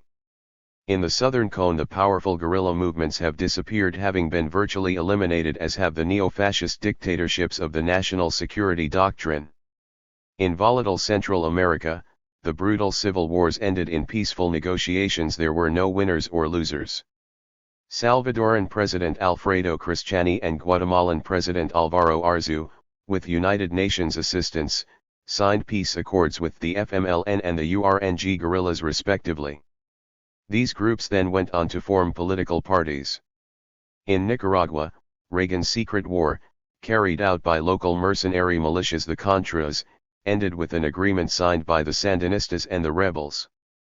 These peace accords were possible only after Reagan had left the White House. The remaining guerrilla movements in Latin America are the Colombian FARC and ELN, Peru's greatly weakened Sendero Luminoso, and in Mexico the Zapatista National Liberation Army, whose spokesperson is the charismatic subcommandant Marcos. Neither the powerful Colombian groups or Sendero have the chance to take power. They cause great internal problems, but these armed conflicts are far from becoming all-out civil wars. In 1990, in Nicaragua's presidential election the Sandinistas were defeated by Violeta Barrios de Chamorro, who was openly supported by President Bush. Nonetheless, they gracefully ceded power and aided in reducing the armed forces, in disarming the Contras, and in achieving a peaceful transition toward a capitalist democracy. However, unemployment, underemployment, poverty, and unfulfilled promises led to the rearmament of the Recompas and Recontras. Between 1992 and 1993, they were close to 23,000 in number. 1. Arnaldo Alemán, who succeeded Chamorro, veered more to the right, embraced Somatism, and negotiated peace with the Recompas and Recontras. Yet his tenure was plagued by 5 years of corruption scandals, the peddling of influence, illicit enrichment.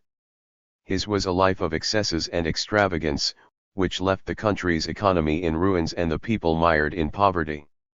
In 2001, Enrique Bolaños was elected despite the unpopularity of his government. Although Daniel Ortega was defeated for the third time, he and the Sandinistas continue to be an important political force. The year 2002 brought new scandals for Aleman. In December, the National Assembly stripped his immunity as former president to bring him before the court for laundering of $100 million, and for a multi-million-dollar fraud perpetrated against a state television channel. In El Salvador, almost immediately after the signing of the peace accords that had brought enormous hope to the people, Cristiani decreed a broad amnesty to appease the military elite. That move, which basically served to legitimize impunity, was fiercely rejected by many in the country and by the international community.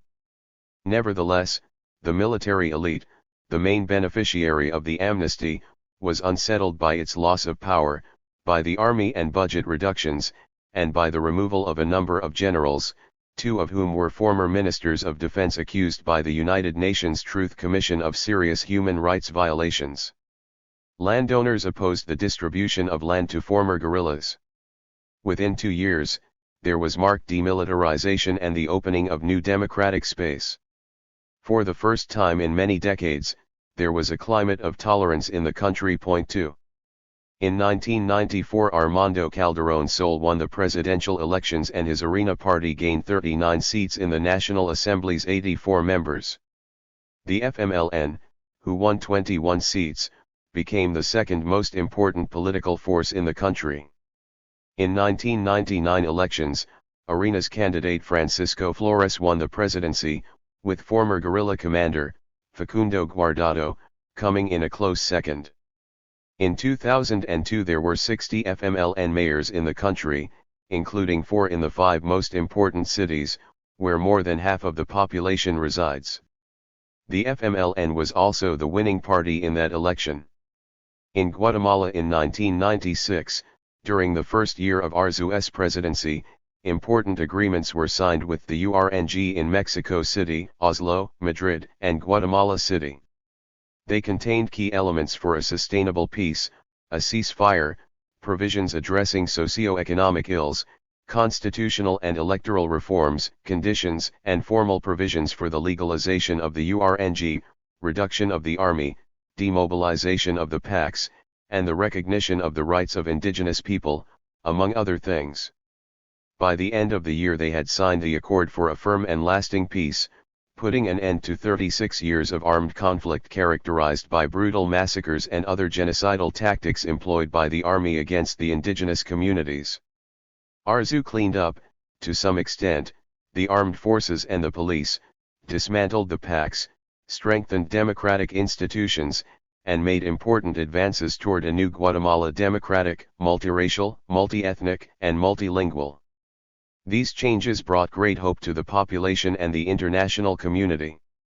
Nevertheless, Guatemala and El Salvador, which has had the highest rate of homicide in the Western Hemisphere, remain immersed in internal violence and common crime, assassinations, kidnappings, car hijackings, bank robberies, residential burglaries, organized crime in which the military and police are sometimes implicated, and the violence and corruption associated with drug traffic, which permeates all levels of society.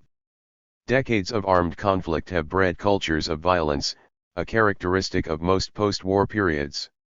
Many people were born and have grown up in countries at war, where hundreds of thousands of weapons are readily available on the black market. According to official sources, in Guatemala in 2002 there were 1.7 million weapons in the hands of traffickers. In Guatemala, a new aspect of criminality was the public lynching of ordinary delinquents, some of whom were merely targets of personal vendettas. At the end of the century, Guatemala's democracy appeared to be in danger. The growing political prominence of Efraín Ríos Montt and his party, Frente Republicano Guatemalteco, also the party of the old military guard, was a significant threat. Ríos Montt was president of the Congress, held a majority in parliament, and controlled the government as well as the Supreme Court of Justice. He established new military and economic power groups, and his son, General Enrique Ríos, was chief of the state military high command.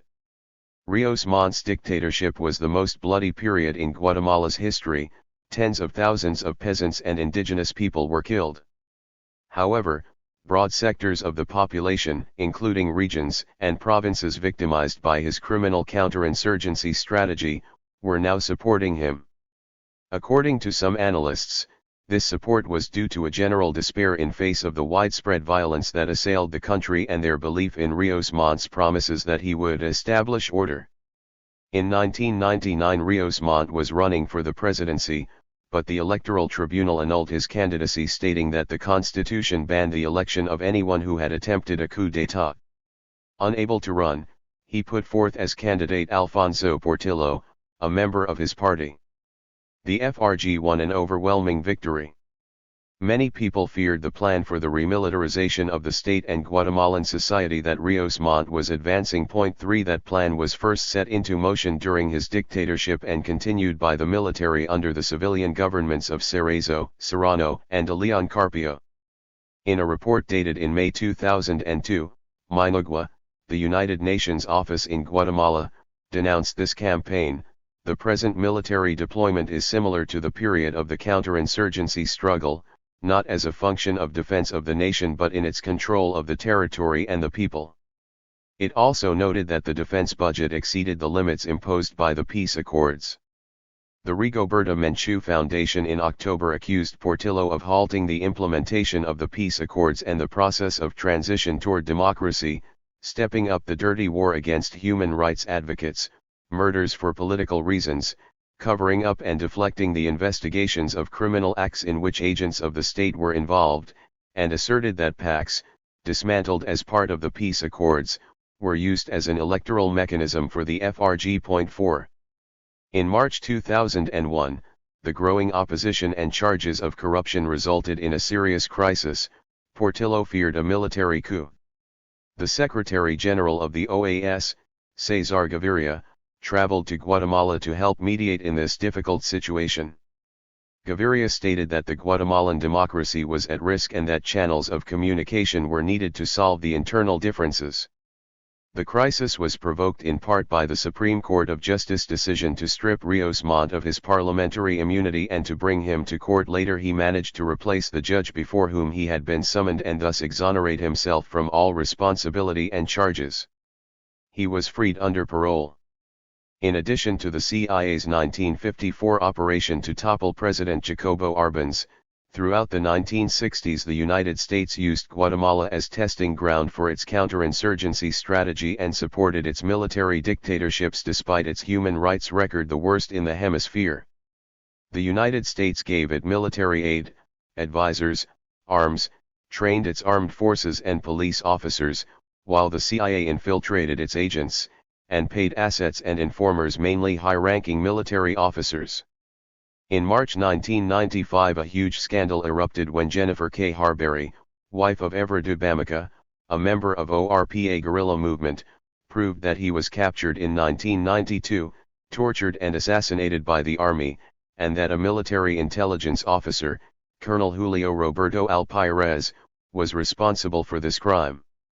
She also discovered that Alpirez, who had already been implicated in the 1990 murder of the American citizen Michael Devine, was a longtime CIA asset.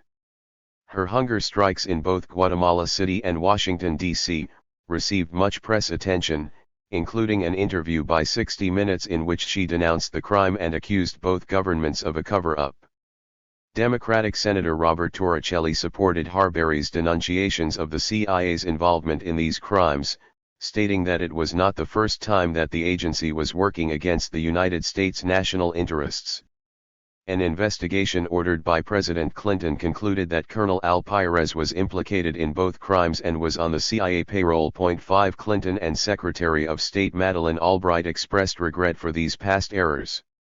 During a 4-day trip to Central America in 1999, Clinton apologized to the Guatemalan people for the support the United States government had given the military and intelligence forces responsible for the brutal repression.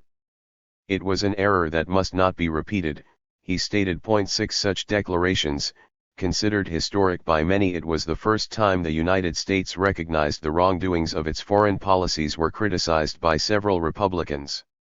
10 years after the amnesties given in the name of national well-being by civilian governments, co-opted by the ever-present military, those benefiting from them were no longer safe. Judges from Spain, France, Belgium, Holland, Germany, Switzerland, and Italy began in 1998 to issue orders for the capture, extradition, and trial of Argentina's former commanders and high-ranking officials responsible for the assassination and disappearance of some of their nationals, and against Augusto Pinochet for genocide, kidnapping, and other crimes associated with the notorious Operation Condor. The year 1998 would prove to be watershed. In October of that year, Scotland Yard arrested Pinochet in a London clinic by order of the Spanish judge Juan Baltasar Garzón. Garzón charged Pinochet for crimes against humanity, for the torture, murder, and disappearance of Spanish citizens during his dictatorship. He asked for Pinochet's extradition in order that he be judged in Spain. Pinochet remained in detention almost 2 years, while Garzón wrestled with British and Chilean authorities. There were loud protests in the streets from exiled Chileans, children of Pinochet's victims, and anti-Pinochet protesters, demanding his extradition and trial. His supporters also took to the streets, demanding that he be set free. Chilean authorities and Pinochet's lawyers insisted that he must be judged in Chile and argued that his mental conditions could not withstand the pressures of a just trial in a language foreign to him. The British authorities released Pinochet for humanitarian reasons. He was mentally unfit to stand trial, and the Chilean government whisked him back home in a plane sent from Chile that for months had been waiting at a London airport. Great Britain released Pinochet to avoid tensions with Chile. His army colleagues, friends, family, and supporters were in a festive mood upon the general's return, meeting him at the airport and giving him a red carpet welcome. A year later, in July 2002, the Chilean Supreme Court, with a vote of 4-1, definitively closed the only case brought against Pinochet in Chile. He had been charged with 75 murders and kidnappings under the operation called Caravan of Death. The reason given by the court was the deterioration of mental faculties. Later, Pinochet announced his resignation from his post as senator for life for the good of the country, but kept his immunity as former president and his salary. If the announcement by the government that justice has been done has not transformed us into the laughingstock of the world, wrote Chilean writer Ariel Dorfman, it is only because the world had already lost any hope that the promise trumpeted when Pinochet returned to Chile would be honored. 7 President Ricardo Lagos came to his defense to avoid confrontations with the aggressive upper echelons of the military and with the right-wing Chileans, both powerful and pro-Pinochet.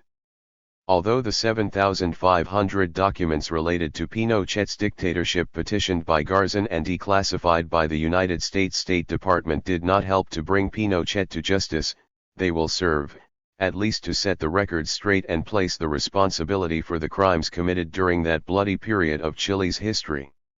Some documents revealed that Henry Kissinger, then Secretary of State under Nixon, was the most involved American personality in the coup against Allende, that he withheld information of the atrocities committed during and after the coup, and that since 1974 he, the CIA, and personnel at the United States Embassy in Buenos Aires were abreast of the terrorist activities of Operation Condor and of cases of disappearances. One document is the transcription of a conversation in La Moneda in June 1976 between Kissinger and Pinochet, in which the former said, "We have sympathy for what you are doing," and reassured him that, as far as human rights were concerned, the United States would not take issue with his regime. Other documents strongly suggested egregious human rights abuses by Pinochet. Manuel Contreras, former colonel and former chief of DINA, who was sentenced to 7 years in prison for assassinations in Chile and abroad, confirmed that all DINA's activity was carried out under Pinochet's orders. 8 In 1999, Garzón learned that Kissinger was in London and requested the British authorities' permission to interrogate him regarding Operation Condor. Many pertinent documents carry his signature. His petition was denied after the United States State Department declared that Kissinger was not authorized to answer questions related to his tenure as Secretary of State. 9.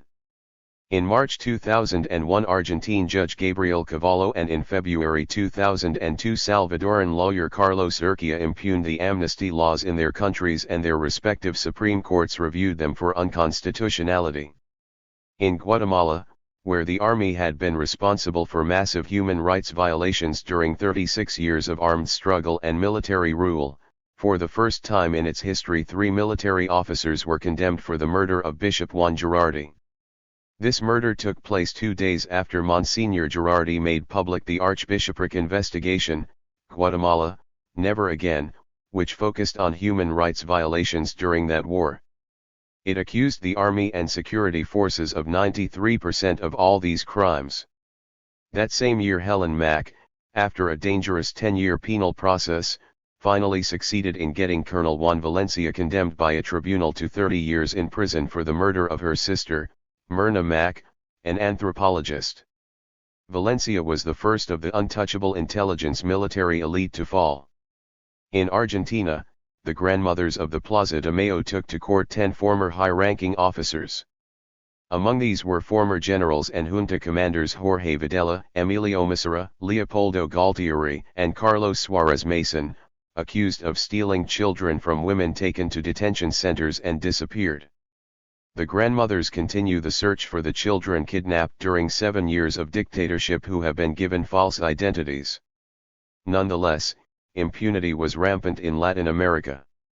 In November 2002, an Amnesty International report denounced the pressure exercised by the military and sometimes by governments to impede the pursuit of justice in cases where the military was implicated.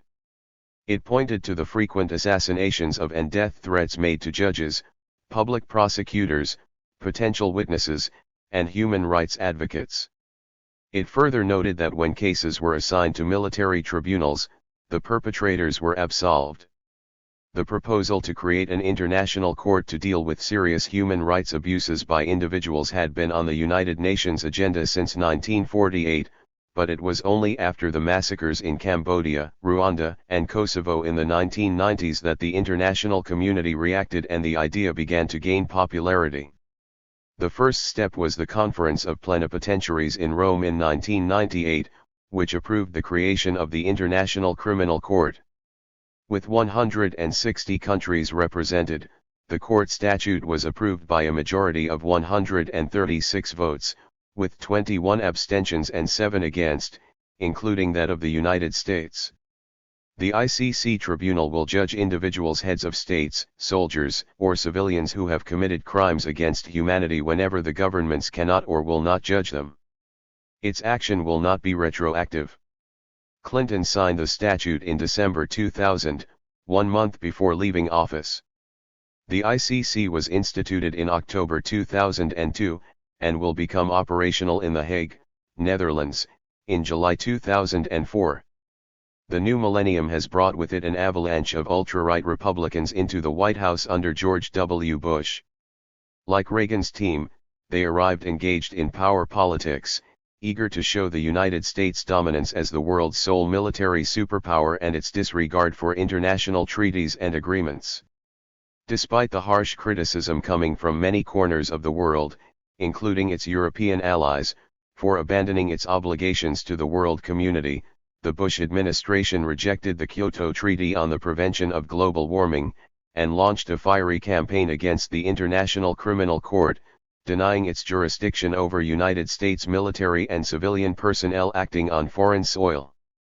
The United States not only withdrew its signature from the ICC statute, but also cautioned the United Nations Security Council, threatening to withdraw its international peacekeeping missions and to cut its military aid to countries who refused to sign bilateral agreements recognizing the immunity for United States personnel. Only Israel and Romania signed the agreements.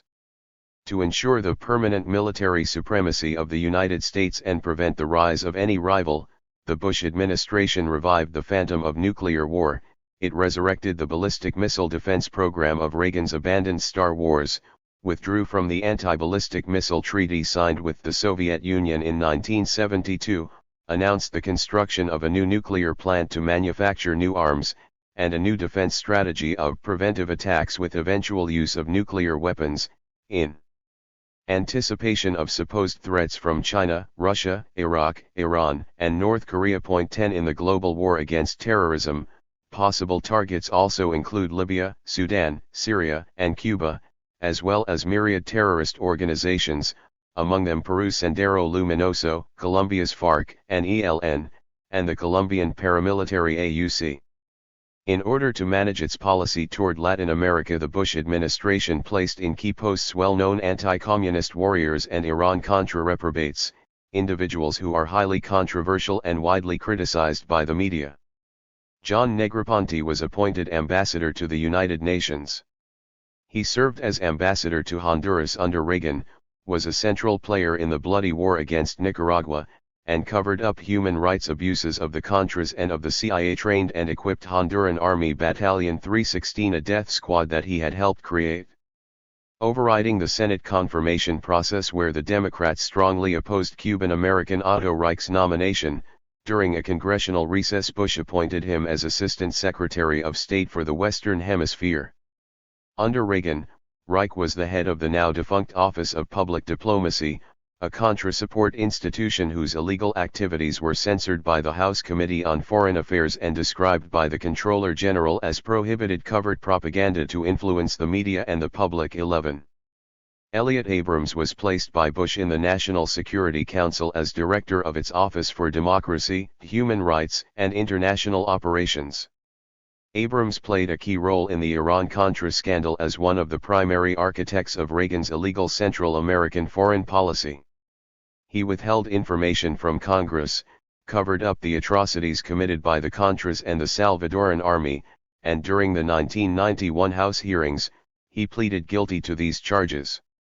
12. And Roger Noriega, protege of the ultra-right Senator Jesse Helms, was named ambassador to the Organization of American States. 13. These appointments, along with many others, were an appeasement to Florida's Cuban-American community, whose votes represent an important electoral body for the Republicans, as has been clearly recognized by the Bush family. The Bush administration has embarked on a foreign policy that has been questioned by allies and friends for its arrogance, unilateralism, imperialism, and open interference in the internal affairs of other countries. In Latin America in November 2001, Bush's agents were active in Nicaragua to impede the election of Daniel Ortega, a three-time candidate to the presidency. A high-ranking official issued vehement accusations that Ortega and the Sandinistas were having relations with terrorists, the big word of the moment. For 8 years Ortega had been a target of Reagan's secret war.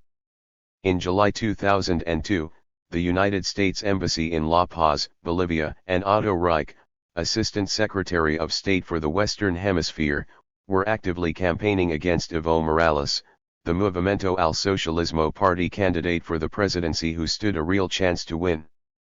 Morales, who belongs to the indigenous population, was symbol of peasant resistance against the United States anti-drug policies. Reich announced that if Morales was elected, the United States would never cooperate with him.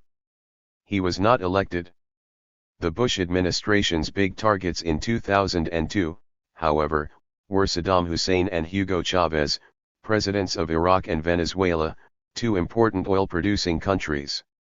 Months before the fleeting coup in April, Pedro Carmona, president of Fideicomisos, orchestrated, with further participation from influential oligarchs, industrialists, intellectuals, and some military officials, widespread opposition to Chavez, bolstered by an extremely hostile and inflammatory campaign by the privately owned mass media promoting the coup.